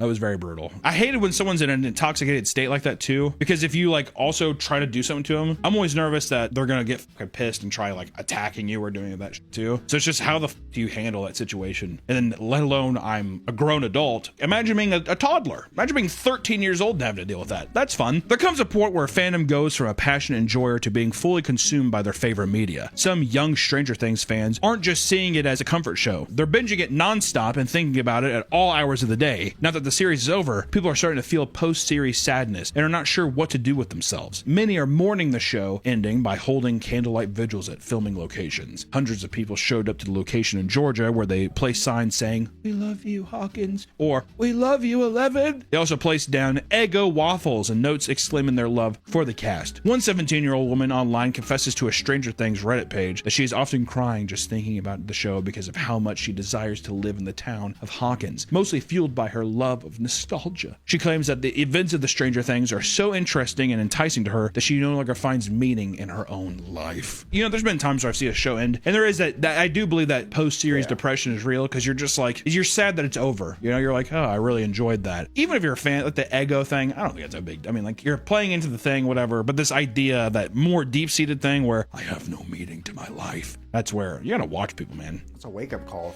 If you feel that way, you need to change. We just need to, I mean, you gotta experience more shit. You gotta like live your own life instead of latching on to the delusions of a thing that you're consuming. It's not just Stranger Things, it's all kinds of people do that shit. Even with other shows, video games, anime, all that shit. People latch on to where they put their entire worth into this thing that they consume. It happens a lot with anime. A lot Oh, of people 100%. get post-anime depression. I wish Well, I yeah, was MC. I'll tell you what, dude. If I was a fucking One Piece lover, I wouldn't have to worry. Like, this shit's never gonna end. Yeah, I'm gonna die before it ends. Yeah, exactly. If anything, too, by the time that it ended, you'd be like, oh, it'd probably be a great relief. Oh, finally. The fan base is filled with all sorts of controversies and crazy people, which has left many people feeling fan base woes. The horrible reception of the series finale has left many fans divided on the show in general. Many conclude that they hate their own fan base for how they're acting. Multiple posts have been made complaining about Stranger Things stans on Twitter and TikTok. These posts usually complain about how insane the fans are and how they're ruining the show for everyone. It's kind of like a band, right? You like a band, but then you look at the fan base, you're like, I don't want to be a part of this shit. Look at this. It's embarrassing. Especially with all the conspiracy theories surrounding the show's ending. Many are saying that they're embarrassed to be a fan and are making the fan base look bad by overanalyzing every little detail. When Stranger Things was released in 2016, nobody could have ever guessed it would become as big as it did. They also couldn't have known that the fan base would become one of the most cringe and unbearable groups of people online. But it makes me think, at what point isn't being a fan of anything cringe? You know, if you love something and you want to share it online, to me that's like what the online space is for, is to connect people, right? I know people, we used it a lot, and we are guilty of digging in on people or dogging on people for enjoying things. But at the end of the day, just be yourself and be whoever the you want to be. I just say draw the line whenever you're emotionally breaking because the show is over, or like for theories or something. If you're emotionally in distress and mentally in distress, maybe take a step back and have a breather. Or if you're in public and you're being a nuisance and you can't control yourself, just fucking take a chill pill for a second and realize that like other people are trying to enjoy stuff too, and that you and your fandom aren't the center of the universe, right? But at the same time, enjoy yourself. Be fans of stuff. Who gives a fuck? All the people too who are posting like, this is fucking cringe and stupid, you're telling me they don't have anything either? Just projection, my friends. But at the same time, you know, all fan bases are cringe, so it's fun to talk about them. Sorry, Stranger Things last season sucked. Really, it hasn't been good for a while. Sorry. I can say that. I mean, in my opinion. Can I say that? In my opinion? It's been good since the first season. The first season's fun. You know what it is, though, if I can break it down, is that the first season, it was so stripped back. It fixated more on the horror. It was fun. These little kids, and there's also a thing about like a fun, dramatic angle of a mom trying to find her son and all this stuff. It's still equally kind of quirky and cringy, but they're so young that it fits. You know, it's like innocent in that weird way. But as the show progressed on, I just could not care. I just couldn't care. That's just my opinion. Doesn't mean it's the worst thing imaginable. It just wasn't my cup of tea, right? It's also, too, I think it just gets, the stakes get too bloated. Well, yeah, it's like an anime, too, where it's just like, it's when you bust this huge nut way too early, and then it's like, where could you possibly go from there? It's like Marvel. Yeah. Marvel now, it's like, Thanos did the fucking snap, half of the universe is dead. Where could you possibly go? Like, what now could ever compare to that? Multiverse destruction. All the multiverses are collapsing. That's right. That's right. Write that down. That's it. Bye. Welcome back to the Papa Meat channel. How you doing? How you doing? Come on, sit down, because today we're talking about my least favorite thing in the universe. This is not me paraphrasing. This is not me putting on a show, a spectacle. Today we're talking about cave diving. I know, it might seem odd that a large, obese, middle-aged man wouldn't like to crawl into a tiny little dark corridor. No, I'm claustrophobic as shit. And these videos online of people cave diving, I have so much anxiety. I can't watch it. I cannot watch it. Like, one of the scariest horror movies to me is The Descent, just because of the cave diving aspect. The little goblin inbred mutant people, that's all cool. It's metal or whatever, but them getting stuck down there, no. Don't like that. Adrenaline junkies have some of the most intense hobbies on the planet, whether it's skydiving, volcano boarding, which what the f is that, or train surfing, like the app. People will do just about anything to chase that high, the high of that point right at death's door, and you pull back. Oh, could have died. Because of this, we've seen an increase in one particular extreme sport, which is caving or cave diving. Caves have always interested mankind, but as we move more into the modern age, we stray further and further away from our Stone Age roots, as in, that was millions of years ago. Why are we still fucking around caves? We have McDonald's. Just gonna say that again. We have McDonald's. There's no reason to be in the caves. We have indoor rock climbing now. We have indoor rock climbing. Go to the plastic fun colory rock climbing walls. Some people, however, find it exciting to find and explore various caves across the world. What deters most people, as you would expect, is the tight squeezes and isolating darkness and the inevitable death and the coffin-like sensation. I'm not gonna keep going on, but I can see where people are like, uncharted territory. No person has crawled through here. The only people that have crawled through here are snakes, rats, and ghouls.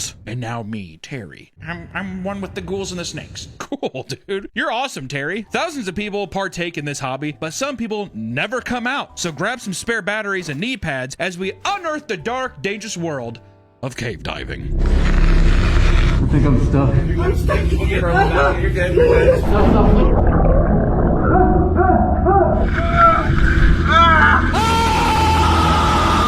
The first question that people ask when learning about this bizarre hobby is, and I don't blame them, one word, Nick.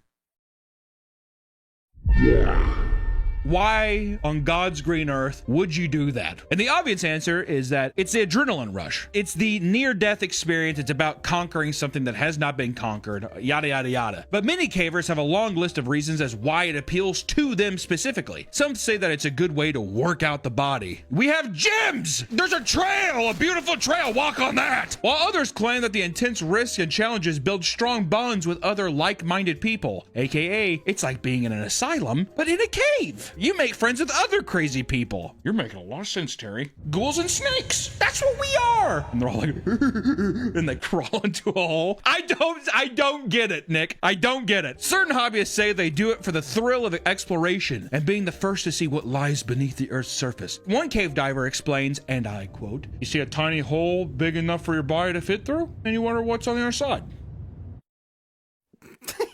That's the first thing that comes to your mind? Imagine just seeing a hole, and you're just like,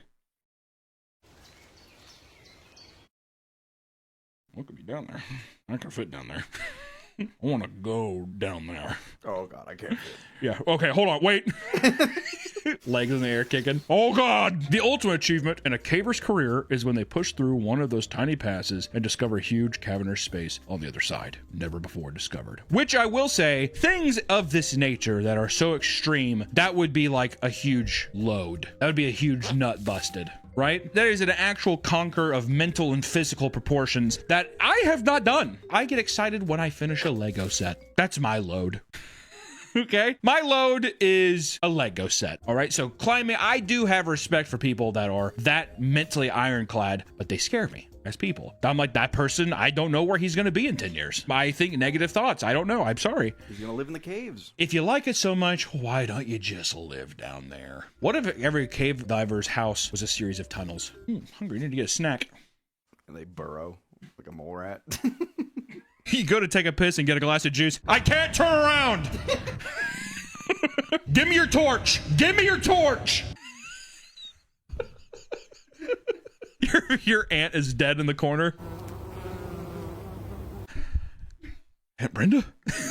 You went to go get juice too? That would actually be a great, like a creepypasta story. Yeah, the cave house. Yeah. My dad might have taken his hobby a little too far or whatever. There you go. Write it. Write it, fans. Right. Yeah. Mine. I gotta write it. The most insane part is that some people do it simply to test their mental fortitude, as the close spaces and darkness truly test the mind's limits. One cave diver named Jacob Sanders told of how he was once stuck in a deep crevice on his belly inside a cave. He said that he had to strip down to his underwear just to fit through the tunnel. Not only that, but but he had to use just his toes to inch himself along. The entire time, his back was getting shredded by the rocky ceiling. And once he got through, however, he claimed that it was an amazing experience. You basically just went through a giant cheese grater. Your back is torn to smithereens. You got piss in your underwear. And you're standing there, shoes untied. That was awesome. Well, this video is sponsored by our partners at Factor. Factor is the meal service that gives you the flexibility to stay active and stay on top of your eating routine. As you can tell by me, look at my six-pack abs. If you're looking to hit your nutrition goals and eat balanced, high-quality meals, look no further than Factor. Eating right is important, but some days it can be a chore. And thankfully, Factor makes it easier than ever. Factor powers your day sun up to sundown with nutritious breakfasts, on-the-go lunches, and premium dinners, and guilt-free snacks and desserts. Choose from over 100 different menu options each week, now featuring 20 new ready-to-eat salads and grain bowls inspired by Sakara.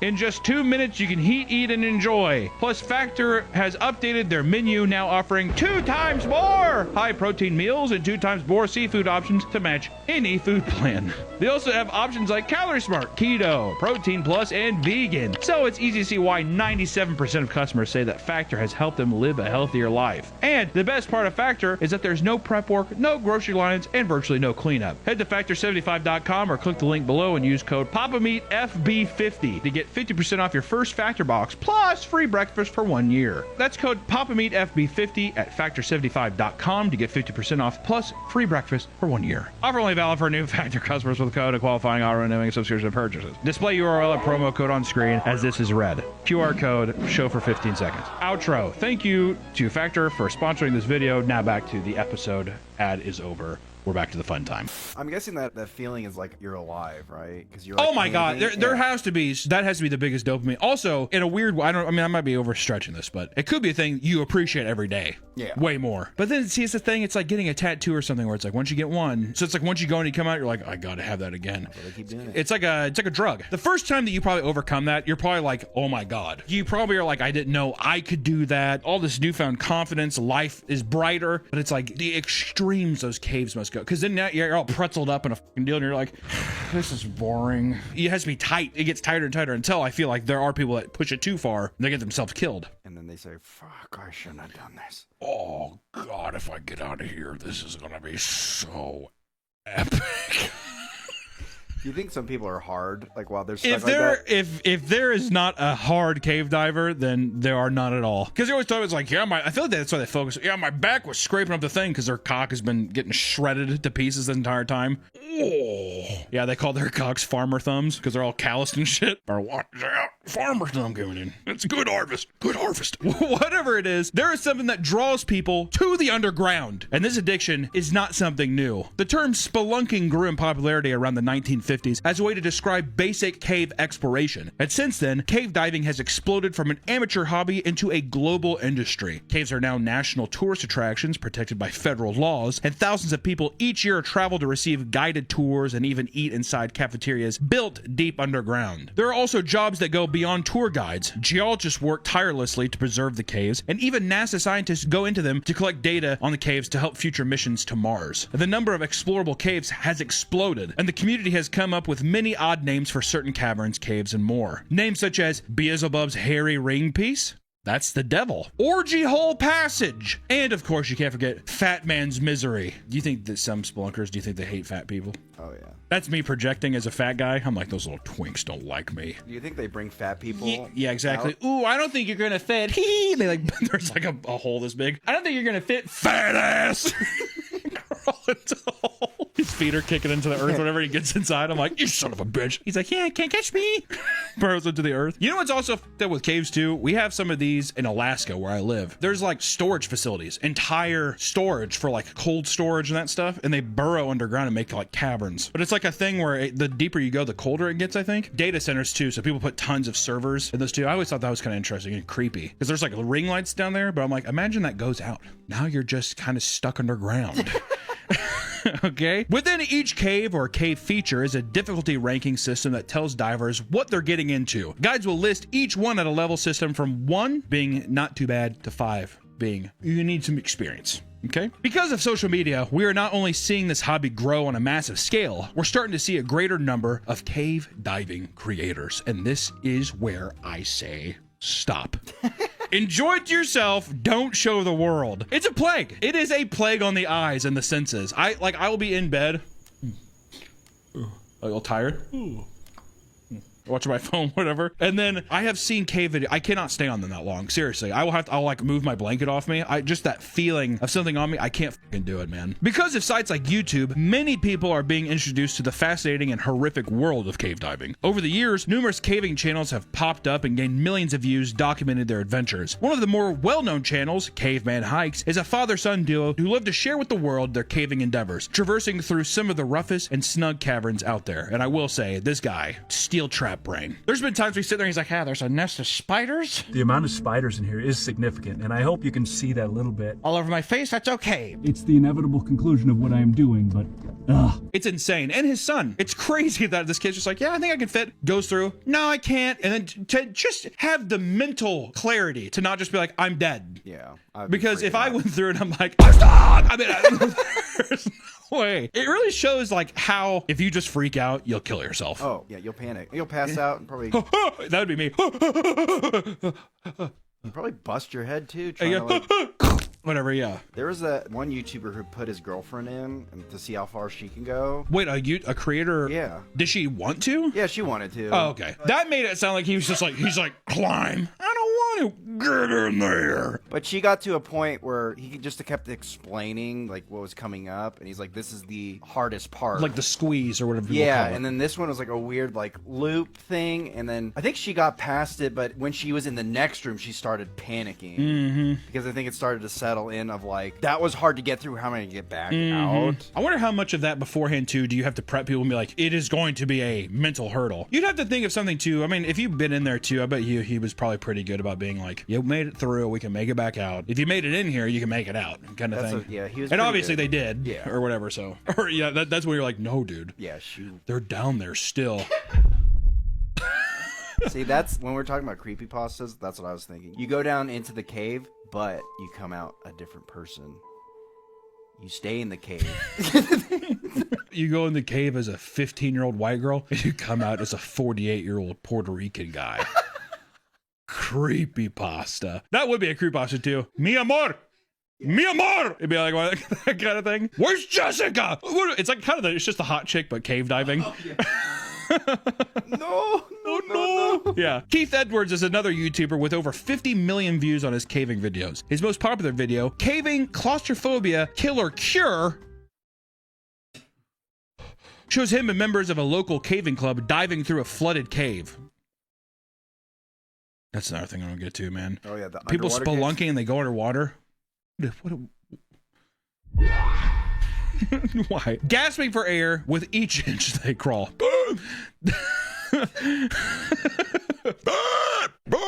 That was awesome. His channel doesn't solely focus on caving. Strangely enough, his other massively popular videos revolve around elaborate short films about Thomas the Tank Engine. He's got two hobbies, caving and Thomas. Which I just want to say, that is so sick. I love the idea of just being like, I'm going to go basically die, and then come back and you're just like, Thomas. Yes.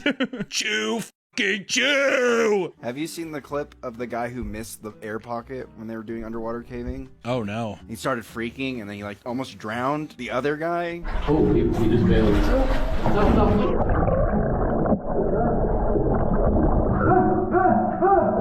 You're good. You're good. You're good. But yeah, he came up and... Oh man. Oh.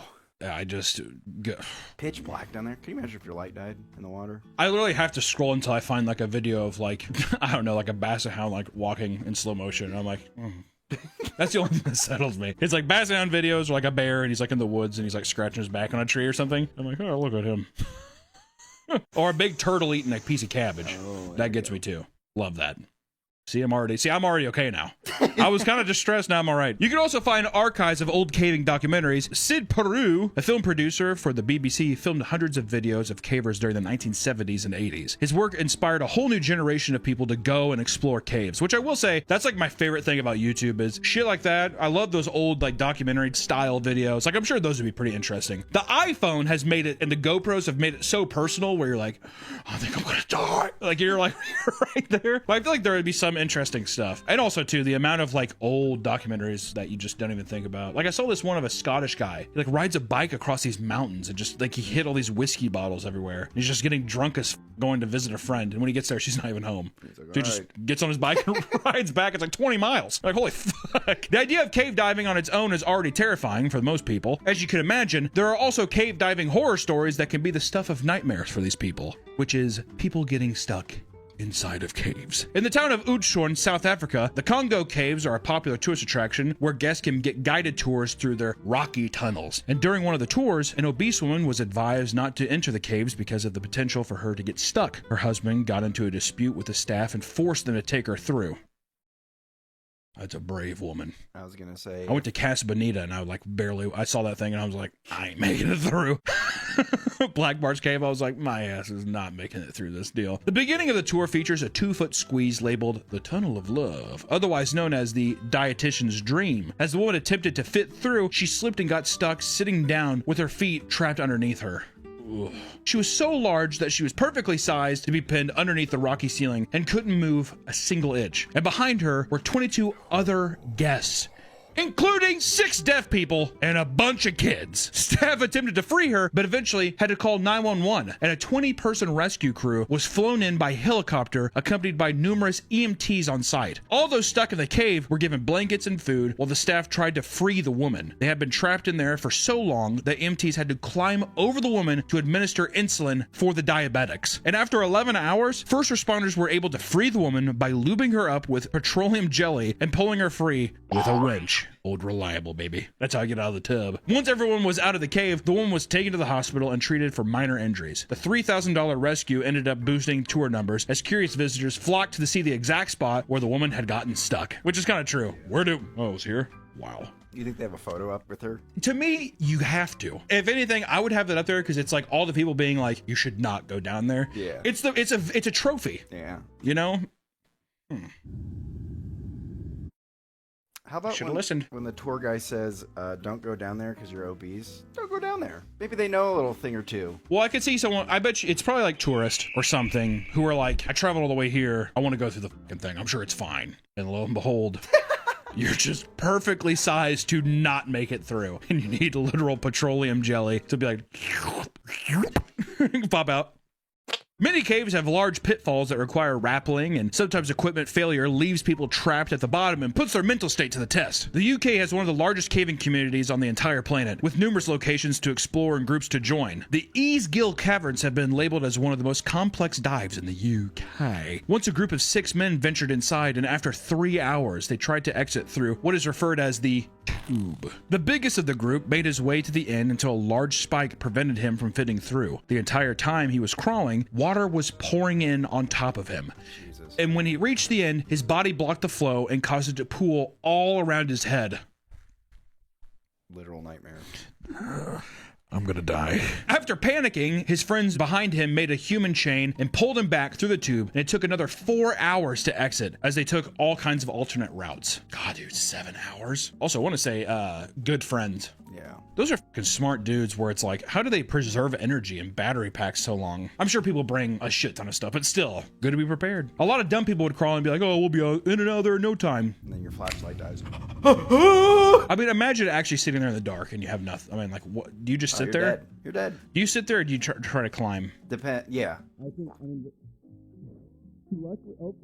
I'm on the verge of a panic attack. If your shit dies, you better know which way is the exit. How would you know? What is up? What is down? You know, in these caves, you have to go down to go back up, or like something crazy.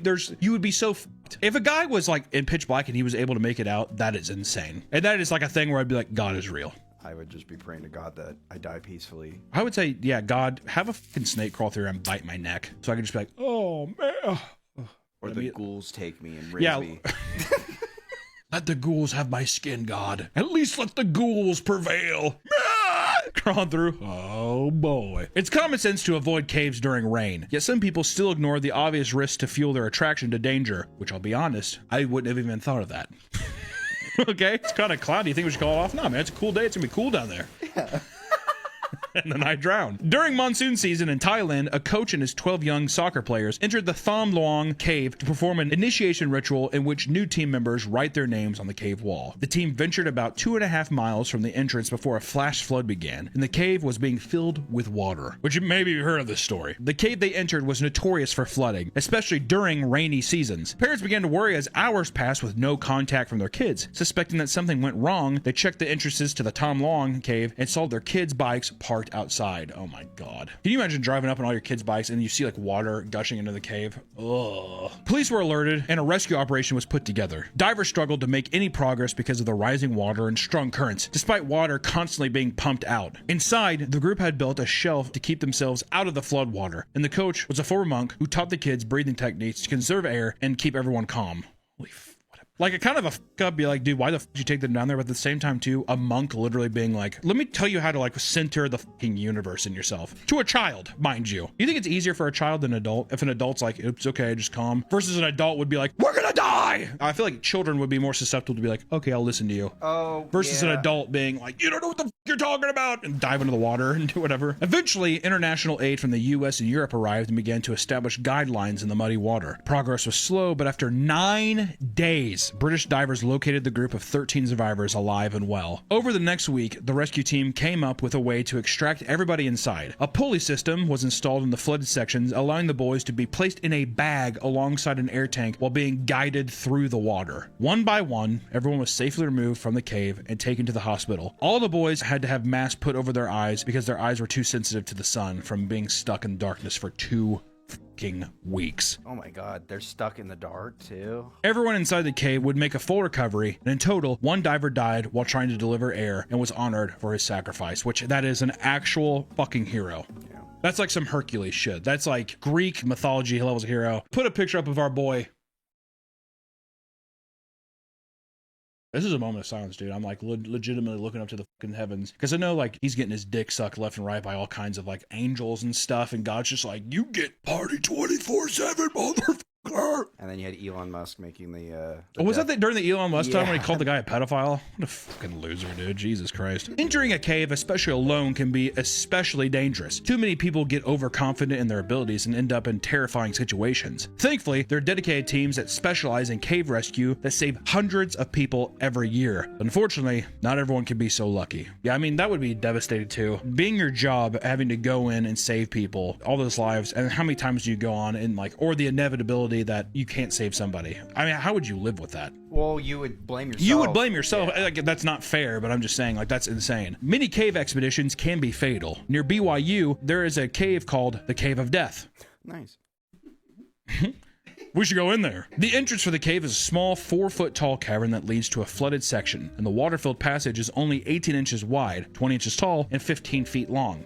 It's fun! On the other side is a large room that could hold up to 6 to maybe 8 people. And in 2005, a group of 5 friends decided to explore the cave around 3 a.m. after their friend Jennifer Galbraith detailed the near-death experience she had exploring it on her own. An hour later, they began their journey together. Jennifer Galbraith, Blake Donner, Ariel Singe, Scott McDonald, and Joseph Ferguson crawled through the passage. Joseph soon realized the risk, decided to hang back and wait for them. Smart. According to the reports, the group had successfully made it to the other side after a brief swim through an underwater passageway. Eventually, when it was time to exit the cave, they ran into trouble. The lack of oxygen caused them to panic, and Ariel was the first to swim back towards the exit. The group was waiting for her to pull up on the fastened rope to signal that she had made it through, but she never did. Meanwhile, Joseph had been waiting for 45 minutes and decided to head back and ask for help. Joseph is smart. Have more friends like Joseph. When rescuers arrived, they started pumping out water and sending oxygen to the cave. And it didn't take long before all the bodies were found inside the flooded crawl space.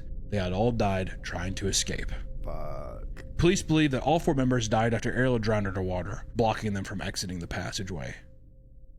This is like, and hearing these, they never get easier. And then every time I'm always just like, but why did you go? Like, it's just a thing where you want to smack them and be like, but why? And I understand, you know, that it's like a hobby and people want to do it, but man, just hearing these things, like imagine getting a call in the middle of the night and be like, yeah, they found your daughter's body in a cave or something. Oh my God, good fucking Lord. As kids, fast food play places were an endless maze of fun and adventure, right? The McDonald's play place. There's nothing weird there like shit, piss, and dirty syringes, but it's important to remember as adults that the colorful tubes are meant for kids only. Kong Adventure Center, that's right, bitch, we're going to a play place.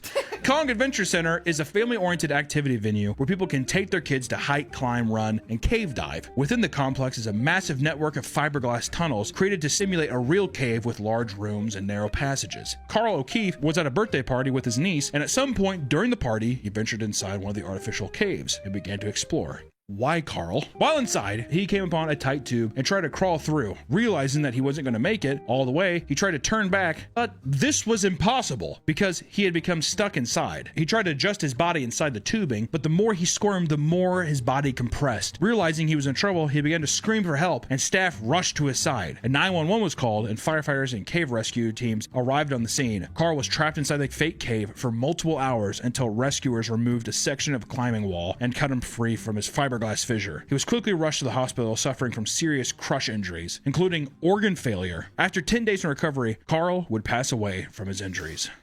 Jesus. God.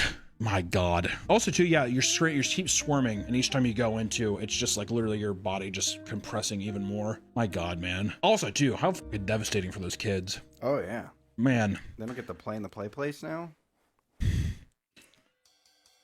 Some people are not interested in dry caves. They need something more extreme. Underwater cave diving is slightly more popular than regular cave diving, but 10 times as dangerous. 31-year-old Miroslav Kuklish decided to go diving alone inside an underwater cave in Pognasia Bay, Croatia. Before going down, he told his friends and family where he was going and descended into the flooded caves. He started his descent at 9:15 p.m., and by 12:15 a.m., the police were called to cave entrance after not hearing from Miroslav. When divers were able to safely enter the cave, they found his body 54 meters below the surface in a part of the cave called the Deep Gallery. After discovering his body, officials were horrified to find a massive diving knife in his chest. Whoa. When the autopsy was performed, it showed the knife had entered deep into his chest. He was still alive when he was stabbed. Because there was water in his lungs indicated he had partially drowned. At first, people believed he had been murdered inside the cave, but there was zero evidence indicating anyone else was inside or around the cave when Miroslav entered. As more evidence was compiled, a new tragic theory emerged. Along with an autopsy, investigators did a routine inspection on his gear and found that they were functioning normally.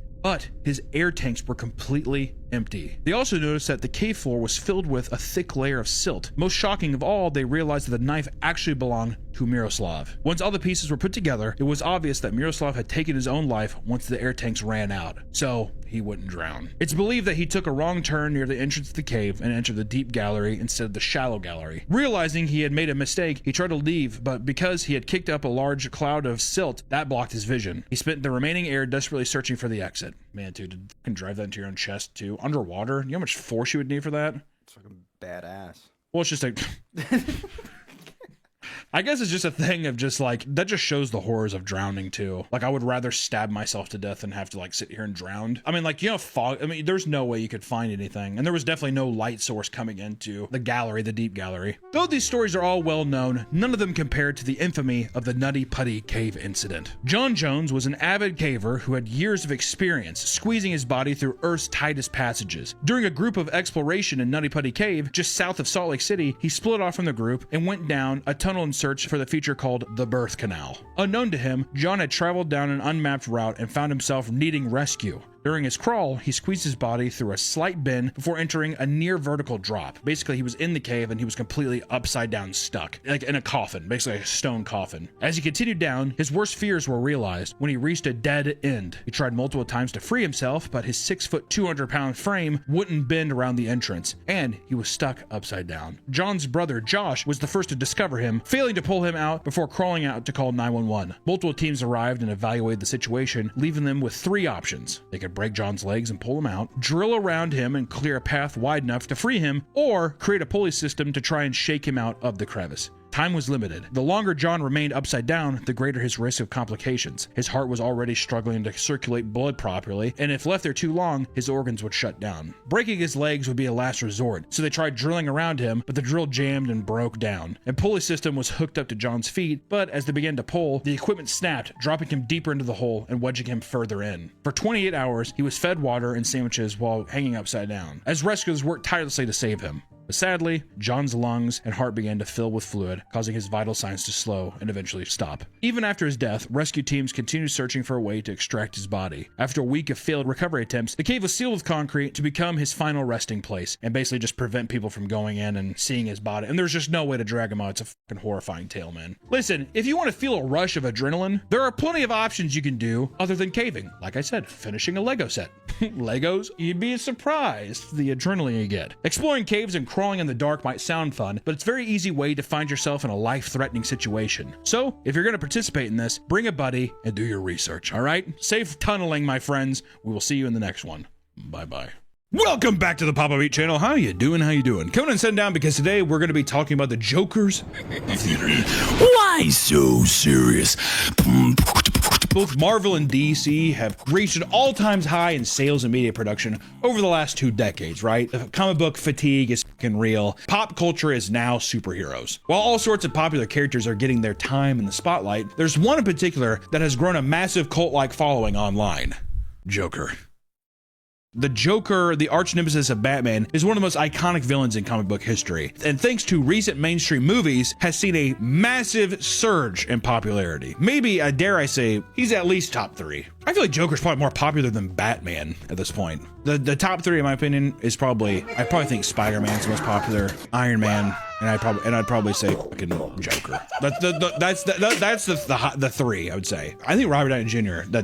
It's just that popular. The love and passion for this character, however, has become a strange obsession among fans. Cosplay exists in all communities, but many people mold their whole personality and lifestyle to fit that of the Joker. This can mean dressing up as him, getting tattoos, wrapping their cars, and even committing crimes, all to be like their favorite villain. The same even goes for Harley Quinn, who has also grown more popular for all the wrong reasons. So, let's take a look at the phenomenon that is the Joker and see just how weird certain sides of the internet can get and their endless idolization of this character. I would definitely say he's the most popular villain of all time. Like without a shadow of a doubt. I can't even think of another villain. I refuse to. Though Joker has been blowing up recently, he has always been a beloved character with a long history. The Joker first appeared all the way back in the first issue of Batman comics released in April of 1940, and over the years, there have been multiple renditions of the Joker, all with different origins, making him a dynamic character in the DC universe that allowed him to stay fresh in fans' minds, right? Different generations have their different Joker. The same with other, superheroes, other iterations of Batman, Superman, Spider-Man, all that shit. It's just, it survived through the decades by being transformed over and over again. And the Joker keeps transforming to be, every time, a little more cringe.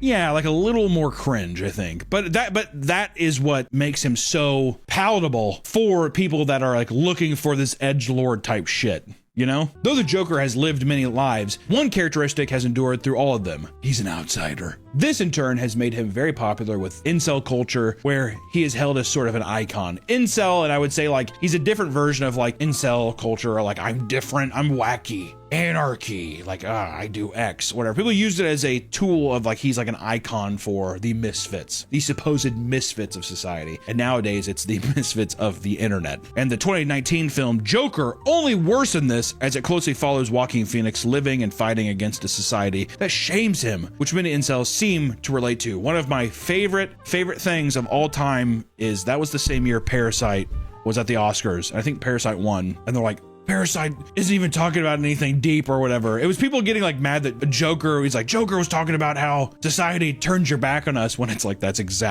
almost exactly what Parasite's about or whatever. That shit made me laugh really hard. This video is sponsored by Fume, the leaders in flavored air. Breaking bad habits can be hard. Stay strong and let Fume help you out. Fume is not a vape, it's not an e-cig, it's just flavored air, which means you can use Fume anywhere. With Fume, there's no vapor, no nicotine, and no toxic chemicals. And on top of that, Fume is an award-winning device that puts you on the path towards being free from bad habits. For my money, Fume's best flavor is crisp mint, but they have other great flavors like peach, blush, and grapefruit. Another huge plus is how compact the device is. I can take it anywhere or keep it here at my desk without it taking up any space. Fume is also there for when you're feeling anxious. Keep Fume by your side and find your calm with the satisfying clicks and snaps of the device, wherever and whenever you need to. Over 700,000 people have already made the switch to Fume as part of their habit change journey. And for a limited time, if you order the Journey Pack using my code PAPAMEAT, you'll get a free Fume topper. So if you've been thinking about changing your habits, this is the perfect first step. Go to tryfume.com/PapaMeat or scan the QR code on screen to grab yours today. Thanks, Fume, for sponsoring the video. Back to the video. People started growing more concerned that this could lead to actual violence, and in 2012, shortly after the Aurora, Colorado shooting, rumors spread that the shooter even called himself the Joker. Now, while this was debunked as misinformation spread by journalists, it put an even uglier stain on the character over the years. A lot of people, I would say, reference Heath Ledger's Joker online. You know, like a lot of people, when they get face tattoos or do stuff, they're almost always referencing the archetype that was the Heath Ledger Joker, and then they take other aspects from other Jokers and put it in. But I would say the blueprint is the why so serious Joker. He's the best, which I will say, love it.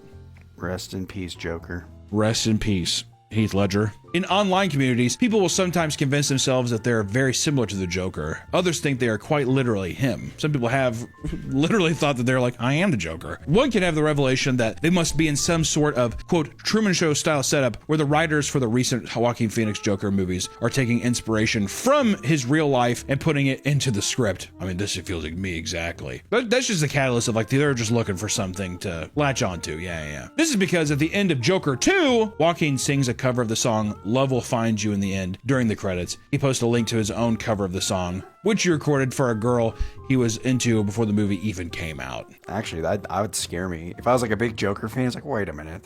What the hell? Yeah, that's bullshit though. That's like at the end, fucking Joker sings Psychosocial, and everyone who did a cover singing on Psychosocial back in 2008 or 2009 on YouTube would be like, is the fucking Joker based off me, bro? You never had that like moment where you're watching a movie, you're like, oh my god, this is me. No, never. They were quick to claim he is out of his mind and has serious main character syndrome, and he responds by saying, I don't want to be the Joker, man. I just want some privacy. As if Hollywood writers are following him around to steal details from his life. Write that down. Could you imagine if someone actually fucking did that? Here's the thing, I'm going to say it. I legitimately believe they will do that. I believe they have done that. And they try to make it seem cutesy. There'll be a thing where, yeah, we'll watch this guy and he'd take a bagel out of the trash can every day. And you're like we're watching some mentally ill person and they like turned into a movie. That was the basis for the character. And it's like supposed to be cute when you're like, that's kind of fucked up that you like watch this guy grovel in the trash for whatever days. It's like your little thought experiment. You know what I mean? I could see it totally happening. In 2016, Jared Leto's version of the Joker was covered in tattoos, which inspired many others to do the same. This was the inevitable evolution of the Heath Ledger Joker. Can you believe that was 10 years ago? Holy shit. I can't believe it's been that long. It is crazy. Well, if you think about it, Joker of the Dark Knight, that's almost 20 years old. I'm old. Before even the Jared Leto Joker came out, people were drawing Heath Ledger with like face tattoos and all that shit. I'm almost positive that's what even inspired the Jared Leto version. Shortly after the film's release, thousands of fans got tattoos of the Joker's mouth on the back of their hands so they could recreate the iconic pose with their hand covering their mouth. It's so cringe. God, those have got to age so poorly. That's like getting a Hatchet Man tattoo. You know, the ICP logo, whatever. Sometimes when the fans get tattoos, they literally become the Joker in the tattoo shop. After getting Joker's mouth scars and black circles tattooed around his eyes, one man claimed to have gotten up from the chair and walked over to the mirror laughing. The cringe, dude. God. Can you imagine that? And you're the tattoo artist just sitting there in the back like my immediate first thought is being, the motherfucker's not gonna pay me. Be like, lock the doors. He's gonna dart. My first thought is this guy's gonna kill me. You're my first victim. Yeah. Actually, yeah, give me your best Joker laugh. No. Give me your best Joker laugh. I can't do. Give me your best Joker laugh, Nick. Come on. How does Joker laugh? Well, that's up to you. What do you think Joker laughs like?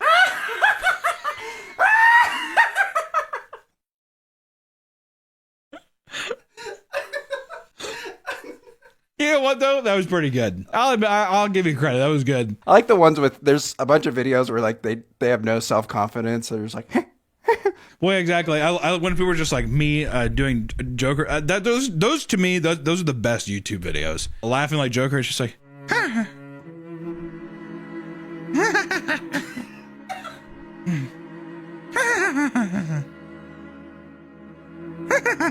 Also, the amount of anime influence they put into this stuff too. Someone definitely had a kid in the back of the class practicing his Joker Oh laugh my under God. his breath.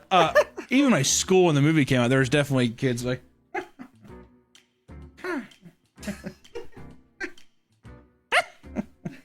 Thomas, what are you laughing about? Society's rules. Wearing a trench coat. I don't feel like my school was just like, you cannot wear trench coats to school. Oh, we had a kid who had a trench coat. He was badass. He'd jump up on like the concrete pillars and run like the Matrix. I don't know why there's always some. We had one kid that had a trench coat. We called him the Dark Lord. We dubbed every kid who was like that. Each year you got a new Dark Lord. Just like as they graduated, there had to be a new Dark Lord that came out. That was our big thing. It was like, you're the new Dark Lord, and you always wear it like with pride. Thank you. They always do the hand thing. I don't know what it is. What is it with? And they always have to look at their hand. They could never just be like, oh, thank you. They do. Thank you. Oh, God, yeah, I want to know what the origin of that is because it's so like it's anime to some degree, but I don't know, and it's just weird that they all gravitate towards it. It's fascinating. That's an anthropological. Fuck the Stanford prison experiment. That's the anthropological thing we need to look at. Is that I never felt better. You'll never understand.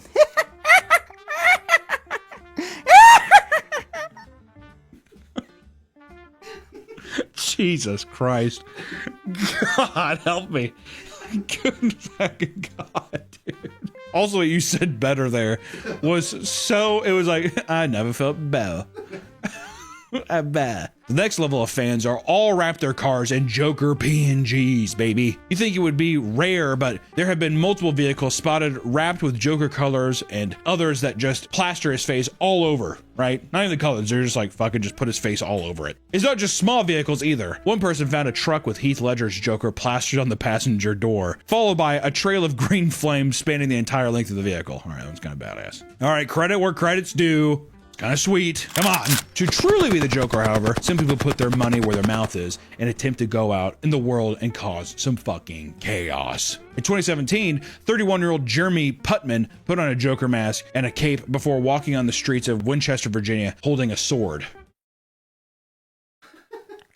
Multiple concerned citizens saw the whole thing and reported him to the police, and it wasn't long before he was arrested. While in jail, he was charged with wearing a mask and concealing his identity in public, which could land him a 5-year prison sentence. God damn, you can't just wear a mask in public? There are infamous videos we've all seen, like the "I'm the Joker, baby" clip that circulated over a decade ago, but that at the very least was an attempt at an acting performance, right? I mean, like, you know, you can't blame the guy for fucking doing a little sketch with his friends. Or a play, or whatever the fuck. I don't know what he was doing, but it's a great clip. We love him for it. This video is undoubtedly beaten by another famous piece of Joker cringe, the Joker Caught in the Act, which is one of the hardest watches I've ever seen online. It really is pretty brutal. It was uploaded by a college kid who would exclusively post videos of him doing Joker performances in front of his webcam.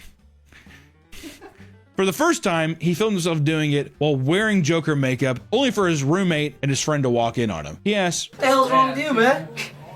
What are you doing? What is Making a video. You making a video? Yeah. Why you paint your face, bro? Because I'm being the Joker. It's brutal, dude. One of them asked him to do the laugh.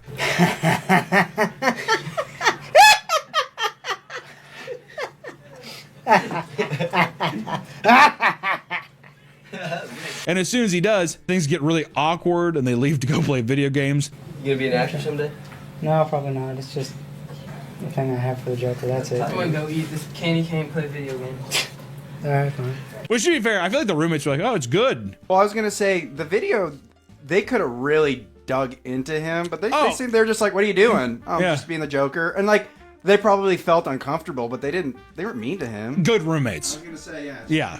Because the context, like, the reason the video, here's the thing, too. If you want to do fucking Joker shit, or whatever, upload, I mean, what, you do you know what I mean? But the silence, and, like, it's just a thing, too, of, like, they're walking in on something that they shouldn't be, The guy, obviously, he has his fucking makeup on. He didn't think anybody was gonna walk it. It's just, the whole context of the video is just oozing with uncomfortable cringe. It's such a devastating watch through, but I gotta say, it's a gem. Like, I love that kind of video. It's so good. Other newer cringe videos consist of people dressing as the Joker and recreating the stare dance scene from the recent movies, whether it's in their parents' house or out in public while people are trying to pass through, which is always, come on. One woman named Evelyn filmed an awkward conversation she had with one of her coworkers at McDonald's that began with him stating, quote, I've been told that my laugh is very reminiscent of the Joker. Of the Joker, yeah.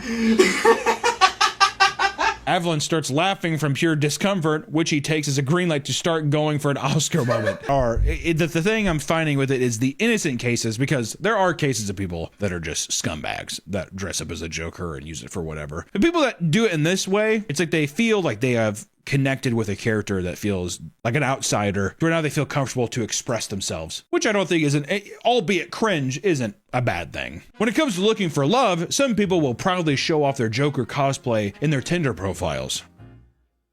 God. That's a good idea. They're trying to get their Harley Quinn, that's what it is. Oh, exactly, dude. I'm just Joker looking for his Harley. The Joker isn't just big in the United States. Just take a look at the man on TikTok, aptly dubbed Indian Joker. Getting the good stuff. Who would go viral numerous times simply for morphing his face into a creepy Joker expression. This has led to Indian Joker copycat videos from both adults and children. One Indian Joker fan even took this act to the stage to put on a show for a live audience. I love that Joker is he's international. It's almost, in a way, a sign of like peace and bringing people together. It is. I want Indian Joker. I want Chinese Joker.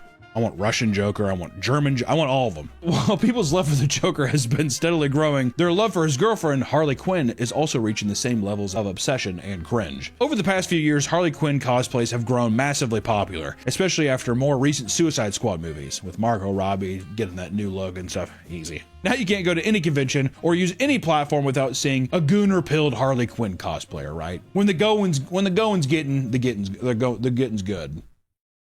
Right? I don't know. Got that. For several years, Harley Quinn was one of the most popular Halloween costumes for both adults and children, with many parents upset or refusing to let their children dress as her. I probably don't blame that. It's a fucking short shorts and fishnets. Put her in the onesie, like the animated show one? Yeah. Yeah. Just last year, DC released an official fart fetish comic titled Harley Quinn Fartacular, Silent but Deadly #1. This is real. This is a real thing. And I'll tell you what, people went crazy for it. This is so funny. This is so cute. Fans were shocked that this was actually real and couldn't believe that DC produced it. After doing some digging, however, fans found out that DC has always written Harley as canonically gassy. Ooh, my tummy, Mr. J. Yeah, Mr. J, I got IBS. In 2017, DC released an animated comedy called Batman and Harley Quinn, which showed both characters teaming up. In one of the scenes, Harley Quinn repeatedly farts in the back of the Batmobile until Batman is forced to pull over to a gas station from the stench. Ugh! Holy! It's not so bad. Smells like discipline. Mr. Bats, pull over.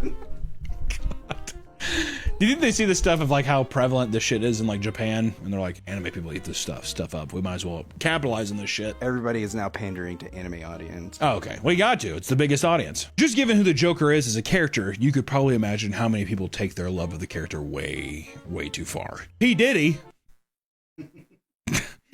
Diddy, who's currently in prison on charges for racketeering, conspiracy, and sex trafficking, once dressed up like the Joker and scared the shit out of people on the streets of New York, which it is. Ironically, Diddy just so happens to do a very good Heath Ledger Joker impression and nearly ended up getting in a fight with another known actor. Warner Brothers had such a problem with his portrayal of their character, they had the lawyer send him a letter telling him he is no longer allowed to dress up as the Joker. Probably because they fucking knew what was going on. Yeah, they knew what. They're like, Diddy.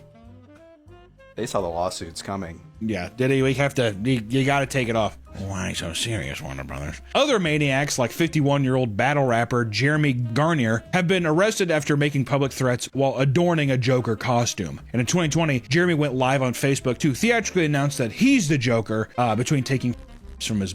For some reason, he mentions wanting to bring awareness to opioid addiction, claiming, quote, opioids aren't cool and heroin's for fools. He then explains he's going to start killing people until the stream reaches 1,000 people. start off strong and positive.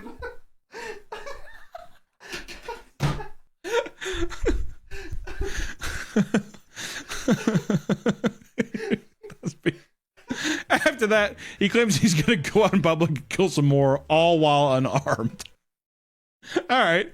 I was curious to stop to be like, oh, this guy's kind of cool. Anti-drug Joker here is pretty funny. Of course, this man was incredibly unwell. His attempt to go out to a mall immediately leads to him being stopped by police. He eventually finds his way into a random bar where he rants to the camera about a million different things until the police show up once again and arrest him while he's still alive. Jeremy was charged with 1 count of making terroristic threats and served around 5.5 months in jail. Which I will say, I don't know if we get into this at all, but there's a very large correlation with Facebook, Instagram, and TikTok live people that dress up like Jokers, like mentally unwell people that dress up like Joker and go on live and do like IRL streaming. And like they're either e-begging or they're doing it's like that kind of shit.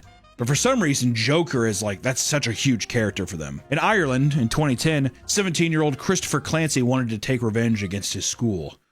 Uh-oh. He didn't like the way the school treated his friends. After leaving the school entirely, he prepped 6 large jerry cans filled with petrol oil. He also put together a full-on Joker outfit. Then one day, when the school was out, he cut through a wire fence and went inside the building through a smashed window. Once there, he dumped the petrol all over the school and lit the entire place ablaze. All the while, Christopher was filming the chaos to show his friends later. He was caught and arrested, eventually pleading guilty, though he was only received 240 hours of community service as punishment. And in the end, over $1 million of damage was done to the school. Pretty crazy. Pretty wild. In San Francisco, 33-year-old Joshua Van Bushkirk was caught after a string of arson fires. It all started around the time Joshua had gotten divorced from his wife, causing him to go full Joker. He had dumped gasoline all over a Ford Ranger and set it on fire, leaving a Joker card at the scene of the crime as a clue for police. Good God. Good God. This is all because Heath Ledger burned that stack of money. You know, that's why they're all obsessed with the fire thing now, too. This continued as he'd done the same thing only a month later, this time leaving lube alongside his typical calling card. What are you getting at, Joker? What are you trying to get at, Joker? What are you getting at here? The next day, he decided to ramp things up by throwing a Molotov cocktail into someone's home, though hardly any damage was done. To end the day on the high note, Joshua found yet another house and repeated the same crime, this time while children were sleeping in the house. Uh-oh. As it turns out, these victims were not random, and in fact, were all groomsmen and other people who attended the wedding party for him. He was arrested and charged with bail set at $1.2 million. 45-year-old Anthony Newman from the UK constantly referred to himself as a Joker and fully believed he was the DC villain in the flesh. At some point, he started dating a woman named Jenny Dalton, which he called his Harley Quinn, and over the 2 years the couple dated, Anthony would regularly stalk Jenny and even camp in her backyard for days. Oh. Whoa. He would spray paint Joker-esque messages on her garden wall and even created a body pillow of Jenny, taping her face onto it as well as giving it the Joker t-shirt. Motherfucker definitely cut a hole in that pillow. And in August of 2023, Anthony painted his face and dyed his hair to look like the Joker and began to strangle Jenny in her bedroom to the point where she passed out.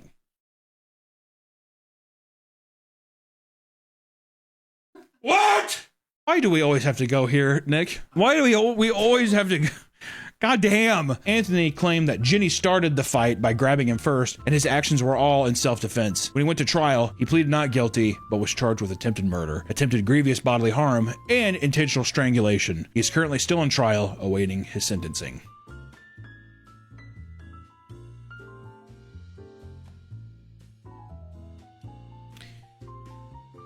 It's so interesting that it doesn't matter where you're in the world, this Joker, it feels like that could have been in a trailer park in Missouri. That could have been in a trailer park in Georgia. It could have been somewhere in the Midwest, you know? The Joker, it's so interesting that it doesn't matter where you are, it's all the same, man. At the end of the day, does it really matter if you like to dress up as a Joker and be a little cringe? No. You know what? I mean, a lot of times, it's fucking good for you, man. Do what you want to do, be yourself, love yourself. Just make sure you don't go off the deep end and fucking hurt somebody, right? Anthony, hello? Also, if you find that you 100% relate to the Joker in every way, you're not epic and misunderstood, you're probably in need of some therapy, all right? Understood. Check yourself out. Might do yourself some good. That's all we have for today, guys. Stay joking, and we will see you next time. Bye-bye. Welcome back to the Papa Meat channel. How you doing? How you doing? Coming in sundown because today we're going to be talking about mosh pits. Roll the B-roll.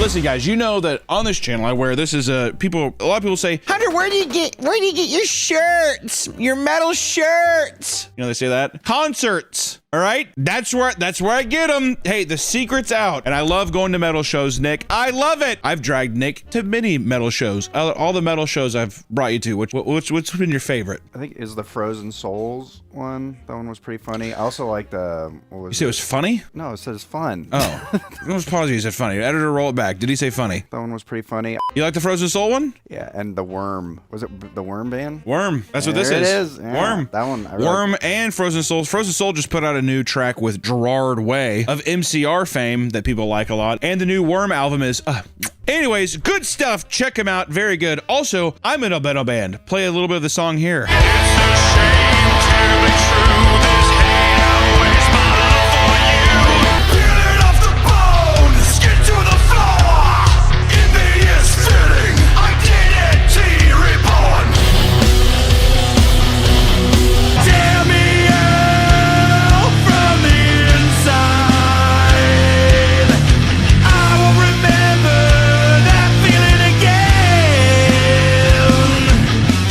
Is this something you like? Go juice up my my Spotify number so I can flex on bitches. Am I right? Music is enjoyed by all human beings, all walks of life, right? And is a creative outlet for billions of people, if not every single human being. Every human is affected by music in some way. I think a lot of people also they look at their music and they're like, I'm not really into music, and all they do is listen to game soundtracks. That's still music. It's still music. I don't traditionally like a lot of music. And you like listen to the Final Fantasy soundtrack. It's still fucking music. You like scores. Who cares? That's music. I don't like Doja Cat. You don't have to. You don't have to like anything you don't want. It doesn't matter. Regardless of genre, there are specific songs that get people moving more than others, right? For me, when I was a little boy, the first song that really got me going was Fade to Black by Metallica. I would cry. I'd get goosebumps. Did you really cry? Oh, all the time. I thought I found it so beautiful. I loved it. I'd be sitting there. Made me think of my dad. Yeah. It's very sad. Most high-intensity music, such as rap, metal, and EDM, can spike adrenaline levels, leading to formation of mosh pits. Mosh pits have evolved not just from metal now, but it's in EDM, it's in, rap, all kinds of people. There's mosh pits everywhere now. Wherever the youth is, mosh pits will follow. At Coachella, Hans Zimmer played there, and they were moshing to the Pirates of the Caribbean soundtrack. And I was being a poor sport because it was a long day, my feet hurt. It was the last day of Coachella, and I was like, sit down. Sit down. If you haven't seen or participated in one, a mosh pit is it's just a giant circle where people basically kind of smash into they just smash into each other and they kind of shove each other around. It's pretty much that. But there is different degrees to moshing. That isn't the only kind of mosh pits there are, and we will be getting into that. There are slight variations, but in certain music scenes, you are guaranteed to find one at every concert besides country. They don't mosh at country? I don't believe they mosh at country. I think that they just throw beer at each other. That's a big thing. Or they like to throw phones. That's one thing I've seen at a lot of country shows. They throw phones at the singer, and the singer does, "You tell that fat to leave." And all people do, "Eee!" And they throw beer. Caroline. And then people are throwing beer and stuff. Here we go, do-si-do. Come on down. Sounds fun. Cadillac, blackjack. This video is sponsored by Helix Sleep, and it's the perfect time to reset and refresh your sleep space. And it all starts with investing in a brand new mattress. 1 in 3 adults do not get the right amount of sleep they need per night. Sleep is so important for your health, and lack of it raises your risk of obesity, depression, and heart disease. Not me, man. That's why I use Helix. It's important you get your rest, and nothing feels as good as waking up to your mattress that's made for you. So many of us are getting it wrong from the start. Good sleep starts with a better mattress. Helix has 20 unique mattresses, all set to serve a specific purpose. I like the lava mattress that gives me the ability to control lava. Or I like the ghost mattress, which lets me talk to ghosts. So how do you know which one is right for you? Helix has you fill out a quick sleep quiz to establish what kind of sleeper you are and your specific needs. Isaiah. Uh-huh. Do you think they're referencing that it's just like you have to have your sleeping self take this quiz to know exactly what kind of sleeper you are? I think the way you do ads is outstanding. Every person is different, but whatever the need, Helix Sleep has the right mattress for you. The quiz they have you take is very quick, and your answers lead to your dream mattress. Ever since I made the switch to a Helix Sleep mattress, my mood and my energy have been way up.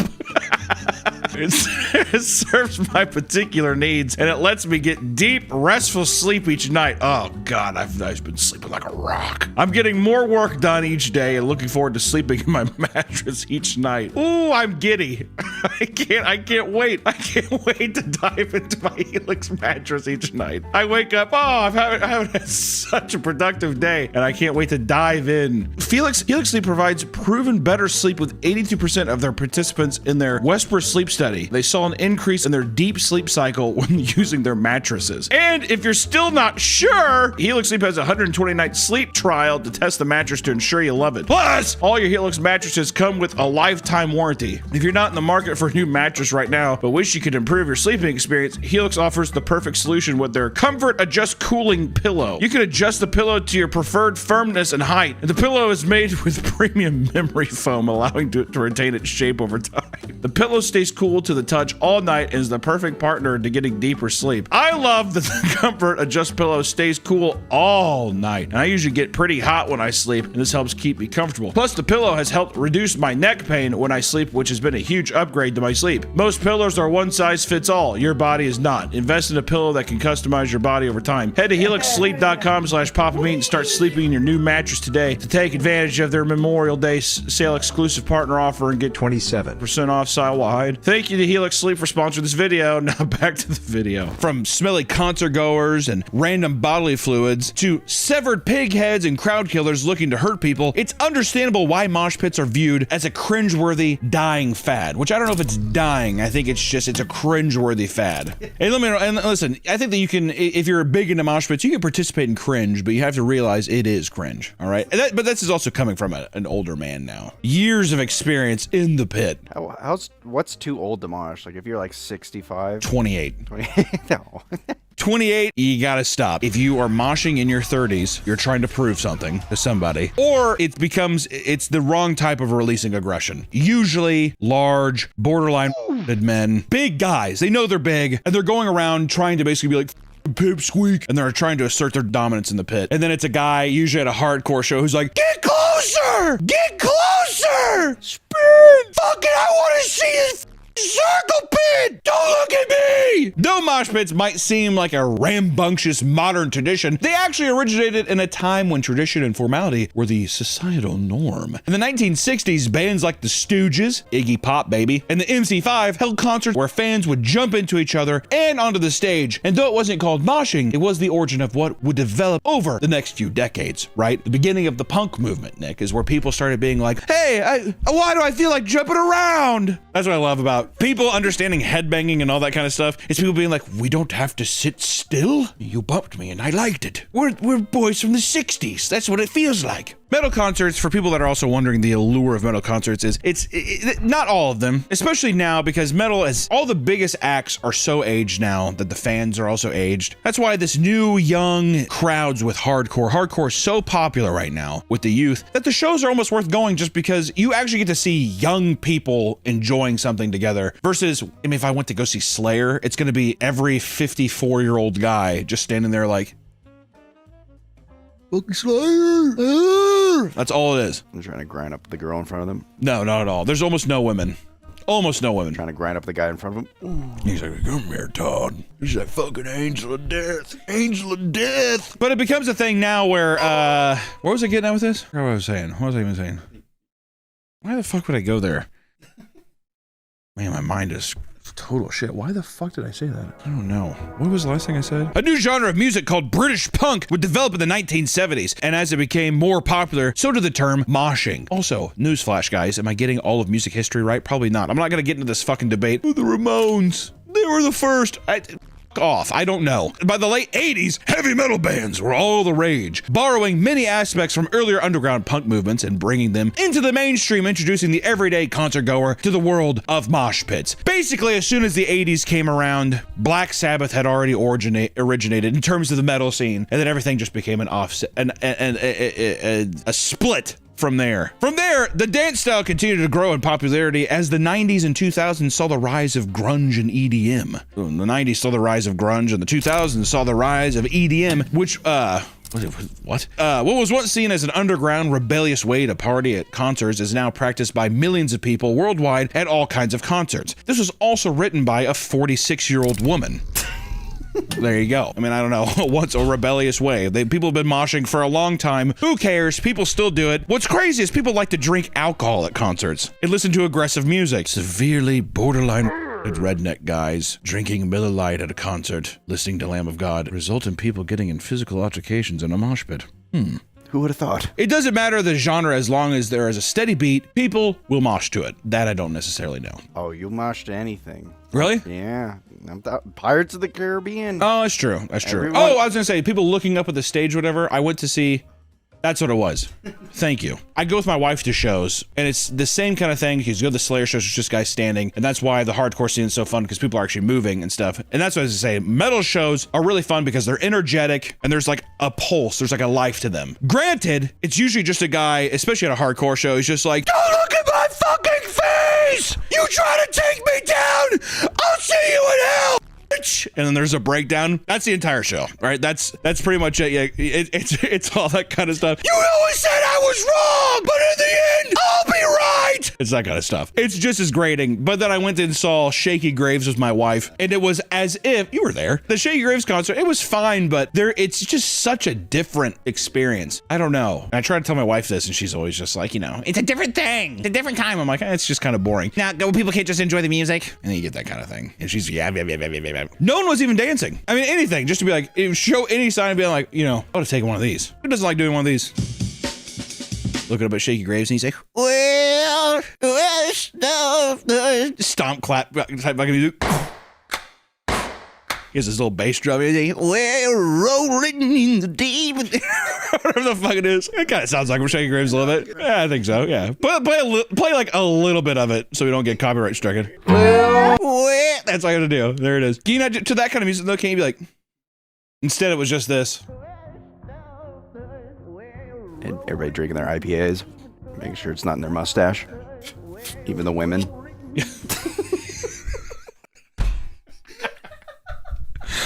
On more than one occasion, people have been shocked to find fans moshing to Hey There Delilah in even classical symphonies. That's a meme though. That's a meme. We're memeing. The video doesn't matter either, as people will mosh anywhere there's music. In 2013, the band Live Without hosted a show inside a local Denny's that was shutting down. Though the show was small, there was still enough people to mosh in the dining area. What's up?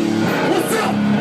What the fuck's up, Denny's? Which I will say, I did not know the band's name, but that's like one of the most infamous clips of all time. What the is up, Denny's? It's fucking sick. Have you never seen that? Oh, it's one of the best ever. It's become a thing now where that started a precedence for people to like go to like IHOPs or anywhere now, and then they do, what the up, IHOP? It'll be that kind of thing. 6 years later, a California punk band known as Wacko booked the restaurant banquet room for what they claimed was a small dinner. When the band arrived, they filled the entire restaurant with fans. By the end of the night, the mosh pit had caused over $1,800 in damage to lights and furniture inside, and they were forced to pay for the damage after the concert ended, which I'm not going to blame a mosh pit. I'm going to blame the fucking band for being like, hey, can we come in for a dinner?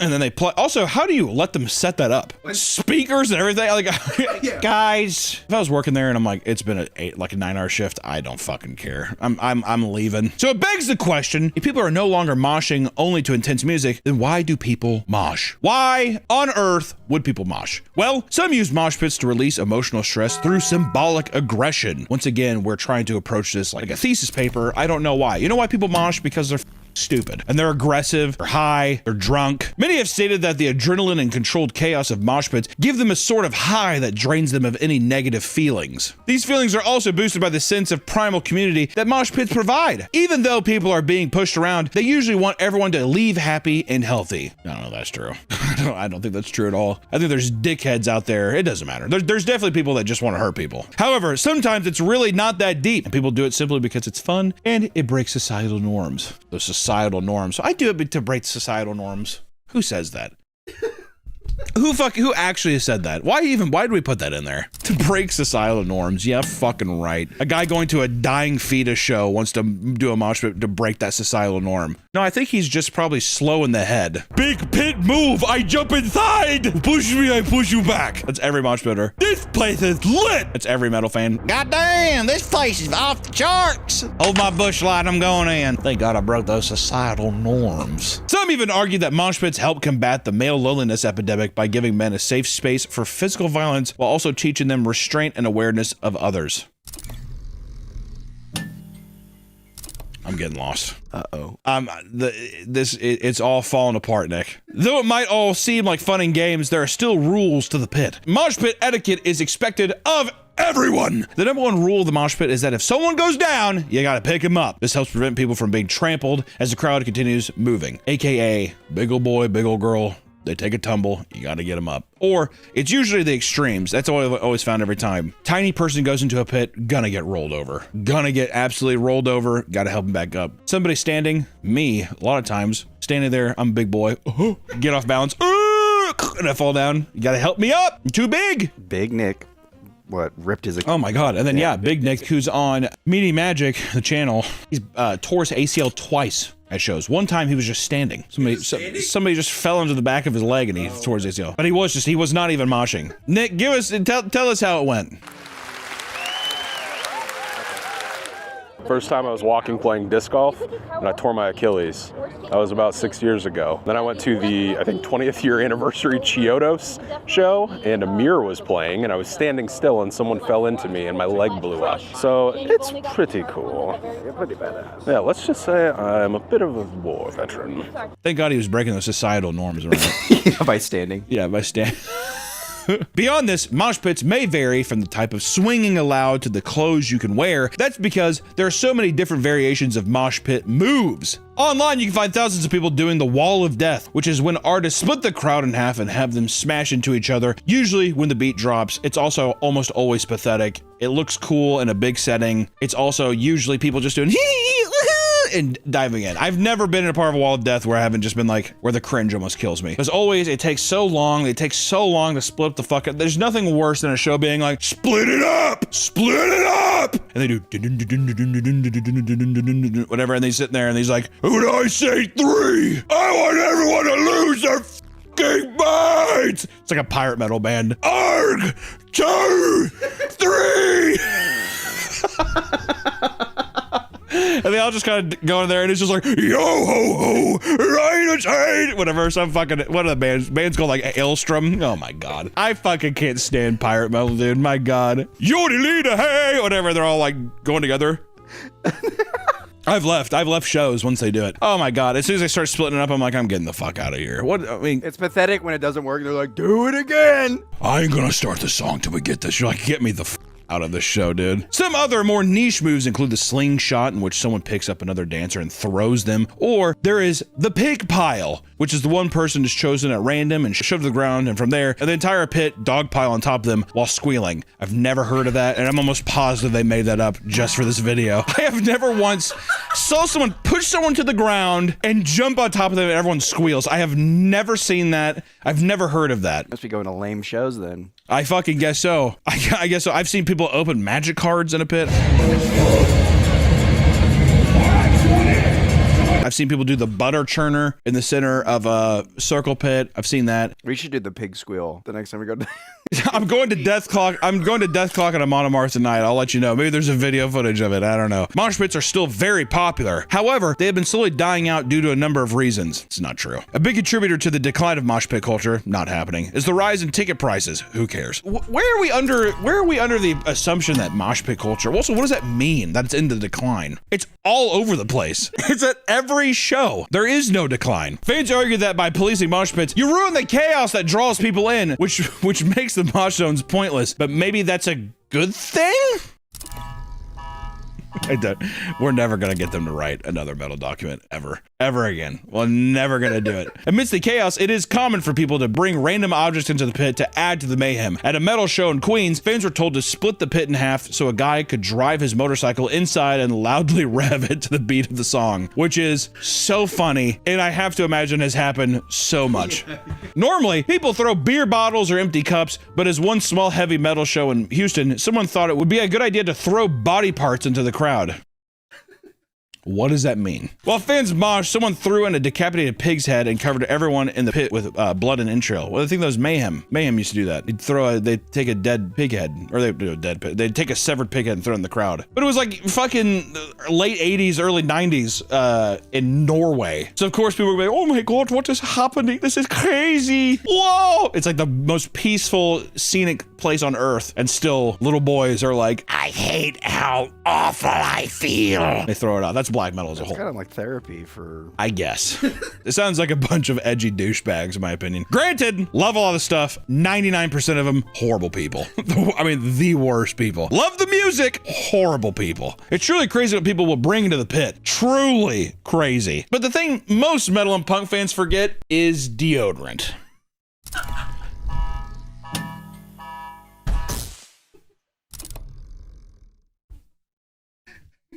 Who wrote this? Fire him. Fire immediately. Among mosh pit aficionados, there is heated debate over which bands or groups have the smelliest fans. They're all putrid, disgusting. I'm one of them. You've ever been to a show? I'm wet all the time. It's hot. I smell like shit. I'm disgusting. I'm probably drinking Crown Apple and Cokes the entire time. I smell it, man. I tell you what, when we left that Avalanche game, that one woman, it was that Dungeon Crawler Carl night. That might have been the smelliest person I've ever smelled in my life. I'm not even joking. At the Avalanche game we went to. Was she in front of us? Yeah. Well, we were walking out. Oh. You know what I'm talking about? I don't know if you. Big girl. That was, well, we don't need to say that, but we can cut that out. But I will say that that Dungeon Crawler Carl, I'm gonna tell you. You know, after that game, I didn't look up a single thing about it. It was everywhere. I've seen it everywhere. Yeah, and a lot of people complaining about it, saying it was the writing sucks. You know, to me, the author was there. I mean, 80% of the people that were at that game were there because they're like, oh, he's here, and he was gonna sign books. To me, good for you, man. You know, that's just the thing too. People love you till they hate you, or it's too popular. The writing's not as good. Why don't you go fucking put a bullet in your? Sounds like a bunch of jealous little toads. I saw a lot of girls with it, and then you saw like a bunch of guys who you could tell they did not know what it was. So they're like. There's also on the flight back, people had books. Oh man, it's everywhere. I saw it at the airport, bookstore. I mean, it was everywhere. Everyone's read that book. If you're watching this video and you've read that book, sound off. Right? No, I actually want to know. I have to know if you've read the book. And what'd you think of it? Did you like it? That was like, what's funny, that review said like the story and characters were good, but the prose is just boring. What does prose mean? It's the way it's written. So it's like the way the sentence is written. Well, how would that be bad? How would you decipher that as bad? Well, like compare Shakespeare to like Cormac McCarthy. Different prose, different writing styles. I had sex with a 16-year-old girl. For real. Shakespeare's just like, me wife be 13.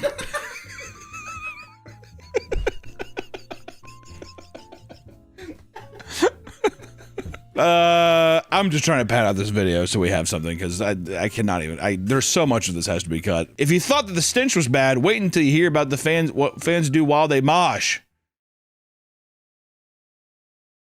I feel like we should just do a video on Dungeon Crawler Carl. I feel like it'd be actually a pretty good video, right? Probably.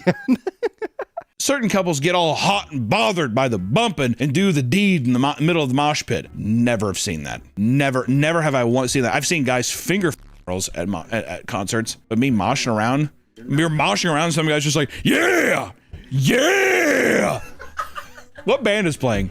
Papa Roach. Suffocation, no breathing. While performing on stage at a festival, the frontman for the band Behemoth, watched as a couple began to have sex in the middle of the mosh pit as the rest of the pit emptied out around them. I actually could believe that at a Behemoth show. Nurgle's up there saying, he's like, oh my God. Those people are having, hey, Satan, those people are having sex with each other. Blow your trumpets, Gabriel. That's what it is. I could believe that, actually. That's some European. That's some European trash washing up on shore right there. I like how everyone like stopped moshing. They're just like, okay, wait to ruin the mosh pit for everyone. Now I have to mosh around you. You have weird looking balls. Soiling your pants while moshing is pretty cringe.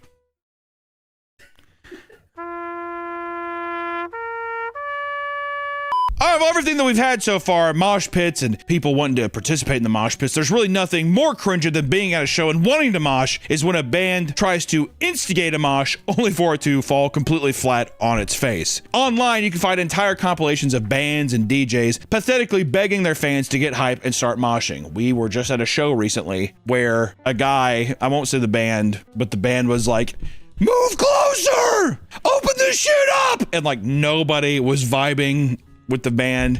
And he's like, you guys are pussies! Pussy scene! Goes the whole story, just calling the crowd pussies, and he's just like, you guys suck! He's saying that to the crowd. And at the end, he's like, hey, seriously, thank you guys so much. We got merch in the back. You guys have been great. You guys have been a great crowd. We got merch in the back.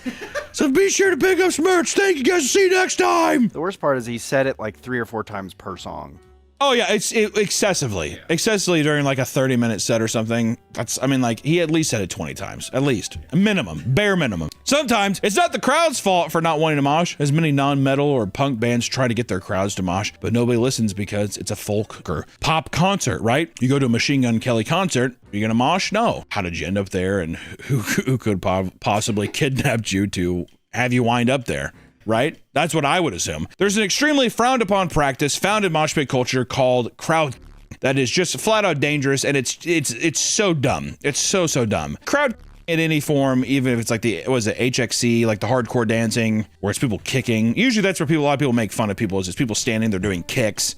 They're flailing their arms, standing there in a circle. You know, there's this, I remember when I was younger, I used to watch this Lamb of God live show from like their very first, it was, they did this, it was Black Label on YouTube. I remember I was like, holy shit, the song is so heavy. And then it cuts to the crowd and it's people just standing and flailing their arms. And I could not have felt more embarrassed that I was like watching this, or I was like, I'm enjoying this. I was like, I'm the same as them, is what it felt like, right? The crowd are the absolute worst. Essentially, crowd is when someone or a group of people pick a person and choose to purposely beat them or hurt them while in the pit. That being said, a little more generalized, usually it's one guy, and usually what happens is, we said earlier, a mosh pit is a circle. We'll go on the edges of the circle and just be throwing elbows at people that are just standing there. There's really no other reason besides, I'm just trying to hurt somebody. And it's the fucking lamest thing. I've seen kids get hit by this, women get hit by it. Kind of funny. Got that. But people getting punched in the face, they're not even looking. That's another thing, is they'll just be sitting there looking at the band, and then boom, they get hit in the face. Not cool. Not only has this led to serious injuries inside the pit, but innocent bystanders standing on the edge can also get caught up in it. Those are the people. There's no other, everyone is an innocent bystander, by the way. Those who participate in crowd killing enjoy flexing their injuries online to show how messed up they got. I wonder if these people are pick-me girls. I wonder if these people are desperately looking for attention and wanting someone to be like, dude, you're gnarly. Yeah, I wish somebody would talk to me. Man, I wish I could use a hug. A big reason crowd killing is so controversial is that it can be used to justify beating up women under the guise of pit activity, right? I don't mean to just hit women and kids, man. I'm fucking all riled up. Hailstorms on stage. Dude, 3 Days Grace is on stage. I'm fucking crowd killing. Listen, guys, mosh pits are pretty cringe. Right? That doesn't necessarily mean that they're all bad. I mean, when you're young, it's nice to be in a physical environment, in a communal environment, like at a metal show. One of the first metal mosh pits I ever was in, called Black Dahlia Murder on the Death Floor 8 tour, 2009. In a first mosh pit, got my ass beat, but it was fun. It isn't like some weird thing, but it was like this communal thing of like this aggressive nature of getting your, it was nice. It's a nice thing. As you get older, you realize that it's like, I'm too old. I don't recover as much from this kind of stuff. The idea is to go in and hurt people. It's about like, it's just feeling the music, and it's like a different form. It's like a fucking extremely dumb version of dancing, basically. Doesn't necessarily mean that it's the worst thing ever, but my God, it is cringe. I mean, it's just, there's no ifs, ands, or buts about it, but that doesn't mean it's bad. So if you are going to participate in a mosh pit, watch out, because there's always this is for, actually, you know what, here's a message for people that if you're a selfish piece of shit that's going to a show and you're gonna be like, yeah, I got a couple beers in me, I'm gonna go to the mosh pit, why don't you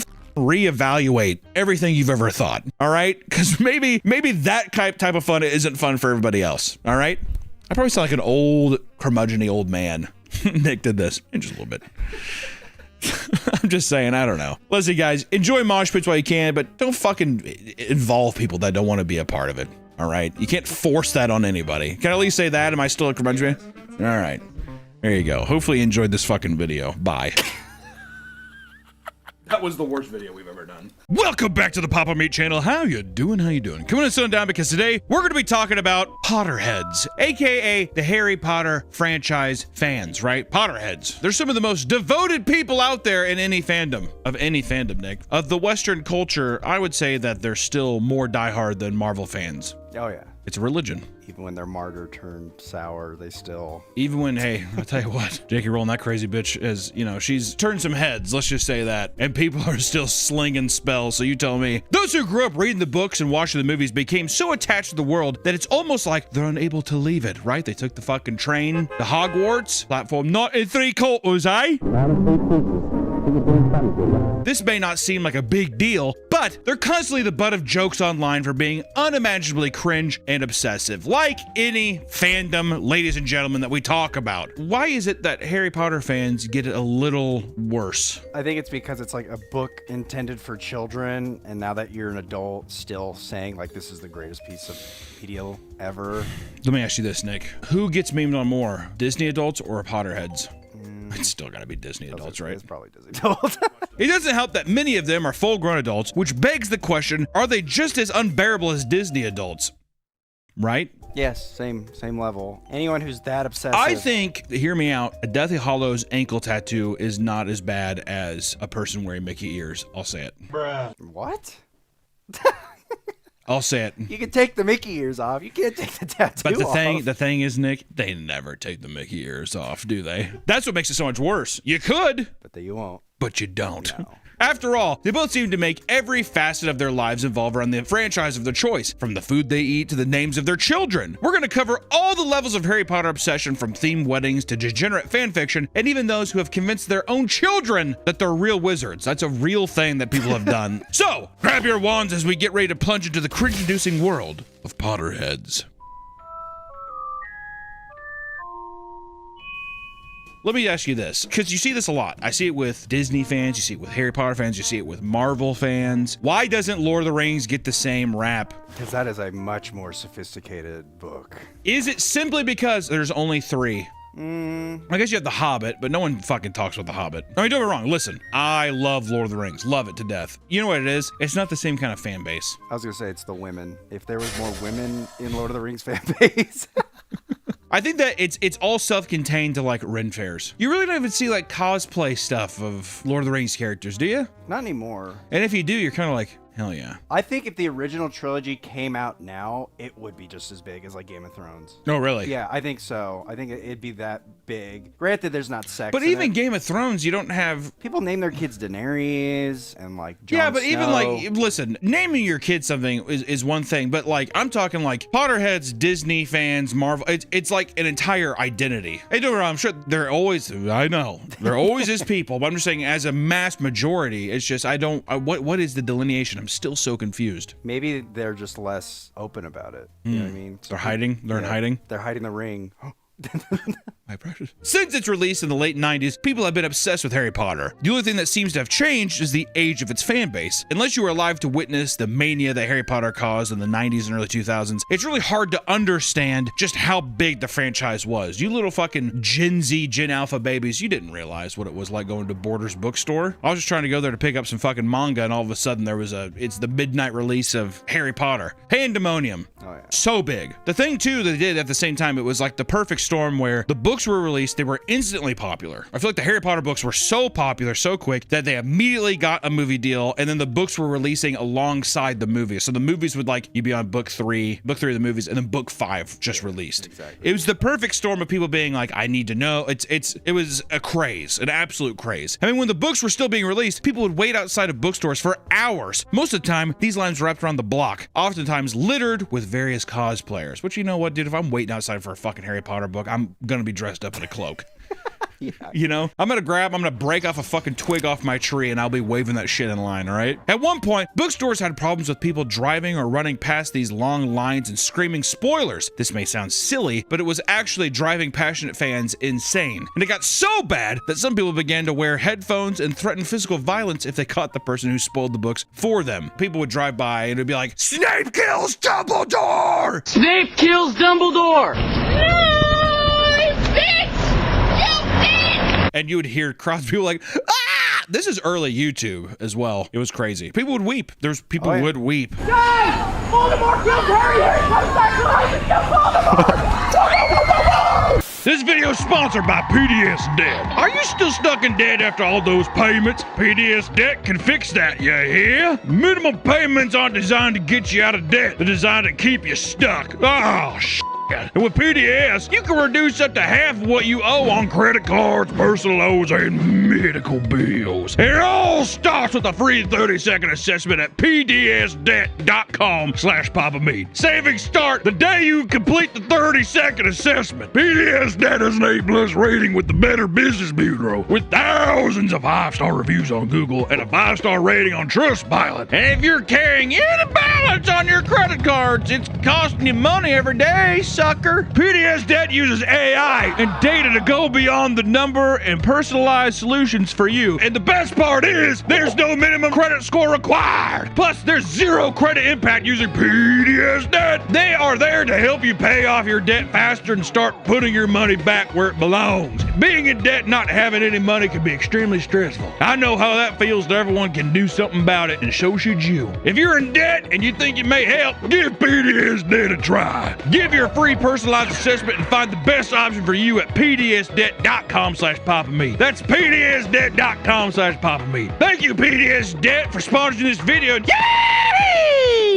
Online, spoilers were rampant too. This caused people to go completely offline months before each book's release. Until recently, there was not much more content to explore within the Harry Potter universe. But HBO, however, is now set to release a reboot of the series by the end of the year, and some fans are not happy about it. HBO is trying to capitalize in, instead of doing movies, because no child or anybody wants to watch movies anymore. It's all about series, baby. People just want to watch series. And now they're trying to get a new wave of youngins in on the Harry Potter train to grow with the franchise as well. Your first thoughts of the HBO show, what do you think? I read that they're using the same sets, and that seems like, what? To me, I've already done, you know what's the thing? Is all these people are like, it's unreal, I can't believe they're redoing it. Whatever. First off, who cares? If you don't want to watch it, you have 2 decades of films. Just watch that. You know what I mean? Yeah. I don't know. My thing, remakes are so hard because to me, I would like to see a remake that's new. Like what do you add to this? What do you add to it? They I forgot who said this the best. I think it was Red Letter Media said the best when they were like, remake things that are bad. Exactly. The difference was they were remaking B movies that could use an improvement. And making them better, yeah. Yes. I don't need a remake of Harry Potter. You know what I mean? Give me a fucking remake of something else. I don't understand, which it's all money. It's all money. I mean, I get it. But can you not, do people not care if you did like, we're doing a Harry Potter series, but it has nothing to do with Harry Potter. It's the Wizarding World. They tried that with the Beastmaster or whatever, and then Johnny Depp. There was a series called Beastmasters? It's like How to Train Your Dragon. Like, there's a How to Train Your Dragon. What? It's called Fantastic Beasts and Where to Find Them. Yeah, because that's right. Because that's when Johnny Depp got canceled and all that. Exactly. So. Yeah, I thought people liked those films though. I didn't. All right, dude, damn. But you do that, you take that shit, and then you just make a Wizarding World series. They should make a Gen Z wizard. That's the thing. Make a new school, and it's modern day, and you get new characters, and the thing is, there's no... That's wrong. All of that is wrong. I'm saying respect the franchise, but do something new with it, you know? Yeah. That's what I'm saying. Well, all that stuff you just said, I don't like any of that. You know, they have iPhones. Their iPhones are their wands. Their iPhones are their wands. You know, he's doing the fucking spell with his flashlight. It's just his... Patronus. It's just his flashlight, his iPhone flashlight. That would, I think people would kill themselves. Unironically, they would die. The complaints range from the reboot being straight up unnecessary to the visuals not being very colorful or whimsical compared to the original. Where's the whimsy? Come on! I'm 43. Some fans simply hate the casting and have begun to harass and send death threats to actors like Pawapa Isiudu, definitely didn't say that right, who is playing the role of Severus Snape. Why do people care? Why do I care? You know, this whole deal about being like, they're changing Harry Potter. They're changing it. I'm like, you have, it also comes down to me where it's like, you have 2 decades with Alan Rickman. Yeah. You have 20 years. I'm like, let some other guy come in. You know what always happens too? People say this and they're always like, oh yeah, that actor was good. Almost every time. Not every time, but almost every time. All right? HBO was aware of these threats and increased the security on sets, fearing for the actors' lives. The old cast from the original films also felt the need to publicly state that there should be no pressure put on the child actors. They're likely aware of how protective people are of this franchise and that there will likely be a lot of unnecessary cruel feedback, which is That's fucked. That's one thing too. Those little fucking Harry Potter actors had the first time around didn't have social media. They didn't have to see all that shit. Now you're sitting there and there's just gonna be 5-year-olds being like, anyone else think that the 5-year-old fucking sucks? That kind of thing. Yeah, and then they take a bump off a Coke on the table to deal with that. Yeah.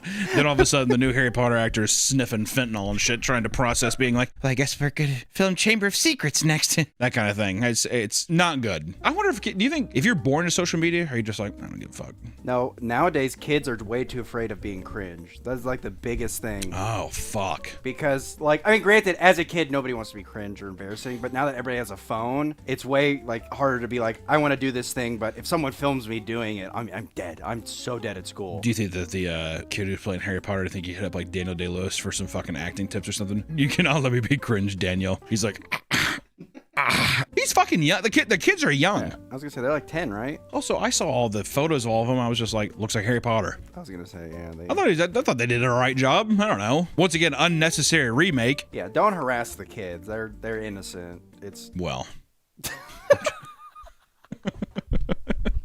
No, yeah, I mean, there should be no reason. There should be no reason that as a previous Harry Potter fan, you are going online to that person's page and like harassing them. You know what's weird is that there's some guy who's just, I hope that there is some guy who is watching this video who did, you're right, and like deleted the message they're getting ready to do. That's probably whole wrong. TikTok hate account that he has to delete. Yeah, all right, delete. While most fans have petty complaints about the show, the biggest complaint of all is that J.K. Rowling is involved in any way. J.K. Rowling has, of course, become a heavily scrutinized and controversial figure over the years, putting die-hard fans in a tough spot in the universe of their fandom. I mean, after all, many of them have tied their identities to this franchise. So now what are you going to do, back out? No, I'm too invested. My whole life is based around Harry Potter. My whole life is based around Harry Potter. The whole thing is when people say, I was in a tough spot, but Harry got me out. What am I going to do? Abandon Harry now just because? Yeah, am I supposed to renovate my Harry Potter themed Airbnb because of J.K. Rowling? Yeah, exactly. My Harry Potter Airbnb 4-bedroom house is going to take a massive hit. Thanks, J.K., you bitch. Some are even burning their books in retaliation. Many who are angry at her, however, can't help but continue consuming endless amounts of Harry Potter content because it's too hard to give up. Which also, for people who don't realize, J.K. Rowling is like very actively against trans people. I don't understand because it seems like J.K. was pivoting very hard to like quote unquote the woke audience by retroactively being like Dumbledore's gay, the snake's an Asian lady, like trying to be very inclusive. So it's very dude, she's an old femcel. You know what I mean? She's a feminist from way back. So then all of a sudden when she's just like fucking people are cosplaying being girls, she freaks the fuck out and you're like, well, I don't think that's really it, JK. You know? And then she starts going all fucking like Clint Eastwood, Gran Torino, get off my lawn. Her fucking pants all the way up to under her titties and stuff like that. On her porch. What are you? Yeah, no, she has a little bit of that little spit behind those words, I'll tell you. Oh yeah. There's a little bit of hate. Now she's become Voldemort. Which is do you know what's fucked up is someone has definitely said that before. It's insane that our hero actually became Voldemort. We thought she was Hermione, but now she's Voldemort. Well, they fuck it. When people say their name now, they're like, don't speak her name. Oh yeah, don't you give her power. Yeah, Harry, don't. And still buying the merch and the video games. Yeah, you have the scarf on and everything. Don't say her name. She who must not be named. She who must please. Which is so weird because of the extremely progressive J.K. Rowling, whose only Asian character's name is Cho Chang. Exactly. Yeah. Well, we got one diverse character. Everyone else, white. I just want to say, too, looking back in hindsight now with her being like a turf like that, let me say, Mugblood seems to have a different connotation now, doesn't it? Yeah. Every time I hear someone say Mugblood, I'm always like, Well, that's the thing. It's gonna hit differently in the new show because the characters are either they're Oh shit! See Malfoy be like filthy mudblug. I'm gonna be like, it's worse than Voldemort. And also I mean, this is pretty funny, but he's the only white kid in Slytherin. The rest are like Indians. What? Yeah, there's like a picture of the Slytherin class, and it shows Malfoy, and then a bunch of other, like every other child looks like they're Indian. So there's not two fat best friends now? They're now mewing and being Giga Chads. That's like the idea. That's actually a good evolution. He's bone smashing. I mean, I don't know. It's a weird thing where it's the bear in a room. I don't fucking agree with what she says. At the same time, she has enough money to buy a country. So, I mean, you're not going to stop J.K. Rowling from speaking her fucking mind. Let's just say that. What are you going to do? What the fuck are you going to do? Well, if her movies didn't do as good, maybe she'd change her mind. I'll put more trans people in the All Wizarding right, World. fine. I'll bend me knee. She was homeless when she wrote it. Who gives a shit, dude? I don't give a fuck about that pursuit of happiness ass story. Fucker. When you look at this fandom and just how deep its fixation of the series can go, it's not hard to find a comparable to the cringe Disney adults we've covered on this channel before. And by covered on this channel before, I mean maybe 70 times. And I'll probably do it again. Similar to obsessive Disney fans, adult Potterheads are also mainly millennials. And as we've also covered, this generation is quite possibly the most embarrassing of them all. Not me, man. Couldn't be one of them. Across the internet, you'll find all sorts of cringe-inducing content like skits from Voldemort having a podcast or Hogwarts hiring a guidance counselor. Pretty funny. I partially just blame sketch comedy. Like Key and Peele, all that kind of stuff. I love Key and Peele, I'm just saying. They had the Wizarding World, and so people were like, yes, that's awesome. Disney adults use their disposable income to buy hordes of merchandise and hunt down rare items at antique stores. Similarly, adult Potterheads will cover every inch of their rooms in various props, plushies, and Funko Pops. One collector goes the extra mile by decorating 100% of every room in her home with merchandise and film-accurate furniture so it looks like they come straight out of the movies. Well, if you went on a date with a person, you went back to their house and she's like, you want to come in for a cup of coffee? Which you know doesn't mean a cup of coffee. You go inside and the first thing you see is a fucking owl in a cage. It looks like the Gryffindor common area. This is in a studio apartment. This is in a studio apartment. What would you do? I'd be very impressed. Would you really? Yeah, I'd be like, she put like brick and shit in there too. Oh yeah, fake brick. It's actually the craftsmanship couldn't be better. I'd be like, God damn. And then her stairs move. In a studio apartment. There's 6 steps that just kind of rotate like this. So if she came in, she's like, what do you think? Or she's just like, you want decaf? I'd be like, yes, please. You need a Potterhead, dude. I would be impressed. We could find you a Potterhead. If you're telling me it's like movie accurate, well, let's say it's not movie. Let's say it's like very cheap looking. No. It's not horrible, but it's definitely not like it's not like I'm like, oh my god, did you do this for a living? It's not that. Okay. That took a big run out of your sales, didn't it? You're like, not movie accurate. I thought you were talking about I opened it up and I was like transported to a different world. About ready to get your dick sucked by a magician or whatever. Oh. And she's got the sorting hat that talks and everything. Yeah. What house am I? What house am I? Puts the sorting hat on while you're getting topped. That'd be insane. Not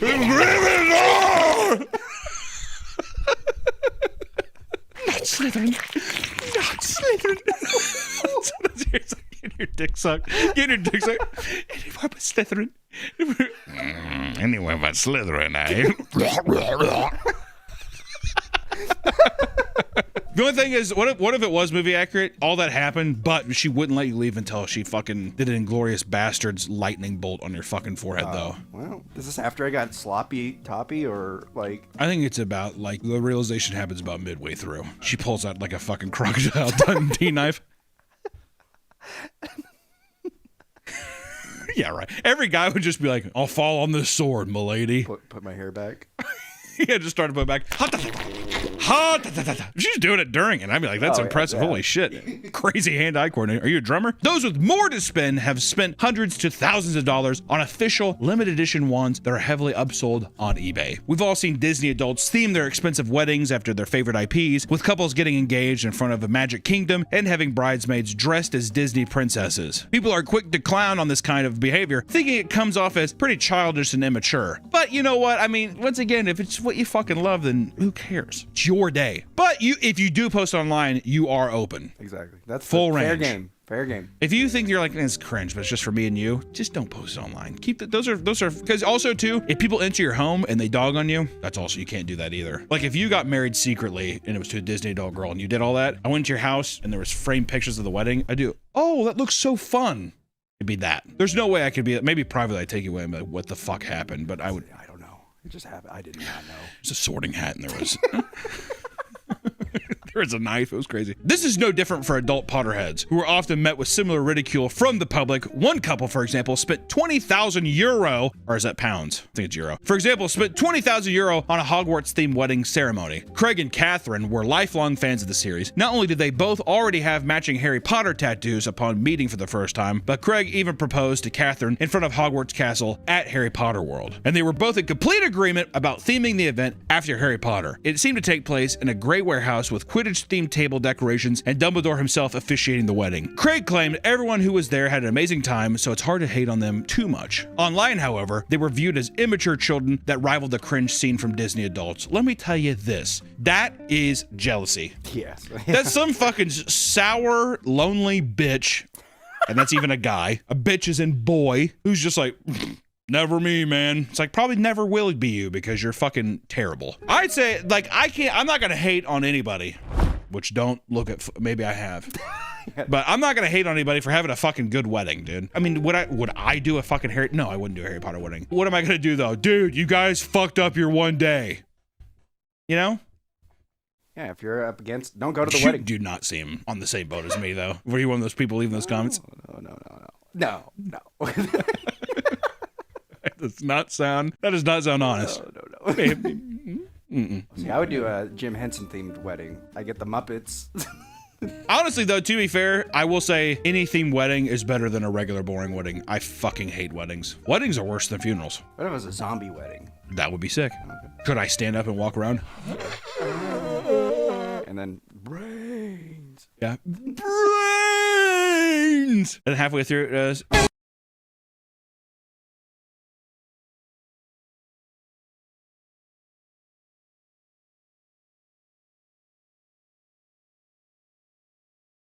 At the end of the wedding, we find a cure. Yeah. Oh, yeah, like when you leave out, here's your antidote. Hi, I'll see you next week. That would be fun. Write that down. Zombie wedding. Another Harry Potter wedding was not nearly as wholesome. One bride explains how she worked with her fiance to sort out all 65 guests into Hogwarts houses and separated their tables according to their title. Now that would piss me off. See, I was supporting it. If I sat down and they were like, no, you can't sit there. You're a Slytherin. I'd be like, that would drive me fucking insane. Because also the table talk is going to be horrible at that wedding. Can you believe we're in Slytherin? I didn't think I'd be that. That would be fun. That would drive me insane. This meant family and couples were split from the people they knew. Many also assumed being labeled Slytherin meant you were evil and took it very personally. I would. What the fuck? You're just feisty. Just go fuck yourself, Carol. You know? Many guests who did read the books even started debating how they should be put in the Gryffindor. And in the end, she regretted the decision deeply. Yeah. That's hindsight, though. You can't. Babe, seriously, next time. When this guy divorces you, you'll get him on the next one. It's not just strangers on the internet that shudder at this. Even some of the cast, like the actress who played the head of the Hufflepuff house, publicly stated that the adult fans of the series need to calm down. Shouldn't have done that. Miriam Margoyles stated, I worry about Harry Potter fans because they should be over that by now. It was 25 years ago, and it's for children. Harry Potter is wonderful. I'm very grateful to it. It's over. Preach, sister. Oh, I would not have done that. When the Potterheads caught wind of this, they started using her quotes over sad music and videos of them showing off their giant collections of Harry Potter products and cosplays. Most criticism like this elicit a common response from fans, that their love of the series is harmless and not causing anyone any harm, right? While this is true for most, some adult Potterheads can't help but drag others into the crossfire. There's unfortunately large numbers of hardcore Potter fans that end up having a child only to emotionally harm them by forcing their fandom into their lives. God, what the fuck are we talking about? It's like, fuck, what are we talking about? Like a cult? Are we saying that this is like a cult mentality? Leave the children out of it. Well, that's what I'm saying. You name your boy Harry and you give him like little lightning scar tattoos. You can name your kid. You can name your kid Harry. Forcing him to wear prescription glasses when he doesn't need them is fuck. And then also, if you legitimately put a water tattoo of a scar on his head every day, I would be like, it's main character syndrome. That's like, to me, that's the same shit as like a mom forcing her child to do like a beauty pageant. Yeah, and you get a house elf slave and an owl for him. You hire a dwarf. Mom, who is that? Snobby. Potter must not go back to Hogwarts. Where is he sleeping, Mom? In your room. Give me a sock. What if they give me a sock? What if they? I want to go home. Give me a sock. He has a normal room, but they built him stairs and a closet in there, so he has to sleep in there. Come on, Harry. Go to bed. Go to bed. What did you do to my room? Dude, I bet you there is somebody. It just has not been discovered yet. There's definitely some person who is just like, it's fun. He'll sleep under the stairs. And then the dad's like, Jessica, I don't know about this. I don't mind, Dad. Son, why are you talking in a British accent? Mom makes me help, Father. Daddy, I need help. There are Potter-obsessed people out there who take the love for their fandom, I mean, just way too far. One couple was lambasted online after admitting that they had an 8-year-old daughter that was raised since 5 to believe that the world of Harry Potter was 100% real. And to do this, they started reading her the books every day and building a long and detailed story about how she was not only a witch, but one from an old wizarding family. And this started to get difficult as she got older because she naturally had more and more questions to ask. They would build this made-up lore for years, telling her stories of their supposed magic adventures. They admitted that this was blatant gaslighting that would likely give her trust issues when she eventually learns the truth. But they justified it by saying the stories they told taught her about difficult subjects like racism, climate change, and even COVID. The wizardly world of COVID. Though the post was made to request unique ideas to keep the magic alive for the daughter, most people just called them terrible parents. Which, I don't think there's anything wrong with telling a kid like, oh, you are a wizard. It's a fun thing that it's for a kid, but after a while, it's like you gotta cut the cord eventually. You can't keep the magic alive forever. No, until he's 21. Until he's 25 and his brain is fully developed. I have something to tell you, and you're gonna be very angry with me. Get your wand. One person actually explained how their own mother did the same thing to them, just to a lesser extent. This person believed it and was bullied in school because they'd become fixated on the idea of doing magic, which also did, yeah. You're gonna have them casting spells. There's gonna be some kid who's just like, what the fuck are you doing? They were later crushed on their 11th birthday when a letter to Hogwarts never appeared. Oh my God, see, that's heartbreaking. That's actually heartbreaking. Another person who had experienced growing up in an abusive cult stated that what the couple was doing was eerily similar and will likely lead to their child being traumatized, which an ex-member of a cult telling you you're doing the same practices, that's an eye-opener, I think. Some kids don't even get a fighting chance being named after characters without a second to protest. One man admits to knowing a couple that had to be convinced not to name their daughter Dumbledora. Oof. In a viral post, a child rants about how her life has been absolute hell due to her parents, who met in a Harry Potter chat room, named her and her siblings after both Harry Potter's and Star Wars characters. Oh, fuck. You're mixing franchise. You can't mix the franchise. You gotta stick with fucking one. Her parents constantly push these mainstream franchises, which also include Marvel films, onto her. She has many memories of struggling to watch the Harry Potter films every Christmas season, which became a forced tradition. And at one point, she tried to bail on a few of the movies to spend the night with a friend. Her mom took it extremely personally, eventually telling her that she, quote, wouldn't exist if it wasn't for Harry Potter. That's too... TMI. Your father inseminated me here. Like Sirius Black doing the whole like...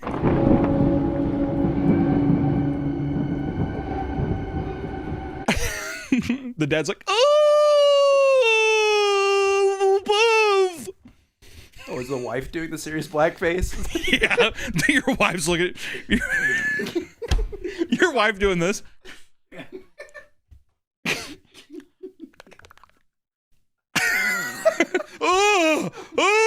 Avada Kedavra.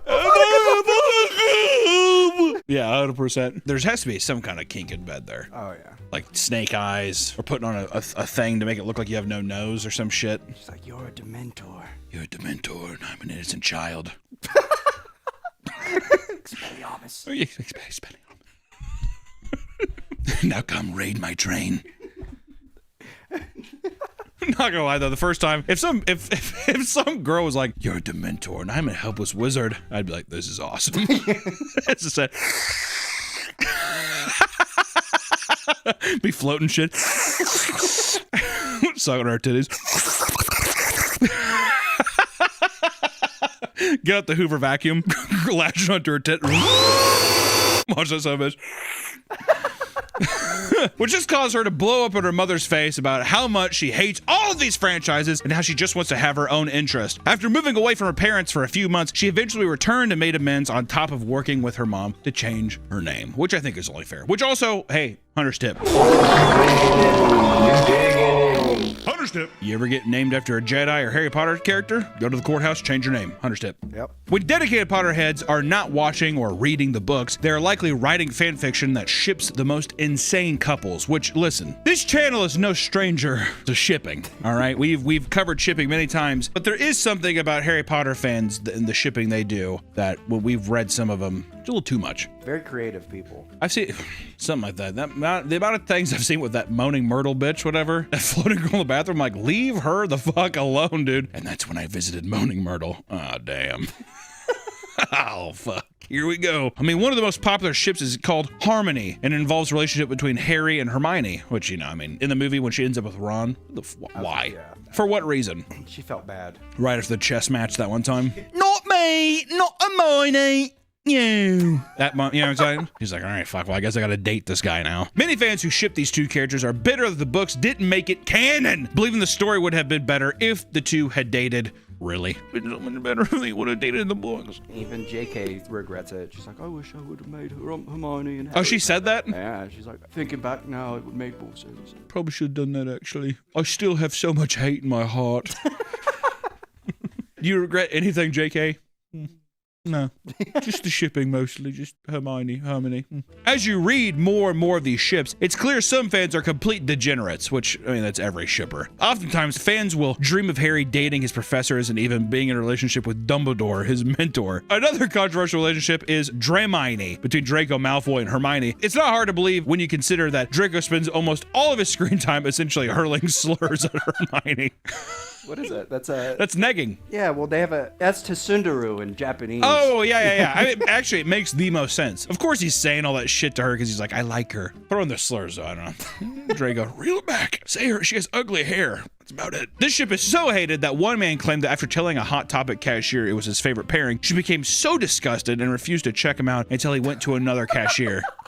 Also, what brought that conversation up at Hot Topic? All right, here's my studded belt, my size 12 waist jeans. My favorite is Dracominie, my favorite ship. How the fuck did that come up naturally? I bet you she was wearing some kind of Harry Potter thing, and then... Yeah, you ever wish any of the other characters would fuck? I legitimately don't know how that How long gets were brought they up. talking, too? This is supposed to be a quick checkout thing. It's a checkout. We need to find out more information about that. Reading about Harry Potter fantasies is one thing, but some people truly want to live them. Online, you can find tons of Harry Potter themes. In addition to that, there are also Harry Potter themed where people dress up as characters, including Dobby, and participate in BDSM and other wild fetishes. Dude, if I'm getting into it, if Dobby ain't there, we ain't really fucking partying, are we? He's got to watch. I want him to be the character where someone's making love, right? Two wizards are making love, and then Dobby comes up and like tugs on their feet. Dobby wants in. Dobby wants to finish too. I feel like you finish on Dobby's face. He goes, I am free.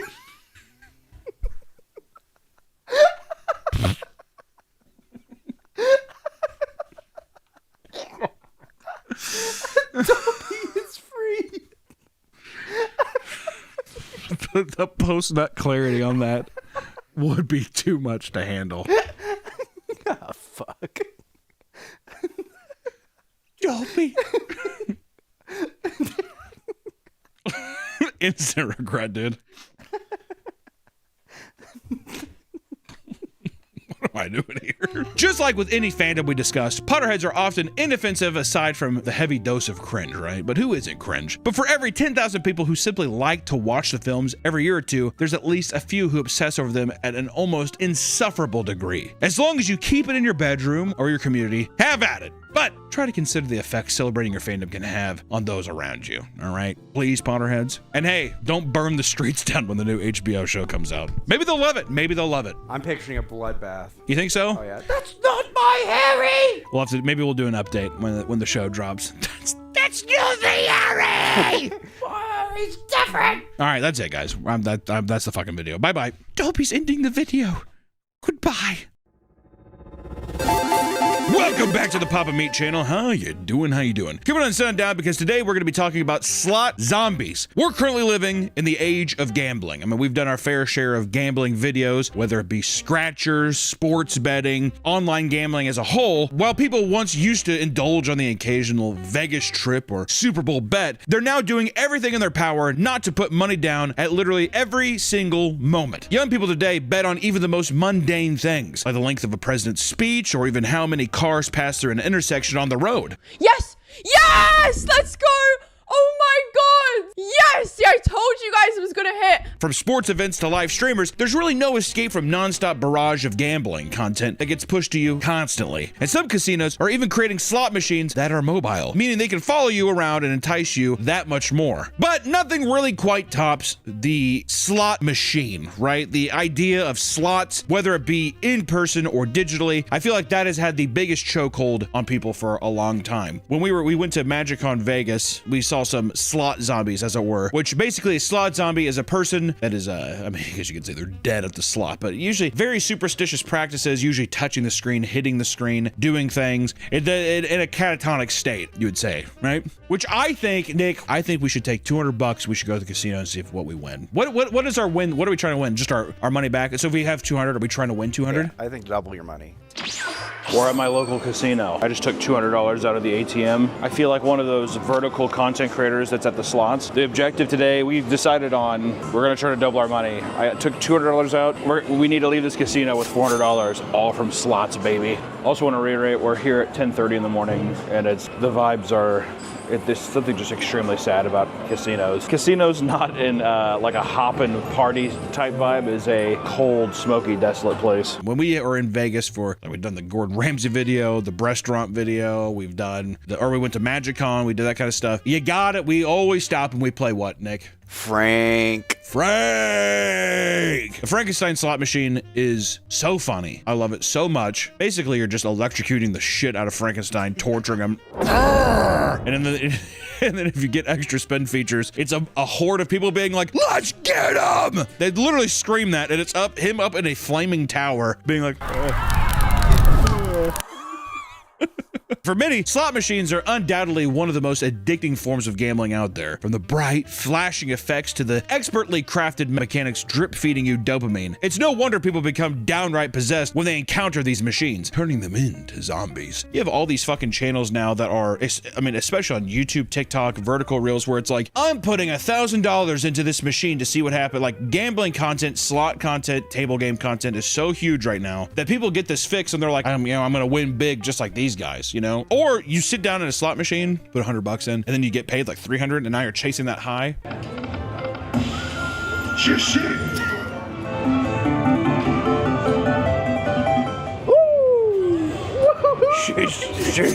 I feel like immediately though, a $25 win on this, I feel like, all right. Slot zombies are gamblers so entrenched in their slot machine addiction that they will sit lifelessly and play for hours on end, endlessly slapping the buttons with 1,000-yard stare. After a while, you wonder if they're even looking at the screen. There are studies that suggest gambling addicts become so immersed in the visual and auditory presentations of the game that they enter a trance-like flow state. This incessant need for dopamine can result in hundreds of thousands of dollars being flushed down the drain. Videos taken by casino goers have shown slot addicts nonchalantly transfer as much as $20,000 straight from their bank accounts before tapping away, right? That's so predatory. It's insane. It's unfucking believable. I mean, I understand there might be some high rollers going there, but you should not be able to attach your bank account to the Big Bang Theory slot machine, dude. You know what I mean? Isn't that crazy? Today's video is sponsored by Chime. 82% of Americans don't have a high yield savings account, but almost no one is getting 5% cash back on the stuff they buy every single day. That means most people are leaving real money on the table. If that's you, it's time to get Chime and stop losing out. With Chime banking cards, you get 5% cash back in a category of your choice. That could mean cash back for gas, groceries, or even dining out. And you can always change your selection each month. Plus, Chime's high yield savings account earns 3.75% APY, which is great because with that high of a yield, you could earn in a little over a month what it would take to earn in a whole year with a regular savings account. So set it up once and sit back and watch your money grow. And the best part is that your money isn't locked up. You can access it easily at any time. Chime is not just smarter banking, it's the most rewarding way to bank, offering $1,150 in annual rewards fee-free. Join the millions who are banking without fees today. Head to chime.com/papameat. That's chime.com/papameat. It only takes a few minutes to sign up. Sign up through my link for a $100 bonus with the new Chime checking account. Thank you to Chime for sponsoring this video. Back to the video. Others deep in the trenches will forego bathroom trips, opting to piss in their own chair so they don't have to take breaks from the game. That's a mentally deranged person. Is that a good seat though? Like if someone pissed in a seat, do you sit in that seat and play in that slot? That's bad luck. Oh, that's bad luck. I think that's bad luck. Listen, and see that's the thing too. See, I said that's bad luck. The gambling aspect is so superstitious. Almost every slot machine game, I would say 99% of them are focused towards the Chinese demographic because Chinese people love to gamble. Just true. That's why whenever you go in, you're like, what the fuck is this like crazy? Like, I mean, there's been so many slot machines where I'm like, what is this? It's just called Kung Fu Master. It's a fucking guy with like a Fu Manchu and he's like, ooh. Shit. All these different things, and it's just to appeal to that demographic of tourists that comes over and actually spends a shit ton of money. But I do think the Chinese culture is extremely superstitious, which is also why there's like eights are popular or like a lucky number. So like everything's like crazy 88s or like all that kind of shit. And that's why there's not certain numbers on games because they're not lucky. It's a very superstitious culture, but that leans itself into people also getting in their head about luck and like, you know, the kind of superstitions that go like, you know, that's why I'm saying if I saw a piss or shit ridden chair, I'd be like, that's gotta be unlucky. I would think the opposite. I'd be like, this machine is hot. Unless the pee or poo-poo was in the shape of an 8. And then I'd be like, poop 8? I'd sit right on it. I should probably get a drink. Maybe we gotta get a new slot. This one's... This one, I hit a nice chin-chin. For those that don't want to make the trek over to Vegas or their local casino, there are tons of online slot machine games that put you within arm's reach of winning it big at all times. People who are truly deep into gambling can now watch streamers who are pretty much entirely dedicated to betting their money away on slots, filtering their donations right back into their game of choice. How many years back was this? Twitch basically banned gambling on Twitch. That's what I think was a big reason for people to switch over to Kick as well. I mean, slots were so fucking popular, but then became a whole debate of like, is this like manipulating children into being like, fuck, I want to do slots too. Watching a super rich streamer or people who have like deals with these companies like Stake go in, you would assume that it's like, yeah, they're probably not spending their own money, you know, and then it's going to incentivize others to be like, I can win this big on this site, that kind of thing. If they ban slots and gambling, they should ban pack openings because it's the same fucking thing.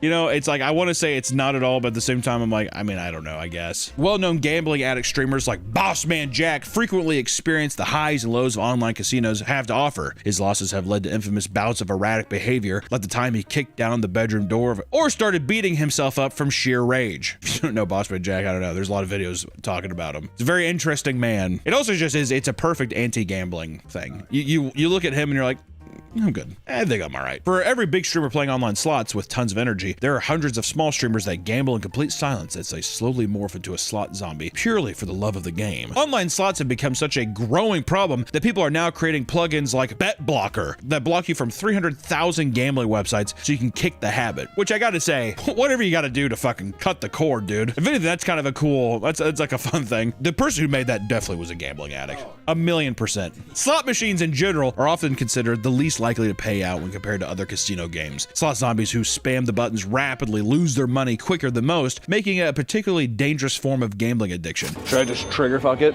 Yeah, trigger fuck it. We gotta do this too.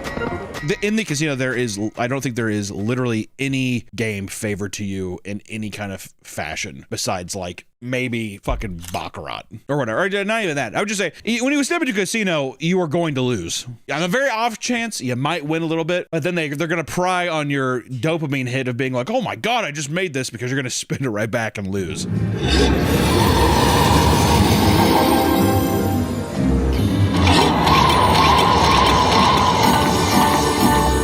Well, Dick, I'm gonna tell you, that's not good. That puts us at 18. Yeah, what the hell happened? Do we try going with another one? Yeah. Did you know that like almost every slot machine is made by Konami? Isn't that fucking wild? They have like a huge building in Vegas. We saw that one time when we flew in. We were like, oh my fucking God. Yeah, it was crazy. crazy. But yeah, apparently they make all of them. Why is there no other? Did they just corner the market? I guess. I think that they make a lot of those. What is it, the pachinko machines? I think they make a lot of those too. So maybe it's just a thing where they're like, we have the capacity to do it. I don't fucking know. There's so much great anti-gambling content, but I feel like people perceive it in a way where it's like fascinating. I got to try it myself. You know, there's a great Louis Theroux documentary where he goes and it's all about gambling addiction. He follows like a high roller guy who's staying at like the Westgate or the Hilton, I think it was called at the time. And it's like basically like how casinos treat a whale that comes in and like he's going to spend a bunch of money. Really fascinating. And he hangs out with two regular guys playing blackjack. And then he hangs out with like this doctor who's retired and she's like goes to the casino every day. She has like 5 million. She's like, I have 5 million in savings. And she just goes there every day and just drains her money. And it's like how the people talk to her, fascinating. But after watching that, you're like, my God, it's a thing where like you want to go and see it yourself. It's like that kind of like, it's like a zoo of some kind, you know? It's such a weird spectacle, but they do all these casinos and stuff. I mean, you're an animal, you know? It's fun to watch, but also just, it's insane to just the realization of, it's like, I'm sure there's like an ounce of humanity for people that work at these casinos, but you are trained to just be like, you gotta get them to spend. The thing that I found fascinating about the Louis Theroux documentary is the woman there, it's like the staff all knows her, and Louis would go up and he'd be like, well, yeah, what if she's spending too much though? Don't you feel bad? Like, what if she was losing her house? And they would be like, you know, I mean, all we can do is just ask them to gamble responsibly. It's like there's not an actual human answer there. It's just the things that they've been told to say, or this like you just eyes glazed over. The unbreakable obsession can grow into something truly debilitating. You'll know the transition to slot zombie is complete when you start to display some particular bizarre habits. Slot addicts can become incredibly territorial about their favorite machines. Here's a little update from inside the casino. People they think that I'm stealing their techniques and they're getting upset. This old woman keeps walking by. She keeps doing. Some have even camped out during closing hours to be the first to sit at their favorite machines when the casino opens, which this might be more in reference to pachinko machines, because when we were in Shinjuku, every morning I'd look out my hotel window and there would be a line of people. We were right across the street from a pachinko casino, whatever. We stayed at this place called The Prince, and yeah, literally right across the street was one, and every morning there's a line. But I mean, a lot of American casinos, I think if not all of them, are 24 hours. In one instance, after going to the casino for the first time and getting up from a slot machine, a man was pushed out of the way by a very old woman who uttered, "Mine now!" before she sat down and began tapping away. I was like, with these things, I wonder if it's is this, because that superstition to me feels like the person was red hot and the oven isn't cooled down yet. I could still get a couple out of this. So you have to like run up to somebody, they just won.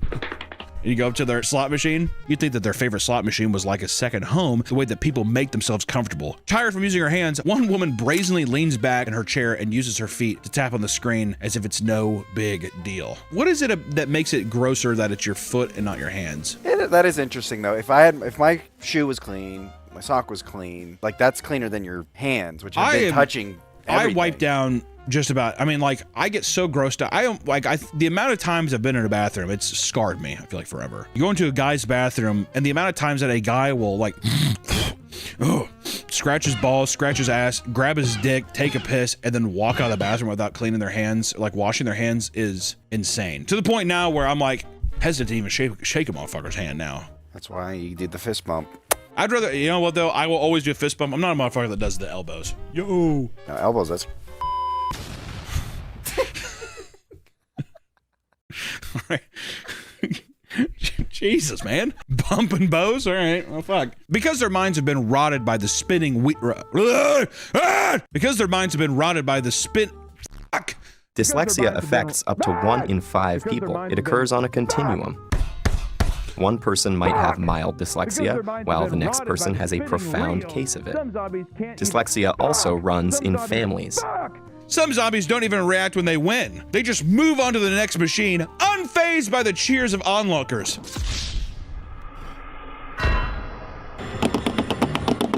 So I'm putting this in here.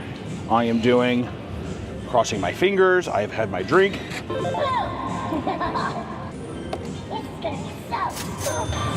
This is so spooky. This is gonna be so spooky.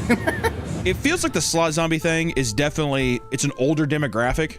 There's definitely young people that do it, but I think it's that phase of I'm retired, I don't know what else to do, I'm bored, I'm just gonna go up to the casino and just like spend the money, spend my retirement, I don't know what the fuck else to do. One casino worker claimed that they had to clean up a human feces beside slot machines after some gamblers were unwilling to leave their seats. They allegedly stood up, pooped on the floor before returning to the game, later claiming it was because they were on too much of a hot streak. You think a casino you think they'd give you like a pan to shit in if you requested it? If you were a big enough spender, I legitimately believe so. But I'm talking, it's gotta be a lot. And they'd probably like close off the area and it'd be a private room or something.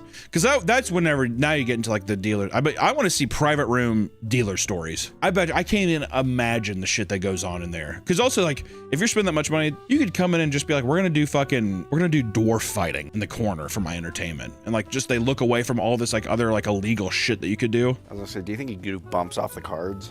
Fuck, maybe.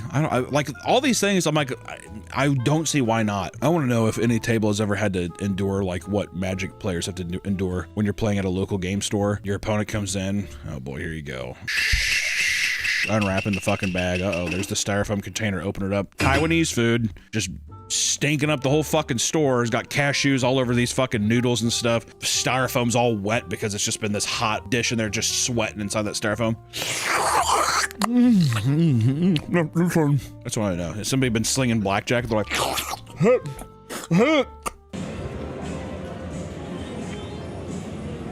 Mama didn't raise no quitter. For those that want to delve deeper into the competitive side of slot addiction, look no further than slot tournaments. I was so confused when someone actually told me, it's like, yeah, I'm going into a slot machine tournament. You're like, how's that? Doesn't seem that's the greatest game ever. Oh yeah, whoever wins the most wins $50. It's like everyone else is just dumping tons of money. I don't know. At both physical and online casinos, players can enter into slot tournaments with the hopes of striking it big. While the style of tournament might vary, the basic idea behind slot tournaments involves competitors receiving a select amount of credits with the goal of racking up as many points as possible within the given time limit. Most tournaments end after every 3 rounds and give out prizes ranging from a couple grand to $1 million, which is fucking crazy. Regardless of the game, many gamblers are superstitious and oftentimes have rituals that they do before placing bets. These rituals can vary from cult-like to downright brain dead, but to the people performing them, they are a necessary part of hitting the jackpot, of hitting it big! Before you sit down and begin playing, consider some of these popular rituals to boost your luck, alright? Instead of heading to the ATM to withdraw some money, first head to the bar and grab your favorite drink. Then sit down in a machine and cross your fingers before hitting the button. Online, there are tons of videos that supposedly help you use subliminal manifestation to achieve big wins. In these videos, there are often casino-themed visuals that somehow boost your chances of winning. Other videos will have dope visuals while a person reads off lazy affirmations like, I win money every time at the casino. Or, if I see it in my mind, I'm going to hold it in my hands. So this is like, they're mixing like the superstitions or like, yeah, self-fulfillment, self-manifestation of like the secret mixed with gambling. Gonna put big wins on my mood board or on my dream board or whatever, yeah, that kind of thing.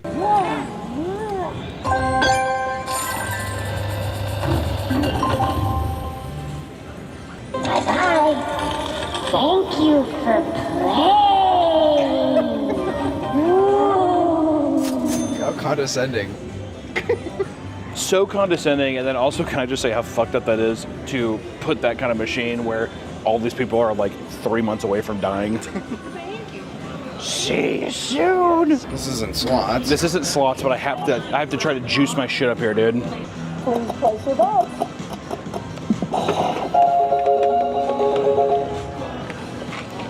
Oh, there you go. Is that it? Ooh, look at that. We just raked back our money. We gotta torch it back up. Many players also believe constantly tapping the screen and hitting buttons, even after a spin has begun, will increase your odds of hitting a jackpot. This is probably the most common in terms of people being like, what is happening? When you see rows of people tapping the screens, in extreme cases, gamblers will even blow on the screen in order to, quote, invite good fortune, which is the most Chinese thing I've ever heard in my life. Is that not the most Chinese thing you've ever heard? I'm inviting good fortune? To be fair, I could hear my grandma saying that. Grandma, what are you doing? I'm inviting good fortune to the house. According to one woman working in a casino, she once watched 2 older women with no teeth lick their hands and rub the screen to bring them more luck. Them ladies are from the swamps, dude. And then they started spitting into napkins and then rubbing it on the screen because they thought it would bring them more luck. Another common ritual for gamblers is to bring some kind of lucky charm to the casino.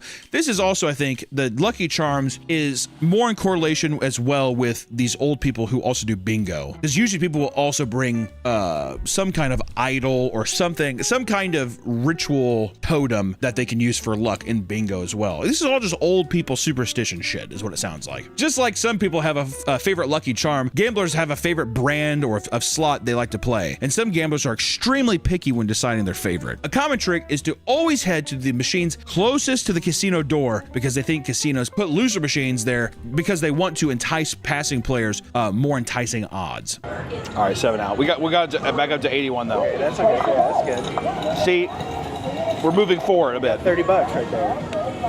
$30 wins, and then let's put it in pinball. Pinball, baby. You gotta hit a pinball and a ball just, and it gives you bonuses.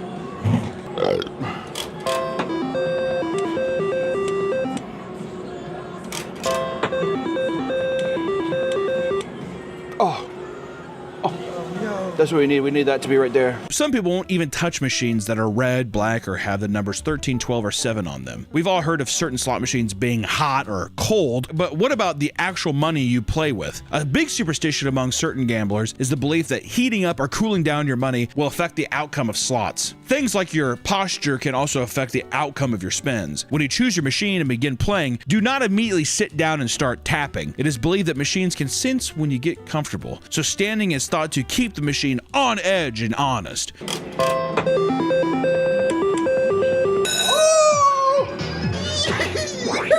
All right, please. We only have 2 shots. Give me an 80. That's not bad. We need an 80 or 100. All right, fine. 30. 30 win.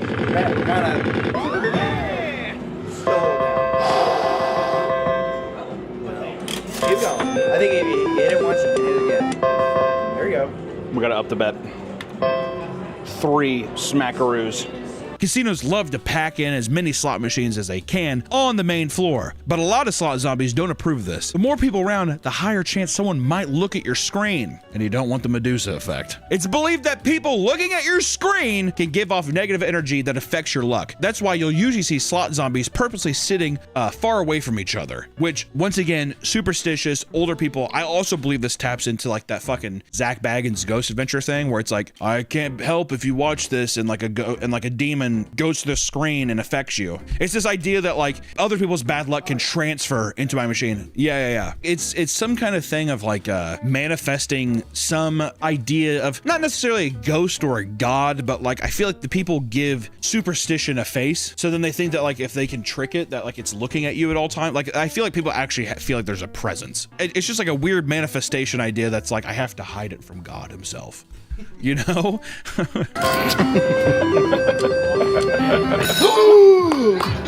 Dude, we get 5 shots this time. We are hot. We are hot. $100. Oh, if it would have hit the 1,000. I was gonna say that means you just gotta gamble more. Oh, $10. That was insulting. Oh, yes.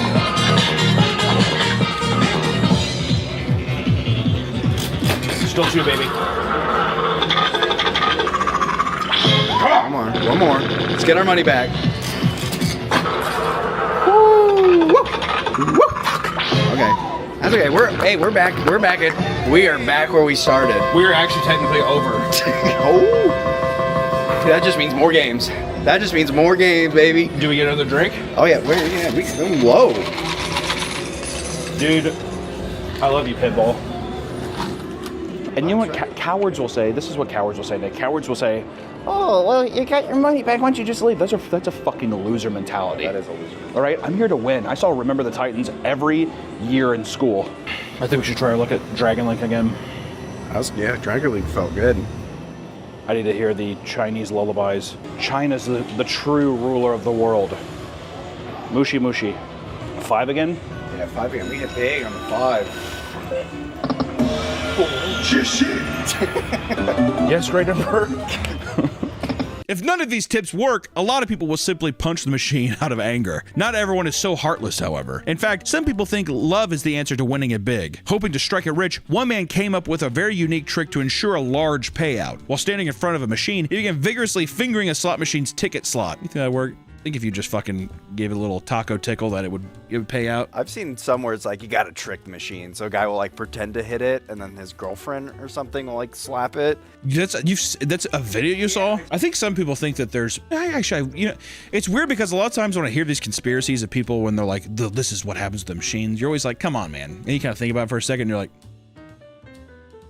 okay, hold on, what? Like some people say that every machine has cameras inside of it, like an ATM screen, and there are people who are controlling like the payouts of being like, I like this person, I'm gonna pay you out. As if it isn't just like a random codex that's giving random outputs that has to. The thing is like these slot machines, it's a random code that like a certain decimal percentage of the amount of time has to pay out to be considered like fair game. But the percentage, I'm not sure, maybe editor put it up on screen, but they have to pay out this percentage of time to be legal machines. Slot machines are mesmerizing devices controlling the minds of boomers around the world. And dare I say, a lot of younger people as well. I mean, they kind of have a grip on everybody, but I will say the unfortunate retired souls, I think they have it worse right now. They're in that Medusa's gaze for sure. These machines serve as the brain rot for older generations, causing them to devolve into emotionless zombies seeking not only jackpots, but pure dopamine. But, not too much of a difference from who they were to begin with. With the rise of online slots, gambling content creators and betting sites like Kalshi, it's hard to tell just how bleak a future we're in for. But as long as it pays, people are going to keep giving into it. So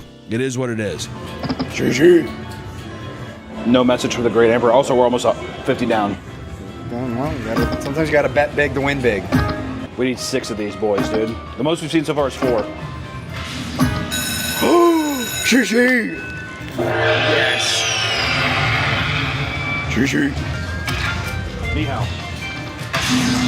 Please, Great Emperor. 10 collected, 15 to win. Oh, yes. Great Emperor. Oh. Great Emperor.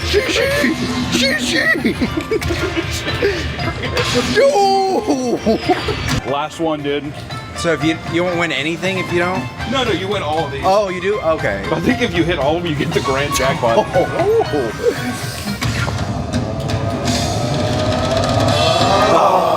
Shishi.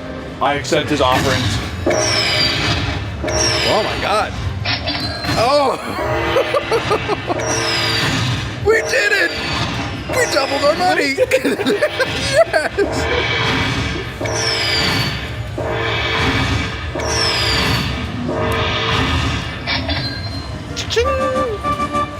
Pretty good.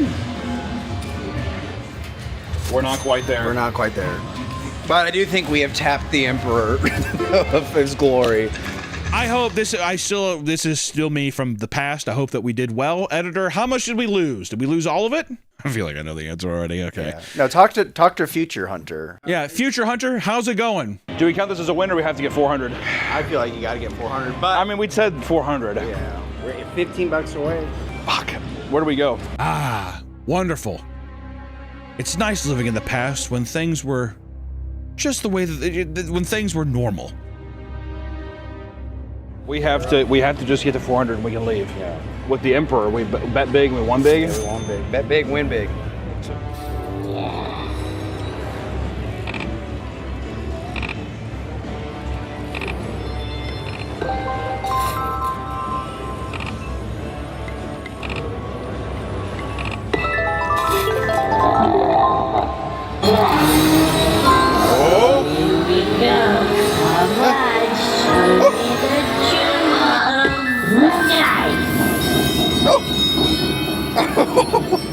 Do we get it? Yes!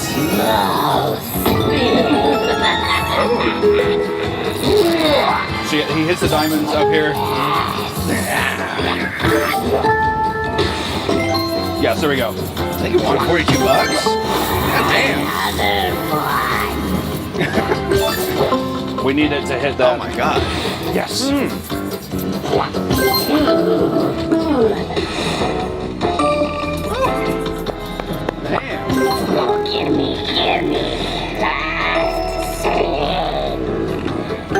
Oh, 20.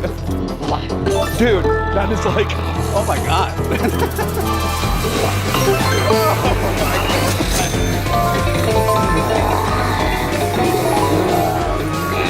We did it! oh my god. Big win. Please come back with more shiny There you go. I rubbed her for luck. She just got here. Boys, We did it. Not only we not only doubled our money, we tripled our money. we were in the fight for our fucking lives, dude. Down to 30, up to 6. And this is where we tell the casino to go fuck themselves and we cash out. This is our profit. 421, baby. We're looking to double our money. We tripled it. I was gonna say. We tripled it, Nick. Tripled it. You know, walking out of the casino from the smoke fumes and into the light because there's literally no windows or clocks because it's a casino and it's parasitic as shit like that. I can see how people get hooked. That one win, now I have this chip on my shoulder that I think like, oh, this is for, I'm gonna win it every time. You know, you have to drink Crown Apple and Cokes or cranberry. Got to get a nice little tasty buzz going. You got to enjoy the nice day with friends. And you got to realize that every day you're dying. Every day you're closer to death. And if you want to spend your final moments in a smoke-filled casino, losing all your fucking money and leaving it to no one, that's your prerogative. I almost said provocative. Prerogative. I will say it's like 11 in the morning right now. Kind of busy for 11 in the morning. I will say, hey, you just made $400 in 1 hour. Could you imagine doing that every day? Every day, 8 hours a day? Yeah, it's a pretty good job, Dick. Pretty good job. You want to say? Nick's tip: don't work a real job.